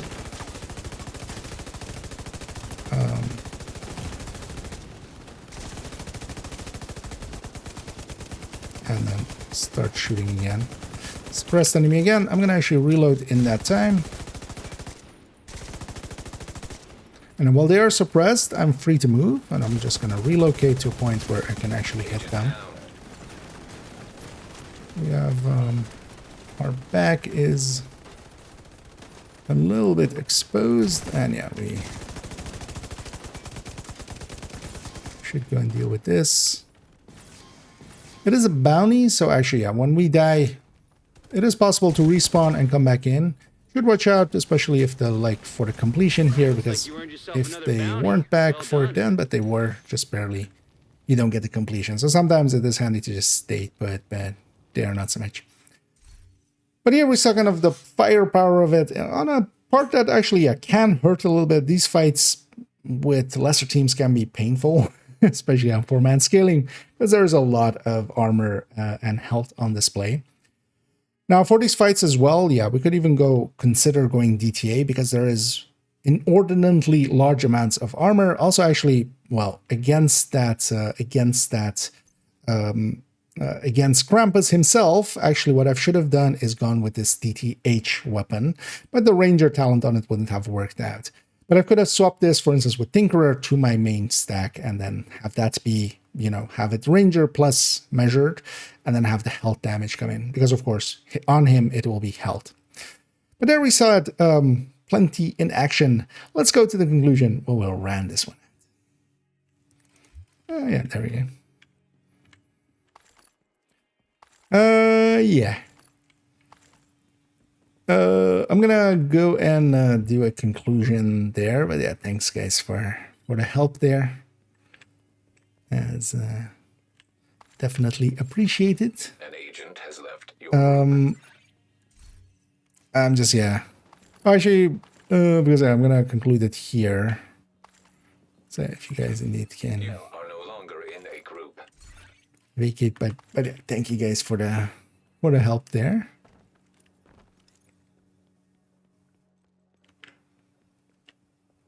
And it was annoying that Centurion. Yeah, sorry for having to reset a few times.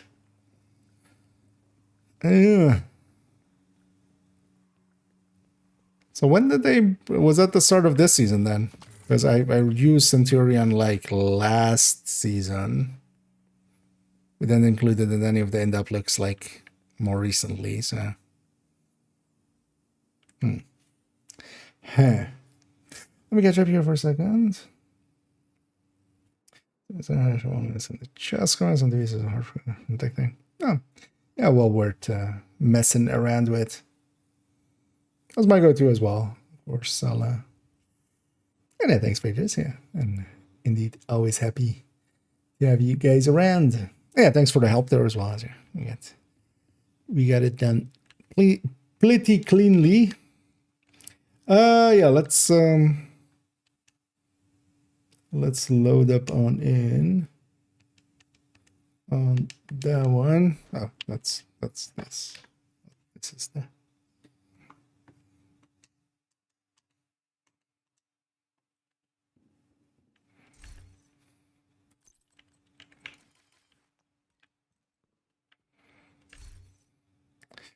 what we'll do.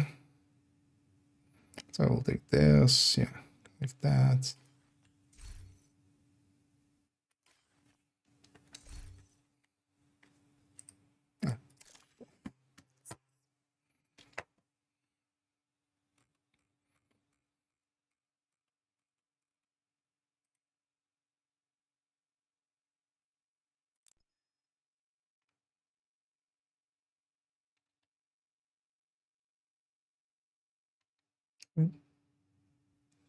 Why did the invite not show up? Fuck. Alright. Go like this.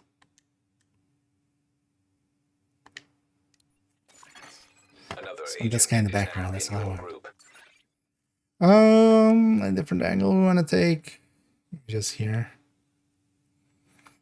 I know. Let's give it the conclusion.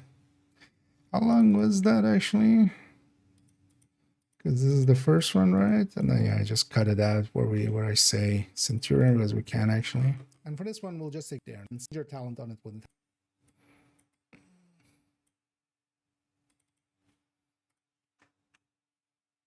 Let's have a look. Oh yeah, that sounds about right. Yeah.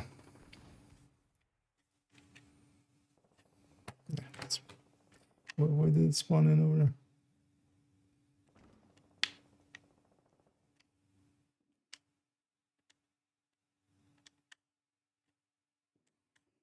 Oh, let's set this real quick.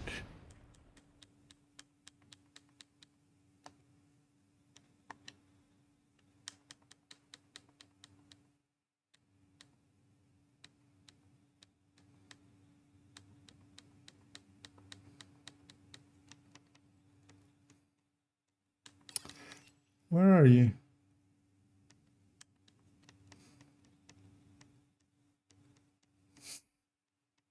Trying to find Caroling.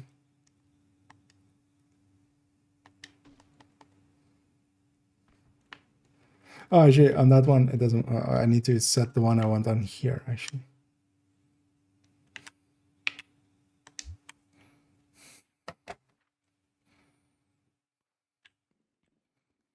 What is the one here? Also Carol.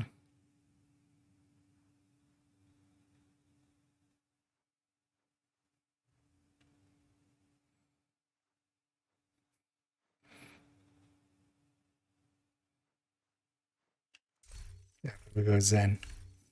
Because actually I need to set it here. This is the viewpoint that's gonna get the 25 minute. Yeah. Where is it?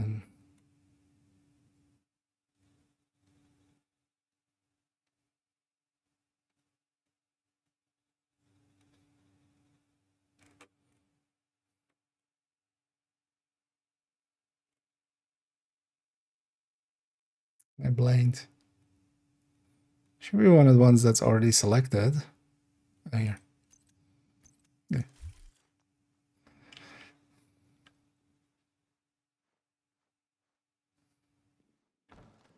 Okay, let's find the angle here. Also, let's already set up the camera.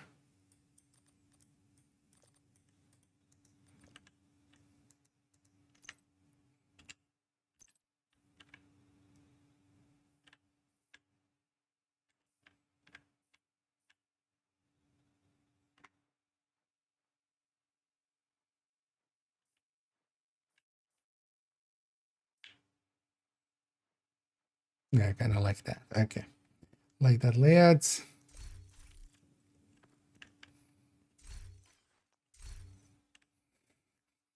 Yeah, just a little Krampus in the corner. Yeah. Oh, this is a 7 charge. Can I swap you? No. Can I? Can I swap? No. It's always an annoying one with that.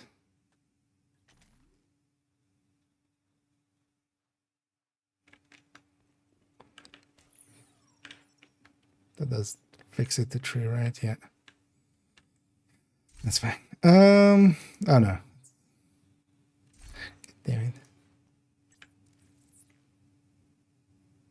Yeah, that'll be easiest. Let's just do that.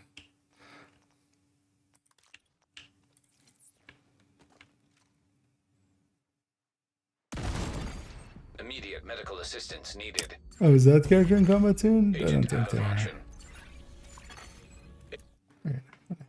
Agent deceased. Sometimes the downside of overcharges on red lives.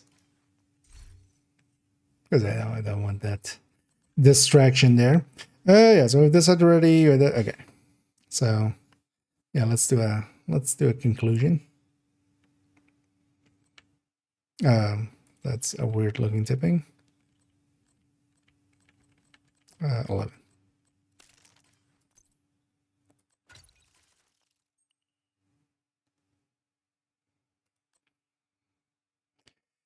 Yeah.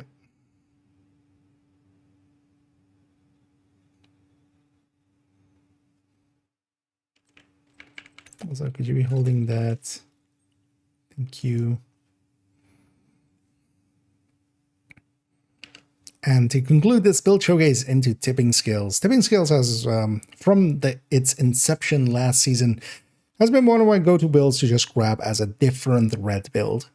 A lot of builds fit that, as for instance, Umbra quite often gets grabbed by me just to run something different than Striker. And I feel that's honestly the big strength here as well, is it is a build that is competitive enough with especially Obliterate Striker to be ran. And it works out well enough in a lot of situations. Play-wise, it is a little bit different from Striker, but also not completely. You're still mostly just shooting to do its thing. Unlike, for instance, something like Coco, where, yeah, it has its benefits there, where you can, if you get the marks going and such, it works out a lot better than not, of course. Here, it is just mostly still dumb shooting. Although you want to keep shooting, that's the main thing, and especially suppressing enemies and then using that to freeze your stacks and then be able to reload or to maneuver and move around and get to where you need to be. Its playstyle just being that tiny... Why am I circling around 7 times? Let's try that again. Oh, good game. Game really wants me to be mad at it today. Yeah, that even persists in photo mode, doesn't it? No, at least in photo mode it doesn't. It's fine. Fuck it. I'm not gonna completely restart the game for that server restarting. And there you go. And yeah, Merry Christmas. I'm totally jolly. Oh yeah, it's just a game, man. Putting stuff there that I can't remove easily. God damn it! It's server restarting. It's not. Go away. It's fine. We'll just have that there. I might just blur that. I might just crop the game differently. Actually, that's what I'll likely do. It's fine. Yeah. And to conclude this build showcase, Tipping Scales has definitely become one of my go-to builds. Mostly, to be honest, if I just want to run something else than Striker. It is substantially different enough from Striker that I feel I'm doing something else. At its core, it is still just shooting at the enemy, but at least we don't have to be hitting them, and there are some places where playing a little bit differently can work out. So for instance, stacking up with the pistol, for instance, in certain situations can work out before swapping out. And of course, talent-wise and such, we have different choices that we make here than some of the other builds. Especially, of course, LMGs having Frenzy, that is a super powerful talent, but nothing's, getting in the way of Striker running that either. Here though, especially as with most red builds, with the backpack being good and then preferably not going with the chest, we have a lot of options with exotics as well. And yeah, playing around with different exotics and trying to extract the most out of them, I enjoy that quite a bit. Tipping Skills is definitely one of those builds that I've, for instance, on second account as well, have at the ready, in that case, in my stash, so I can just pull it out if I want to mess around with it there.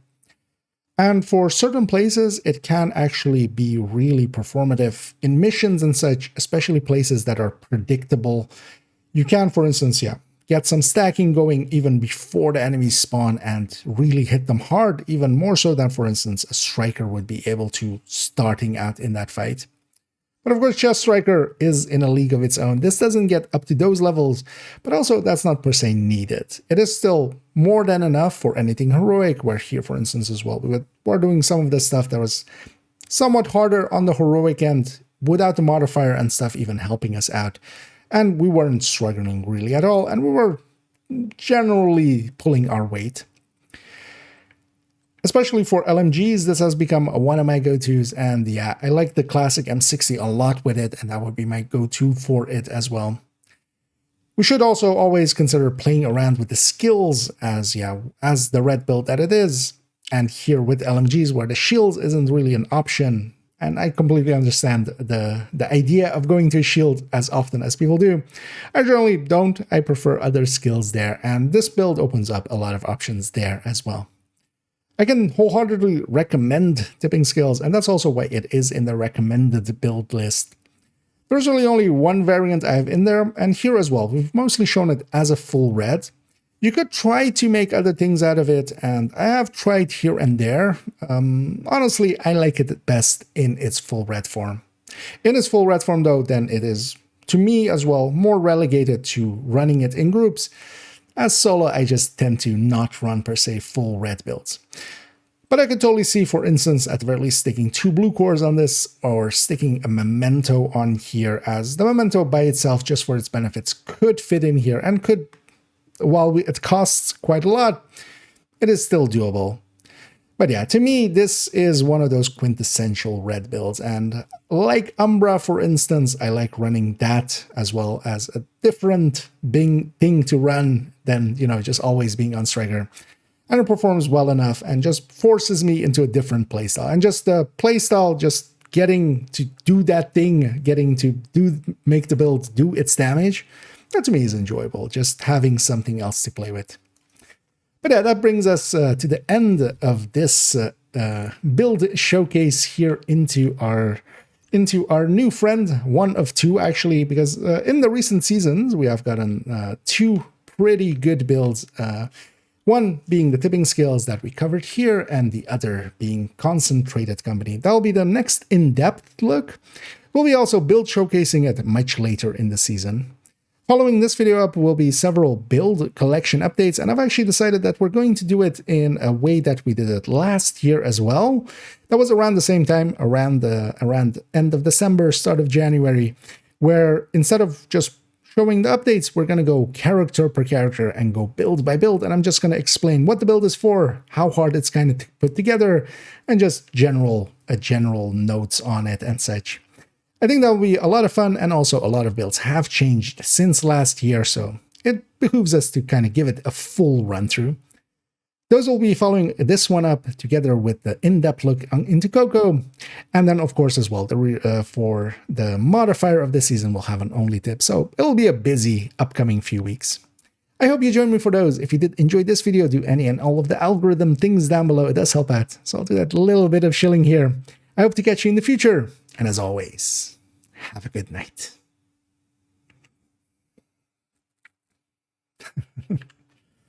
I like the just juxtaposition here between the Krampus and the Christmas.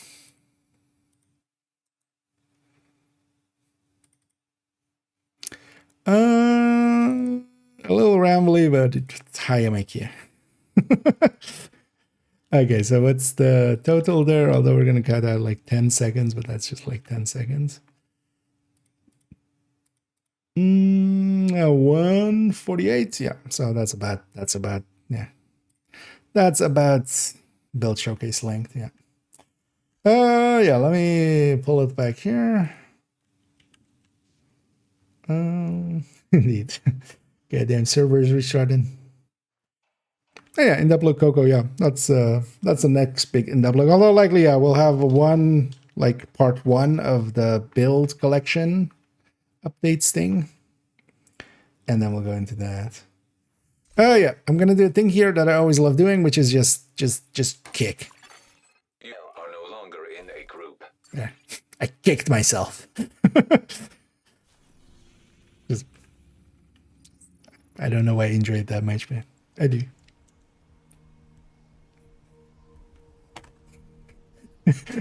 just Johnny Cash style. Just I kicked myself today. Baggage screening is mandatory. Please remove Just all because I could. electronic devices when entering Yeah. Let's. Oh, I've evaded the Krampuslauf. Selection in the district. Let's. How many keys do I have now? No, we're over 100 as well there. Just by doing some of those. You know what? I'm up for going a little bit longer. I wouldn't mind actually getting some of the little bit of frustration out that I had there on the goddamn or whatever it was called. What was it called?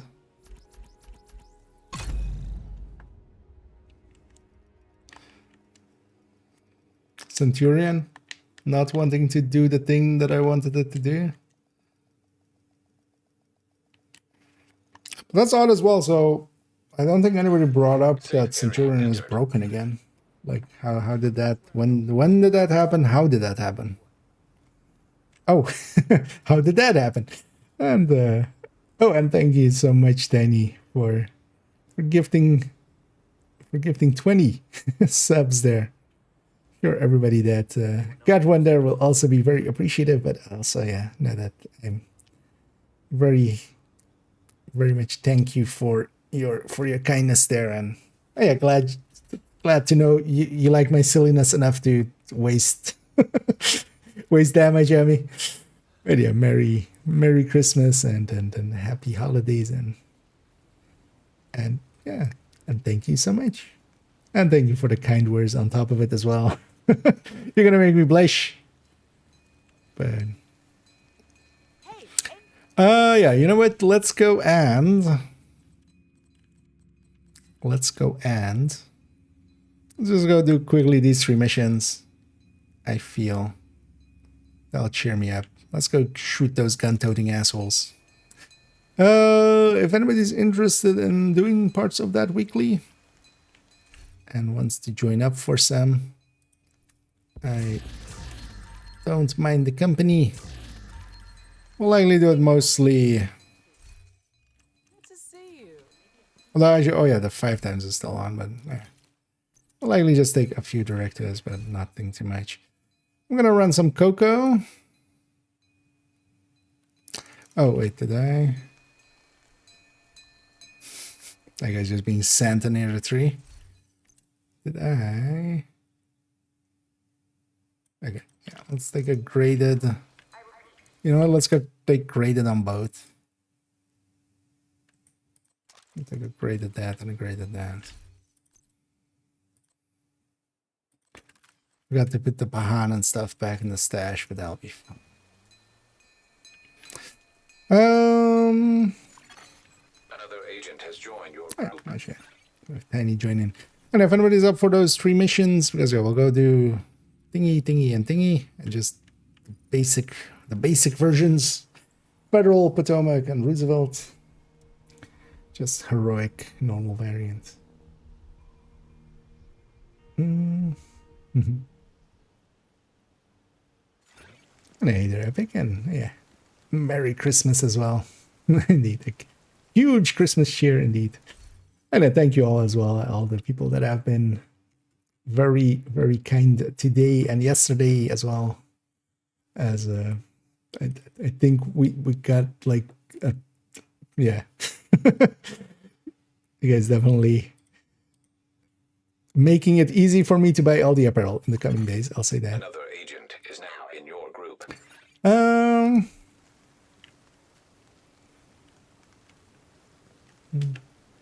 Okay. The wrong gunner. Oh, yeah, the character is set to normal, but we'll just set these to heroic. Yeah, let's take the modifier and stuff as well, because why not? This is just a normal version. Let's maybe take these 3. Let's not take special ammo. Or pistolero. No need, right? And we just... but if anybody is up for it, let me know. Feel free to join.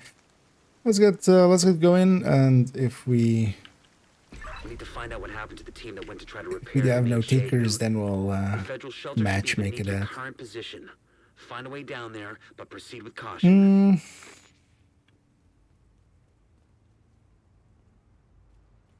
And congrats there, Cancel. At least I'm hoping you're happy about it, or are you are you mad? Just I got an eagle bearer. Now I have to use it. But yeah, enjoy. Definitely.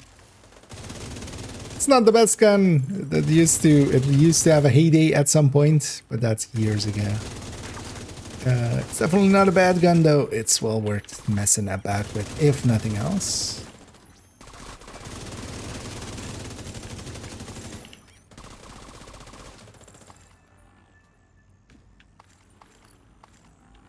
And also, of course, for the fact of the rare item that it is. Oh well, rarer. Oh, this is my first with Coco best one. You guys said nice. Actually, yeah, for solo, especially for solo, actually, yeah, I could see Coco being one to go with. And again, if anybody wants to join us, let me know. Otherwise, we'll make it up in a sec. I might for Roosevelt just go Eclipsing. Although now I just realized we're two Krampuses. Hiding from us was at Roosevelt Island. That makes that elevator very Back and fucked over. cram. Should have Just- stayed on the island with us.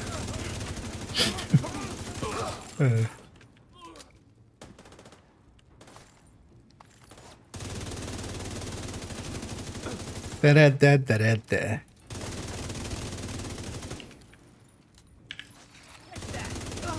Going from dipping skills to Coco. Quite the night and day.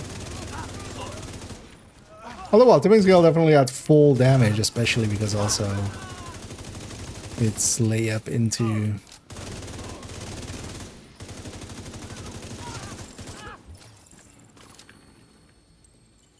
its layup into its handling and stuff. Although, of course, this has the handling basically always on. Wait, what? Human remains detected. Is that Identified top as division agents. There's no way the outcasts could have taken out an entire squad in a fair fight. It's not possible. Actually, I can imagine. You're just like, where are these damages taken right away? Yeah.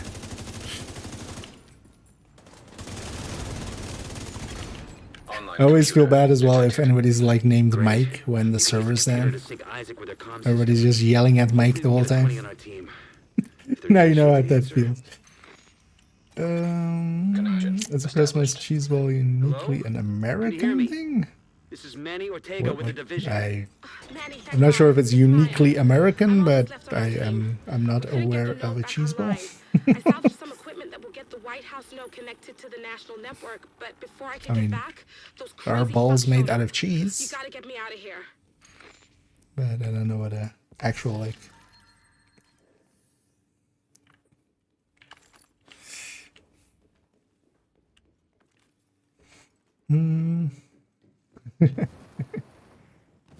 uh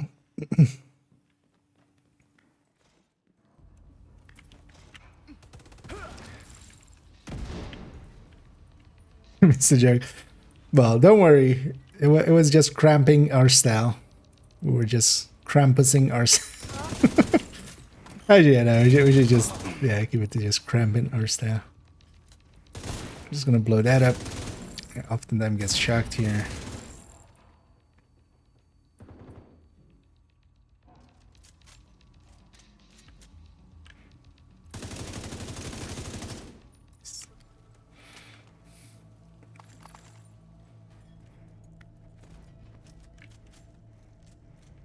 Oh, we're both running concentrated.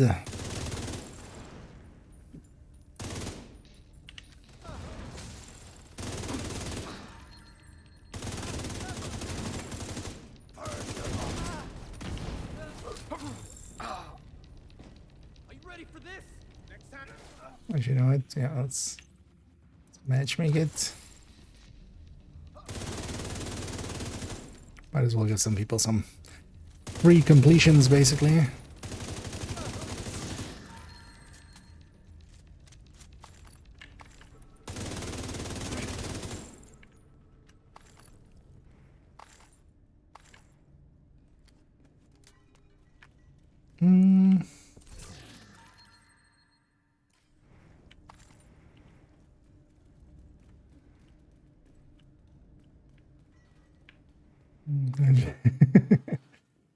Oh, you're the American cheese ball. Yeah.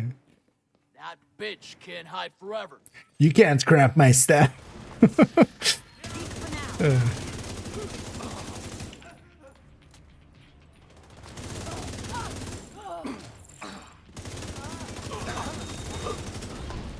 You can Krampus my style, but not my...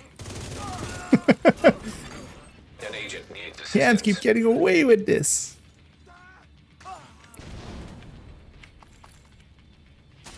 Well, turns out I can. I think I'm safe for now, but please hurry. Help is on the way, Maya. Sit tight and just try to stay calm.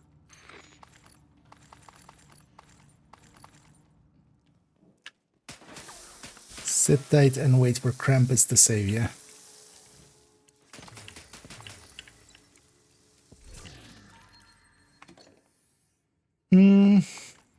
Or Campra, Coco, or just drone and source? No, everything will. You can actually, so one of the, especially if you're doing it at the range, as I've seen people do it at the range with like turret and drone, Oxy is actually really good for that.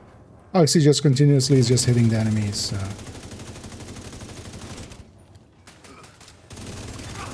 Extreme heat signature. Sprinkler system detected. If you Well, can basically trigger anything that sprinklers, you deals should be able to put out the damage. flames. But especially, for instance, here they spawn from 2 doors. I could like Oxy both doors and try to like shoot them into it, but it's also a little overkill. I was gonna say, that doesn't feel like the last wave.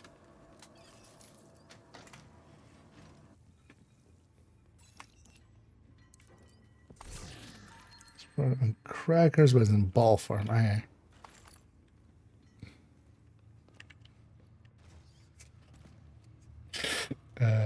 I was about to say, why do you spread cheese on white guys? That's very not good. That one might be a bit too far. Yeah, I would have to see what kind of. Although the thing is, of course, like American cheese, I feel most, you know, most Another agent these has guys joined getting your group. the freest run. Just, here it just gets classified more as like barely edible, I feel. And I did this. You know what? I'm gonna American cheese ball. It's also that Lenny Kravitz song, right? American cheese ball. I'm safe for now. Oh, Don't okay. think they're gonna Yeah. stop coming after me. I don't know what I did to make them We have so similar mad. things. You have to stop them. They're coming. It's not I don't safe. think these specifically are an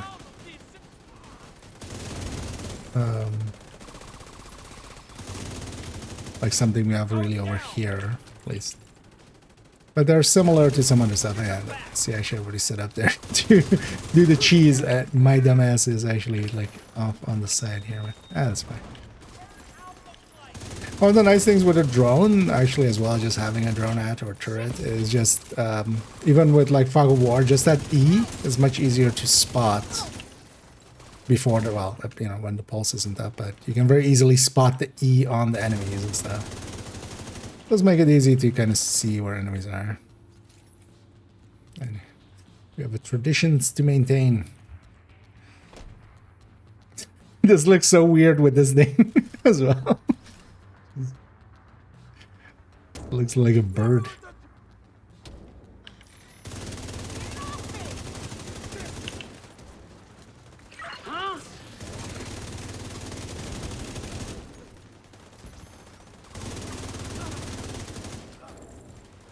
Oh, the, hard to see the pillar.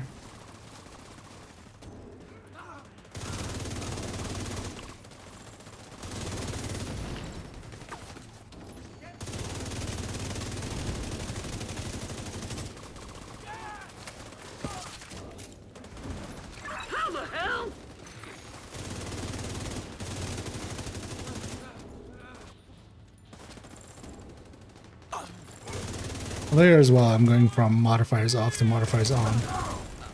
That makes quite the difference as well.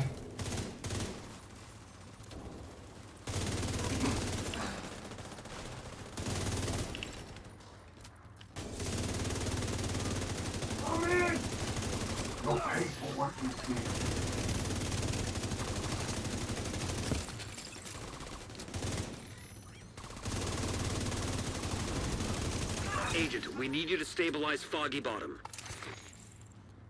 Right here, Maya. Talk to Krampus. If you hadn't have shown up when you did, I'll head You've back to been. the first team arrived. Too bad I don't have an Infantry MG5 here, right? I would just pull it out and just put it in her face and go like, you've been naughty.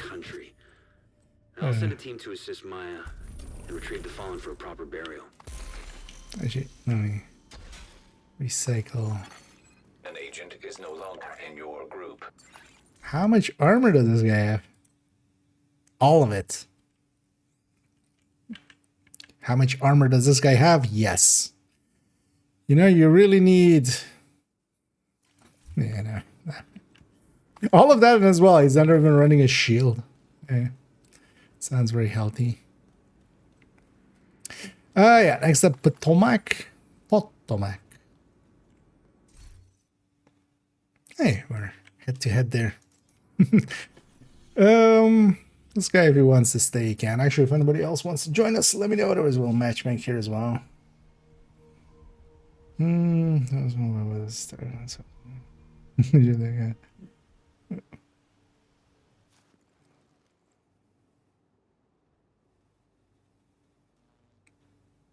Yeah, it could be also. I mean, it's a big ass country. Because yeah, over here that would be like similar to, you know, maybe some Dutch people and then like Swedish people. Like that could be the same distance as like East Coast, West Coast in difference. So, yeah, let's keep off Pistolero and the other one. Special ammo here as well will kind of suck otherwise. Yeah. Once we're all here, we'll get going.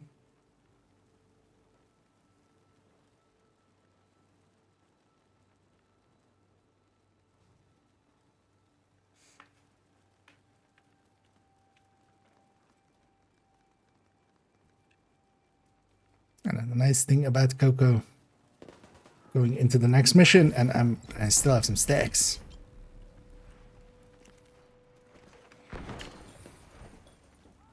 It's definitely the nice thing there. What the hell? Also, I think I would say maybe I should Coco in the end. He's now a little bit overtuned. Take out the boats they've got docked Not by a south of lot, your because position. Chest Striker still exists, but it competes way too well with Obliterate Striker in just this. Main entrance is clear. Thing is though that, yeah, it can't be used for everything, because you wouldn't want to take it into Incursion. Makes sense. Like, this would suck in Incursion.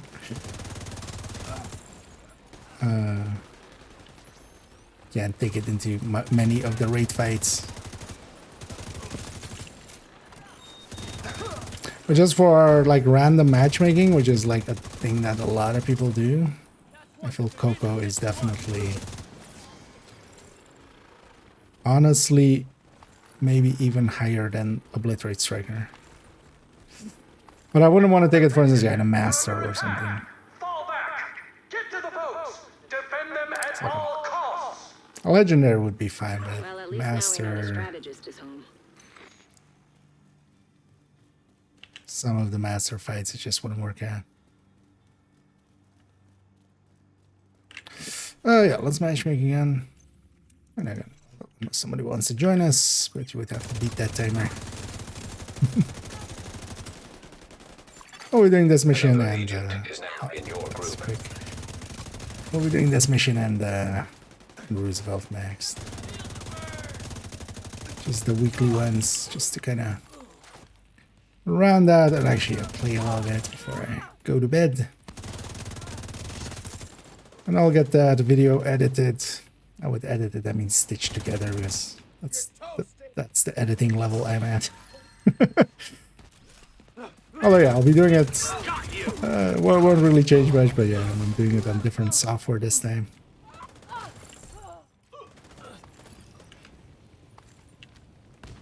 Because I bought myself I'm seeing a lot of hostiles by the docks.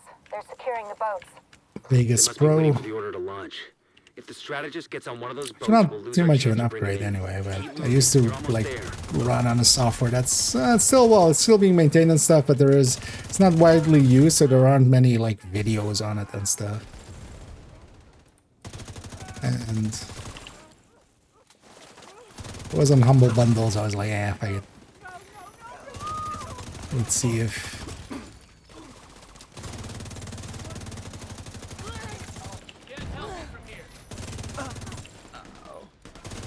that works out a little bit better, maybe.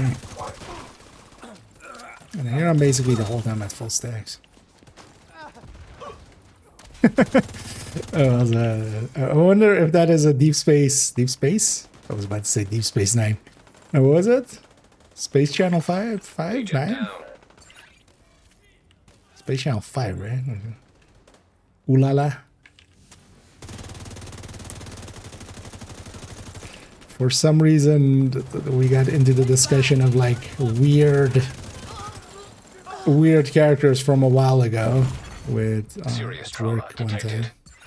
And yeah, Ooh La La came up and like Parappa the Rapper and stuff like that. And just like, would be nice to get some like just silly stuff. Oh, Seaman. For if we're going really old school. Oh, I love that. That was Dreamcast as well. That was Ooh La La time span, but sorry, it is. If you want, we can have you in the next one. We can reform for Roosevelt. Do whatever it takes. Yeah, oh yeah, actually, you just came in, of course. Yeah, earlier I was about to call and we didn't have any takers, so I was like, likely I'm seeing a lot either of everybody's movement busy towards with the boat, 5 no sign timing of a or just strategist. their staff. Agent, hostiles are inbound on your position by the docks. Watch your 6. No doubt we can get you in on We need reinforcements on the on dock. Roosevelt. We'll reform after this mission. Let's go get the box. I always forget as well that there is I should go get this in on when I'm on Eclipses, but yeah, there's a fire. There's a fire one there.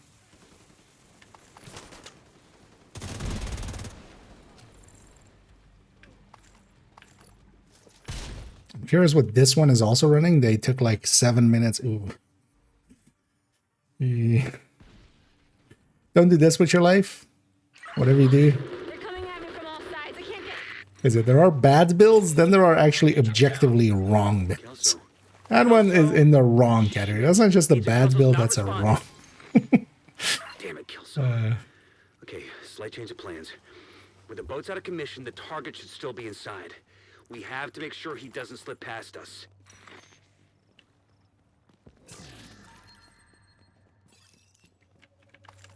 But more for us.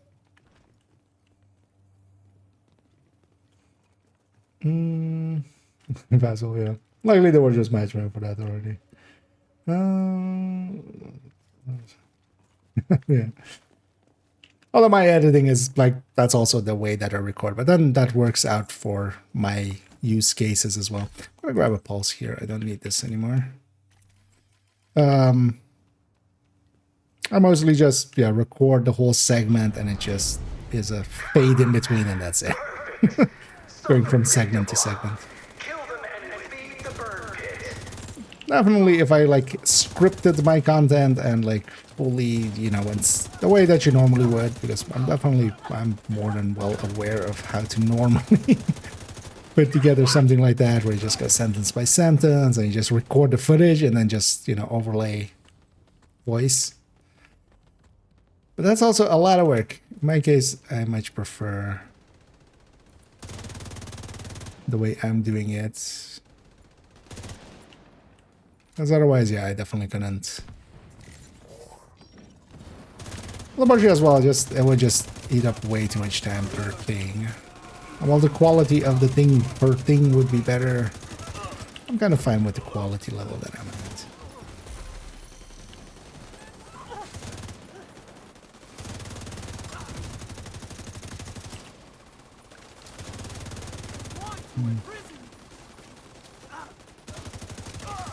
You want to imprison you. Instead, I'll shoot you. Where are they exactly? Oh, they're back there. This might be shootable. No.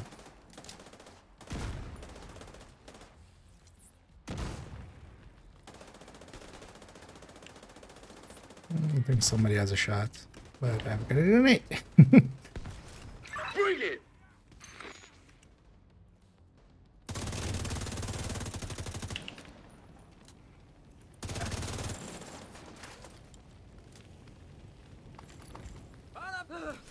Oh.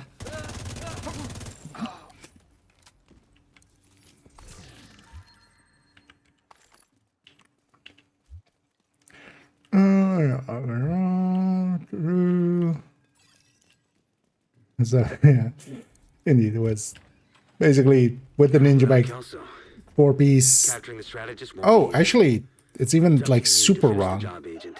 The chest is striker. This isn't this isn't 3-piece. So they're giving up their chest challenges fully. Like, at least with the tipping skills there, then even then. I mean, there's a bajillion things wrong with that, with all the choices there. Like this is like a car that's on fire and then going like, that's spoiler on it. Oh, I'm much more, you know, I don't like wings on cars. So it's kind of like that, but still.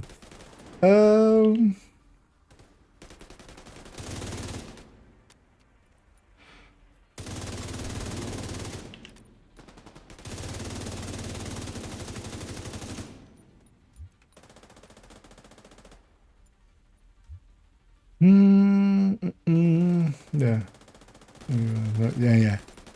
But also, like, literally just at least take the chest talent from tipping. Like, if the tipping piece is there, you at least get that chest talent. It's not a good chest talent, but it's better than literally nothing.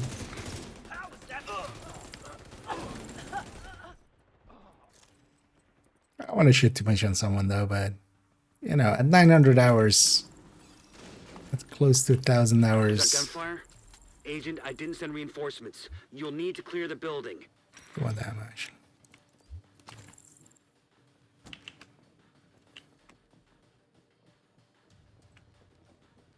I'm not dead. Although level 4,000 now means, you know, Wait. level 4,000 means they could have joined, like, I'm curious. Gonna walk very slowly. My watch broke and I lost comms. Listen, I need you to cover me while I head for the balcony, then head down to the concert hall. Take it up. Thank God. Is Kelso all right? They're just hiding. Surprised they didn't get murdered. Immediate medical assistance needed. I'm just gonna do that. I think I just called the next one.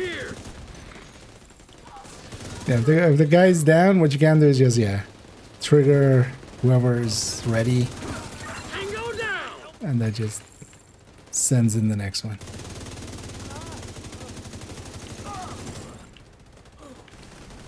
I'm surprised I actually didn't die there. Although likely there were multiple ones with fire teams. That's also the thing with this one. Like, actually, yeah, those fire teams, when you kill one of them and get the 3% regen, that's pretty strong, actually. Keep them away from me! Whatever you do, don't let them into the concert hall! This armor's done! What is it? Having a build like that and then rushing is a choice.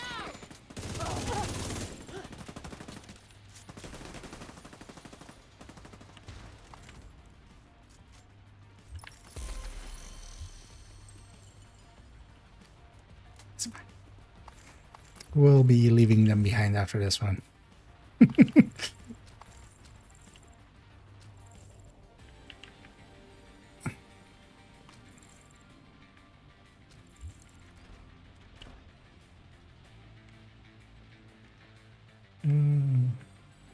Yeah, no.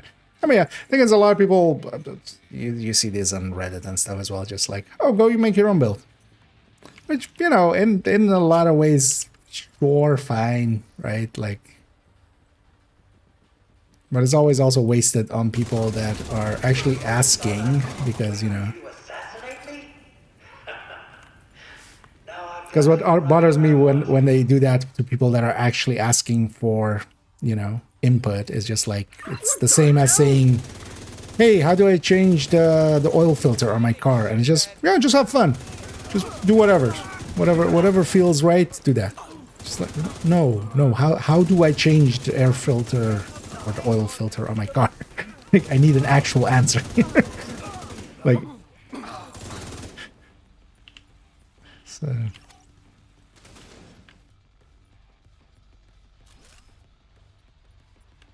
Wait. Oh. Also, audio broken again. Oh yeah, audio is breaking a lot recently. Wait, does this guy have trauma? Yeah. That's also, this is just as bad. It's fine.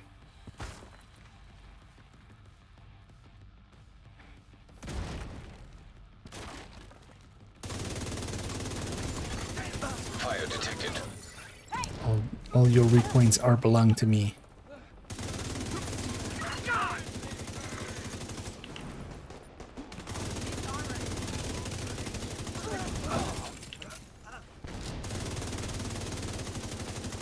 Enemy near. Look at you in your smug arrogance. You think you're better than us? I just want two You got the pickups. right to kill us? Huh? We've got the power of life and death now. And we're going to use it. How about that?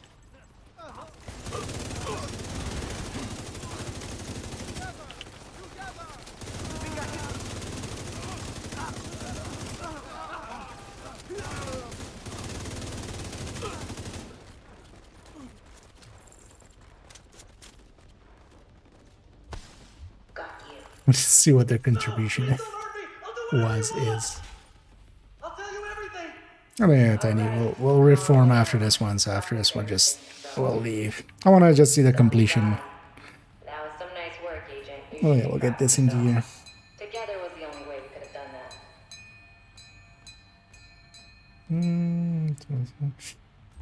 that. Because I made more money than I spent, so someone sold. Sorry, what? Oh, but that's like months ago, right? Or is that the new one? Did they do it again? Well, no, that wasn't. I think it was just they hadn't done their taxes correctly, effectively, when it came to that, so they had to redo it. That was the delay there.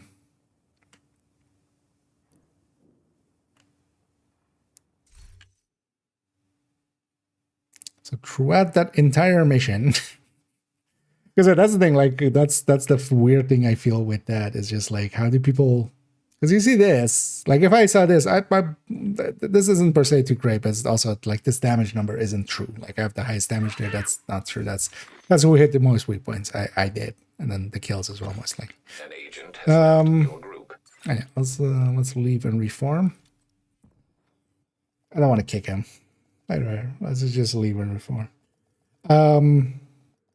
But if I saw that quite often, I was just like, how is other people ahead? And then you go like, oh wait, I can inspect people and go from there. Nothing is going on here. You know what? I'm gonna take this medic. And then, yeah, feel free to join back up if you're up for Roosevelt. Another agent has I mean, I do want to kick him. I'm just not going to.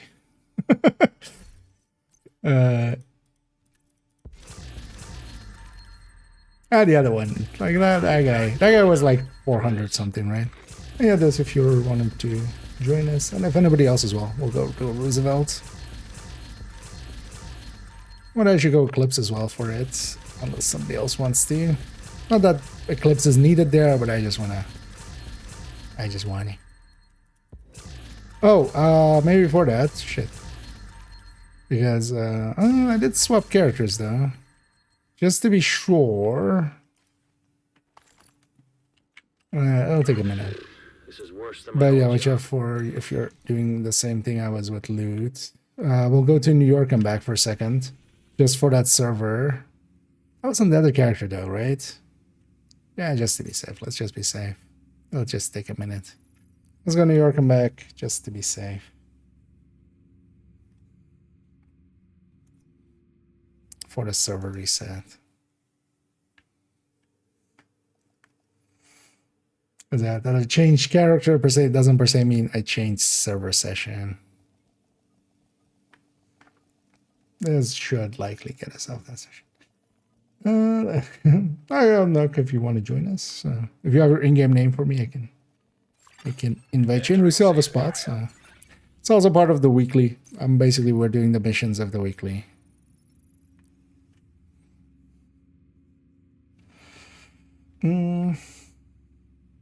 Oh, look at it's great. Exactly.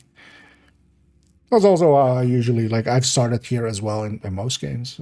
I will just look at what other people are running and just go like, yeah. Hey, we copy until we understand why that works, and if it works. Oh, shit, that we're going to get pulled in a second.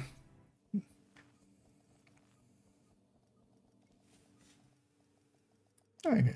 Yeah, we'll get you in here. I know the ship is at Roosevelt.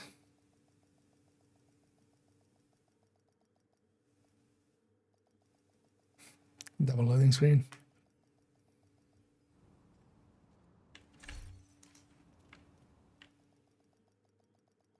I invaded. God damn it.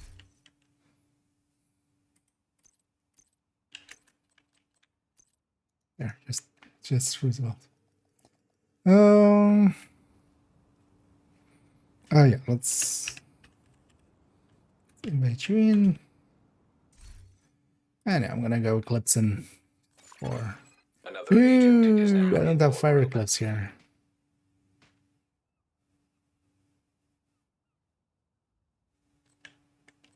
This is one character that doesn't have just full fire clips. It only has protect from clips. Anyway, I'm gonna go refire Thor. Rolls off the tank. Oh, I should have this if you wanna run it. I'll leave it up to you. I mean, it's not per se needed here. It's just more. It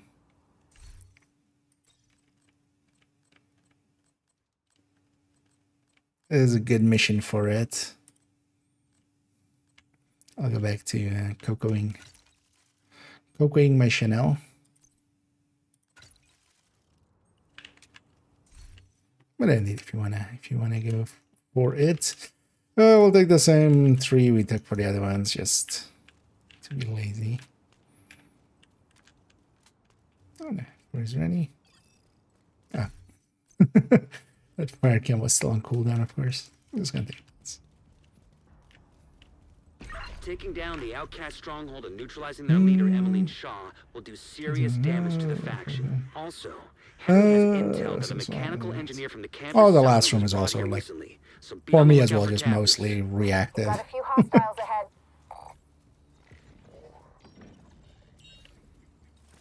So.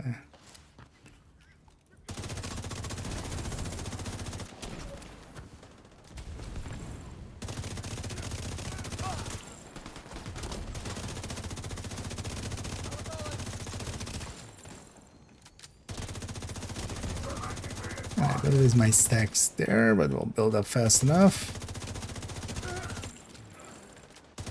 I haven't tested it yet. I totally should at some point.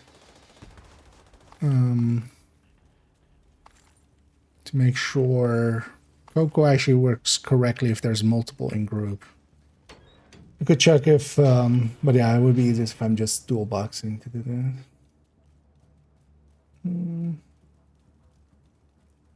More bad guys just past the fuselage of the cargo plane. No indication they heard the shooting. Anything? Also, most of, like, with a lot of builds, Eclipse is same. It's very much about Take it up with her if you gotta complain. running it a lot helps a lot. Just to be sure, you're aware of the ignite, right? Or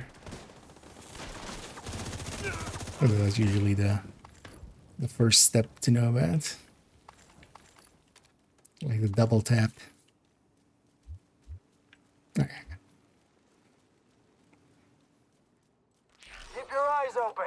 It might be nothing, but it might be something. Is that supposed to be helpful, Earl? Because it isn't.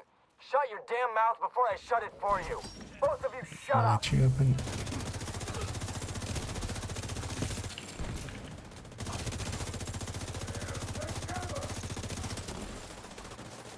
I'm already more than half stacked on the cocoa.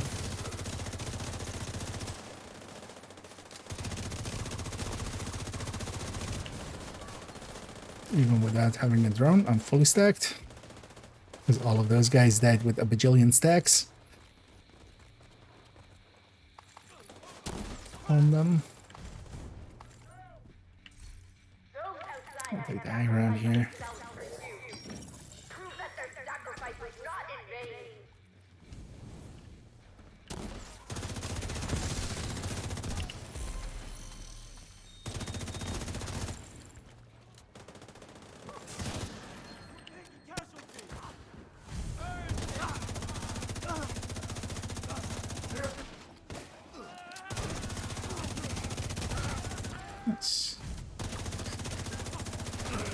Let's spread.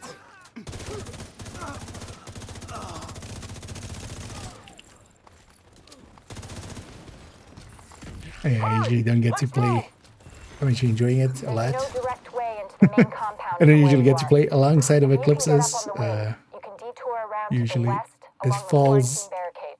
you know, everybody just pushes me towards it usually. Or as well, I like playing it as well, so I often pick it, but actually, oh yeah, it's kind of fun to play alongside of Eclipse. I can also jump up here, actually. Not too bad yet.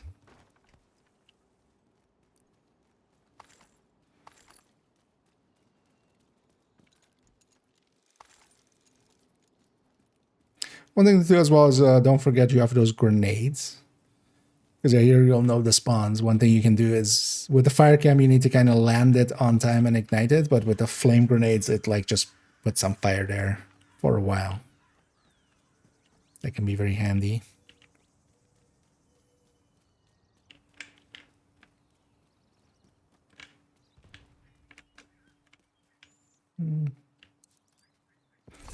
Plenty of keys.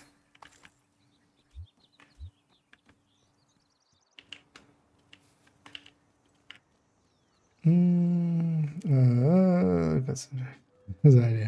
coming up on a burn pit. Yes, Half a dozen hostiles. Good mind that just tanking in Division is just not as commonly a good way. And you're kind of seeing the reason why actually here likely is that in Division End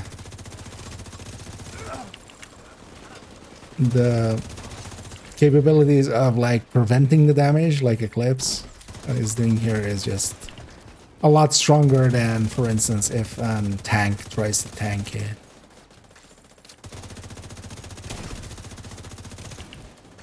Mostly as well because there are no good aggro mechanics. I still feel they should put whatever code is running on the decoy and stuff. Like they even have that now on. They did it on some stuff. On gear and such. They should just put plus 100% aggro on like a shield or something.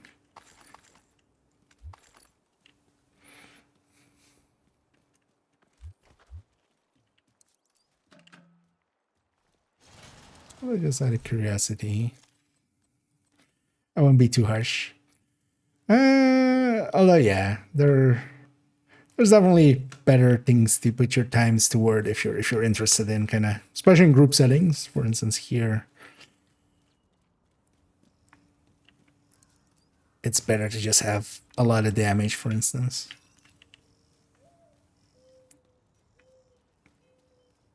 Because what you have there is pretty tanky, but even, for instance, a tech tank would be more useful here. And a tech tank, for instance, would have not the same level of tanking abilities. These guys are insane. But wouldn't be too far off, because also it has a shield that gets healed. But then also has likely 3 times the damage. close to.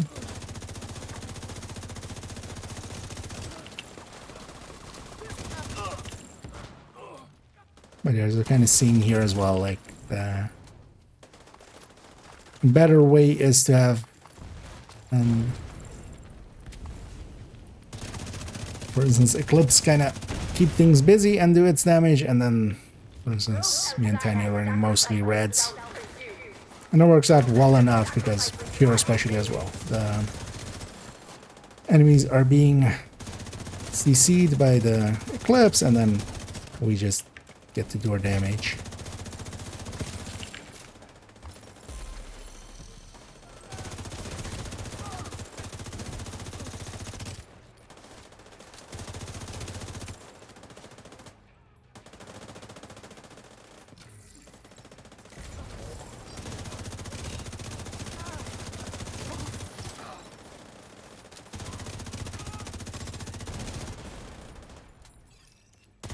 Alright, we'll loot it all. Must get all loot. Must get all shoot and must get all loot. Yeah. It's a full-on tank. That's also one of the things you can do is actually take the blue cores, if nothing else. You can take the blue cores and then put the rest towards crit chance and crit damage. The other blue stats aren't that useful. Things like armor regen, things like hazard protection, and especially health and such are not great. So you can put some crit chance, crit damages there. The shield becomes very strong with a lot of blue cores, and I'll be happy to put some miles between me and this place. Watch yourself. let's try to make it spread.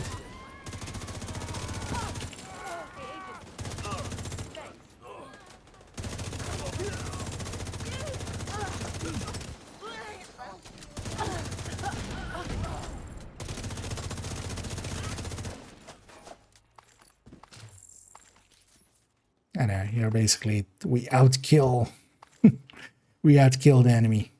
This is kind of the play style of Division. Let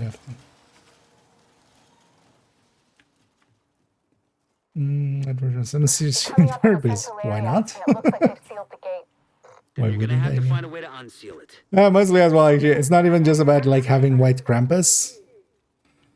It's much more because the hood works really well, and I just love this face.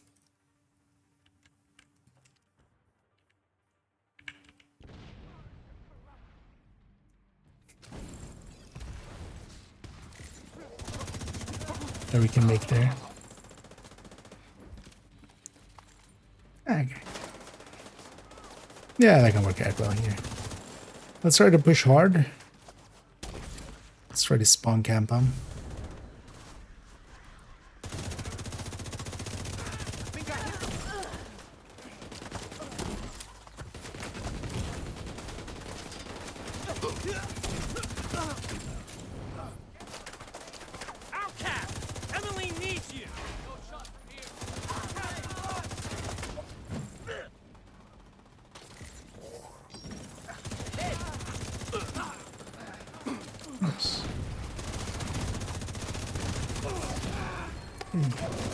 Sweet dreams are made of those.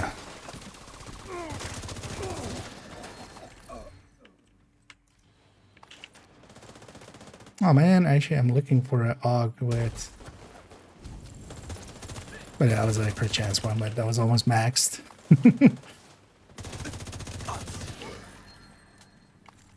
think we'll do tomorrow as well. Actually, I kind of realized that today in a discussion with somebody we brought it up with like OD on OD. I should actually just present the other OD. I have two ODs in the collection, of course. I should present one of them as ongoing directive. And Sweet Dreams as a specific source from an Outcast named Outcast boss specifically. That's how I knew it was going to be a Sweet Dreams. What the hell was that? A group of hostiles Wait, exotic component on the east shore. They're is its actual escorting name. unarmed. If Emmeline gets away, finding her isn't gonna be easy. You've got to stop that boat. 12 haste. I'll show that actually at the end. It needs that. Find a way to the shore and make sure that boat doesn't get away. So blue cores, and yeah, actually, for instance, as well. Even just running some of the gear sets with just all blue cores, and then having the gear set side go to some damage, for instance.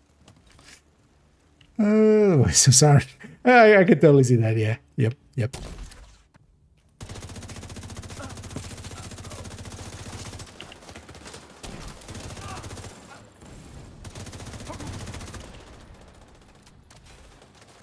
But I always love the Nemesis mask with some of these hoods. I also love the baby face mask that you can put there. But especially with the low hood, I kind of, I just love this. It's just nightmare fuel for me. Hasn't launched yet. Looks like they're in the process of fueling it. There are big tanks on either side of the boat. Those tanks are a primary target. What about Emily? Even worth using? Not particularly. The thing is, it costs an exotic slot, and yeah, a Scorpio could just be much more useful. I do have sometimes sweet dreams on my characters. It's mostly for the challenges of like melee kill 10, shielded enemies, stuff like that. That's what it can do well. But most of the times it's just outclassed by herself. Like killing a purple by going and meleeing them. Like I can also just kill a purple in like, like I can kill elite that fast. Like what's a purple?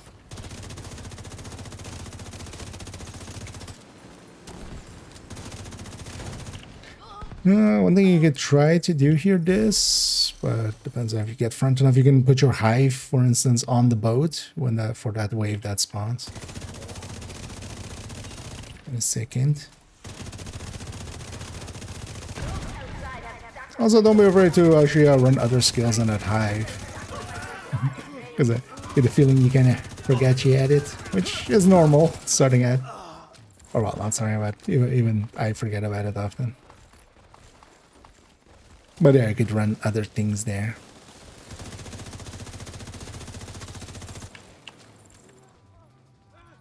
Let's pop this.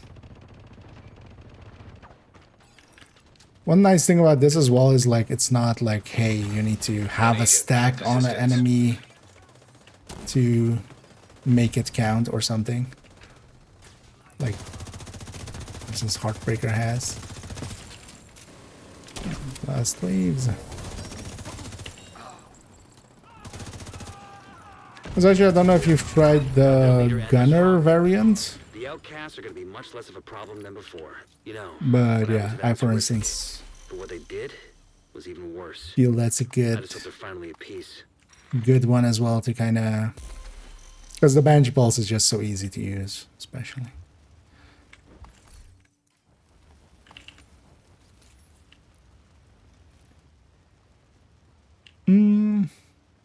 The pier will be normal loot because I have thingies. Yeah, there we go.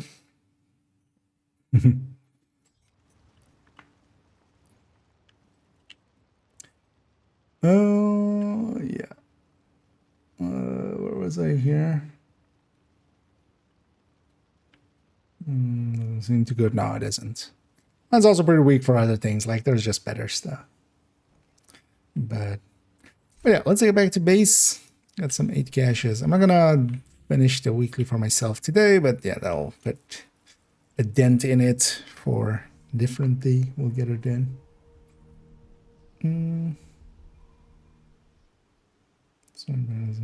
Oh, exactly. But also, yeah, for instance, that is an easy skill where you can kind of shoot it through walls and stuff. Because I've definitely, the hive you need to, place in, where the enemies spawn, kind of. That's also why, that one's the kind of beginner-friendly starter one.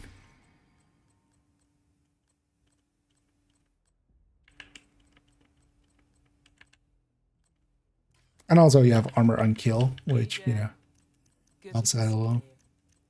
Be more aggressive. Yeah, let's I'll just share that in case somebody needs the accuracy stat. I'll share that. Share them over here. Yeah, but 12 haste if somebody wants to have that, because I'm good on those.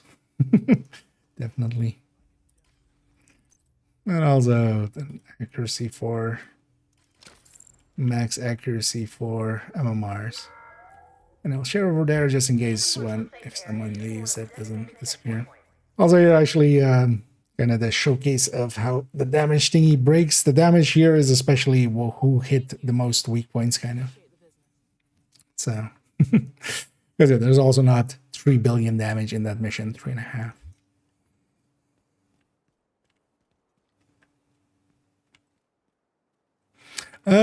But yeah, thank you guys for joining me. Hope you guys had some fun, had some loot, had some loot and shoot.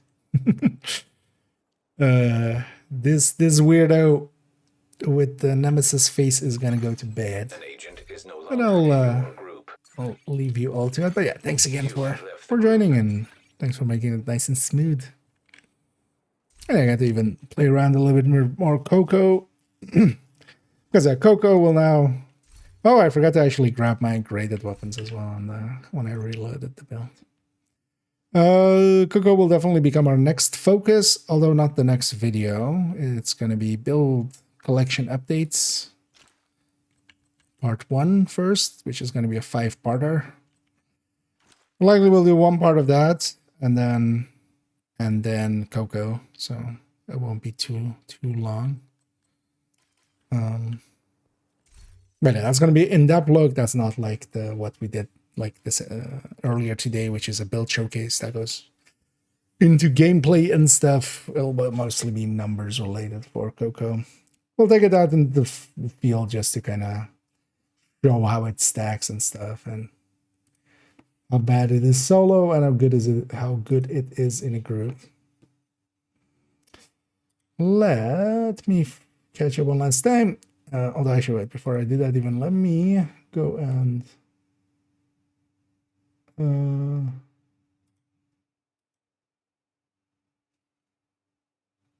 that's odd.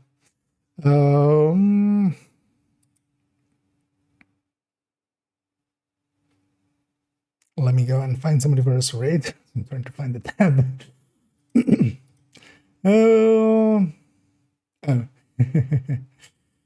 I wonder if Tickle's gonna go for a while. Let's have a look at him. Although likely he's rounding around the same time. It's rounding out around the same time. Oh no, they're starting dark hours, so they're likely going for a little bit longer, if nothing else.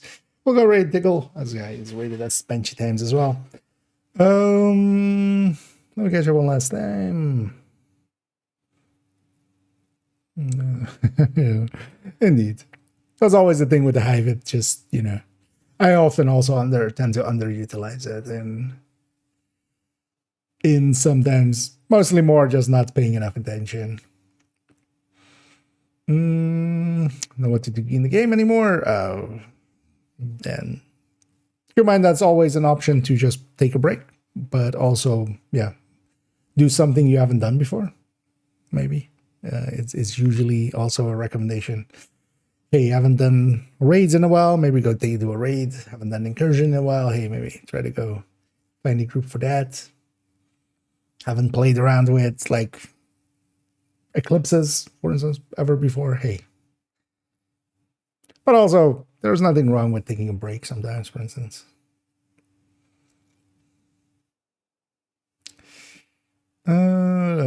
Interesting, yeah. Well, it depends. I mean, there's plenty of also people that definitely understand stuff, but there's also a lot of people that don't. Get the more webs. Yeah. Oh yeah, Coco in groups. Like I feel it's honestly for like if we're doing missions like that and stuff, I'd rather be on Coco than Obliterate Striker for a lot of it. I'm gonna guess that's the that's the thank you in that language. Or for instance, commendations as Nick said there. Hey, for instance, as well, if you haven't ever played hardcore, as long as your system and stuff is everything's stable, go mess around with that. For instance. And yeah, Coco is definitely like I feel it's actually even maybe overtuned. I wanna see it the pesty numbers as well for it and stuff, but honestly it's thing is though that's kind of fine actually, because at least unlike Striker, it doesn't work everywhere. So if this is actually kind of like for missions and stuff like this, way better. I'm fine with it. We've already seen its numbers. It is just very competitive with strikers now. Matching groups in PvE and PC. No, not particularly. It depends what you're matchmaking for. So most people are playing heroic missions at the very least. So if you're matchmaking like below that, you're not gonna find some people. If you're doing it while leveling up, you'll likely not find many people because most people are at endgame and stuff like that. Same, for instance, for while Countdown is very popular, it's mostly just challenging and heroic Countdown. So yeah, if you're doing normal, if you're trying to matchmake for a normal or hard one, it's not, because also those aren't worth it per se. So challenging is easy enough. So there's stuff like that you kind of need to know. But as long as you're matchmaking for popular stuff like just missions or Countdown or stuff like that, then and then of course you can always try to join a group or something, or a clan especially, and have people that you always can have around.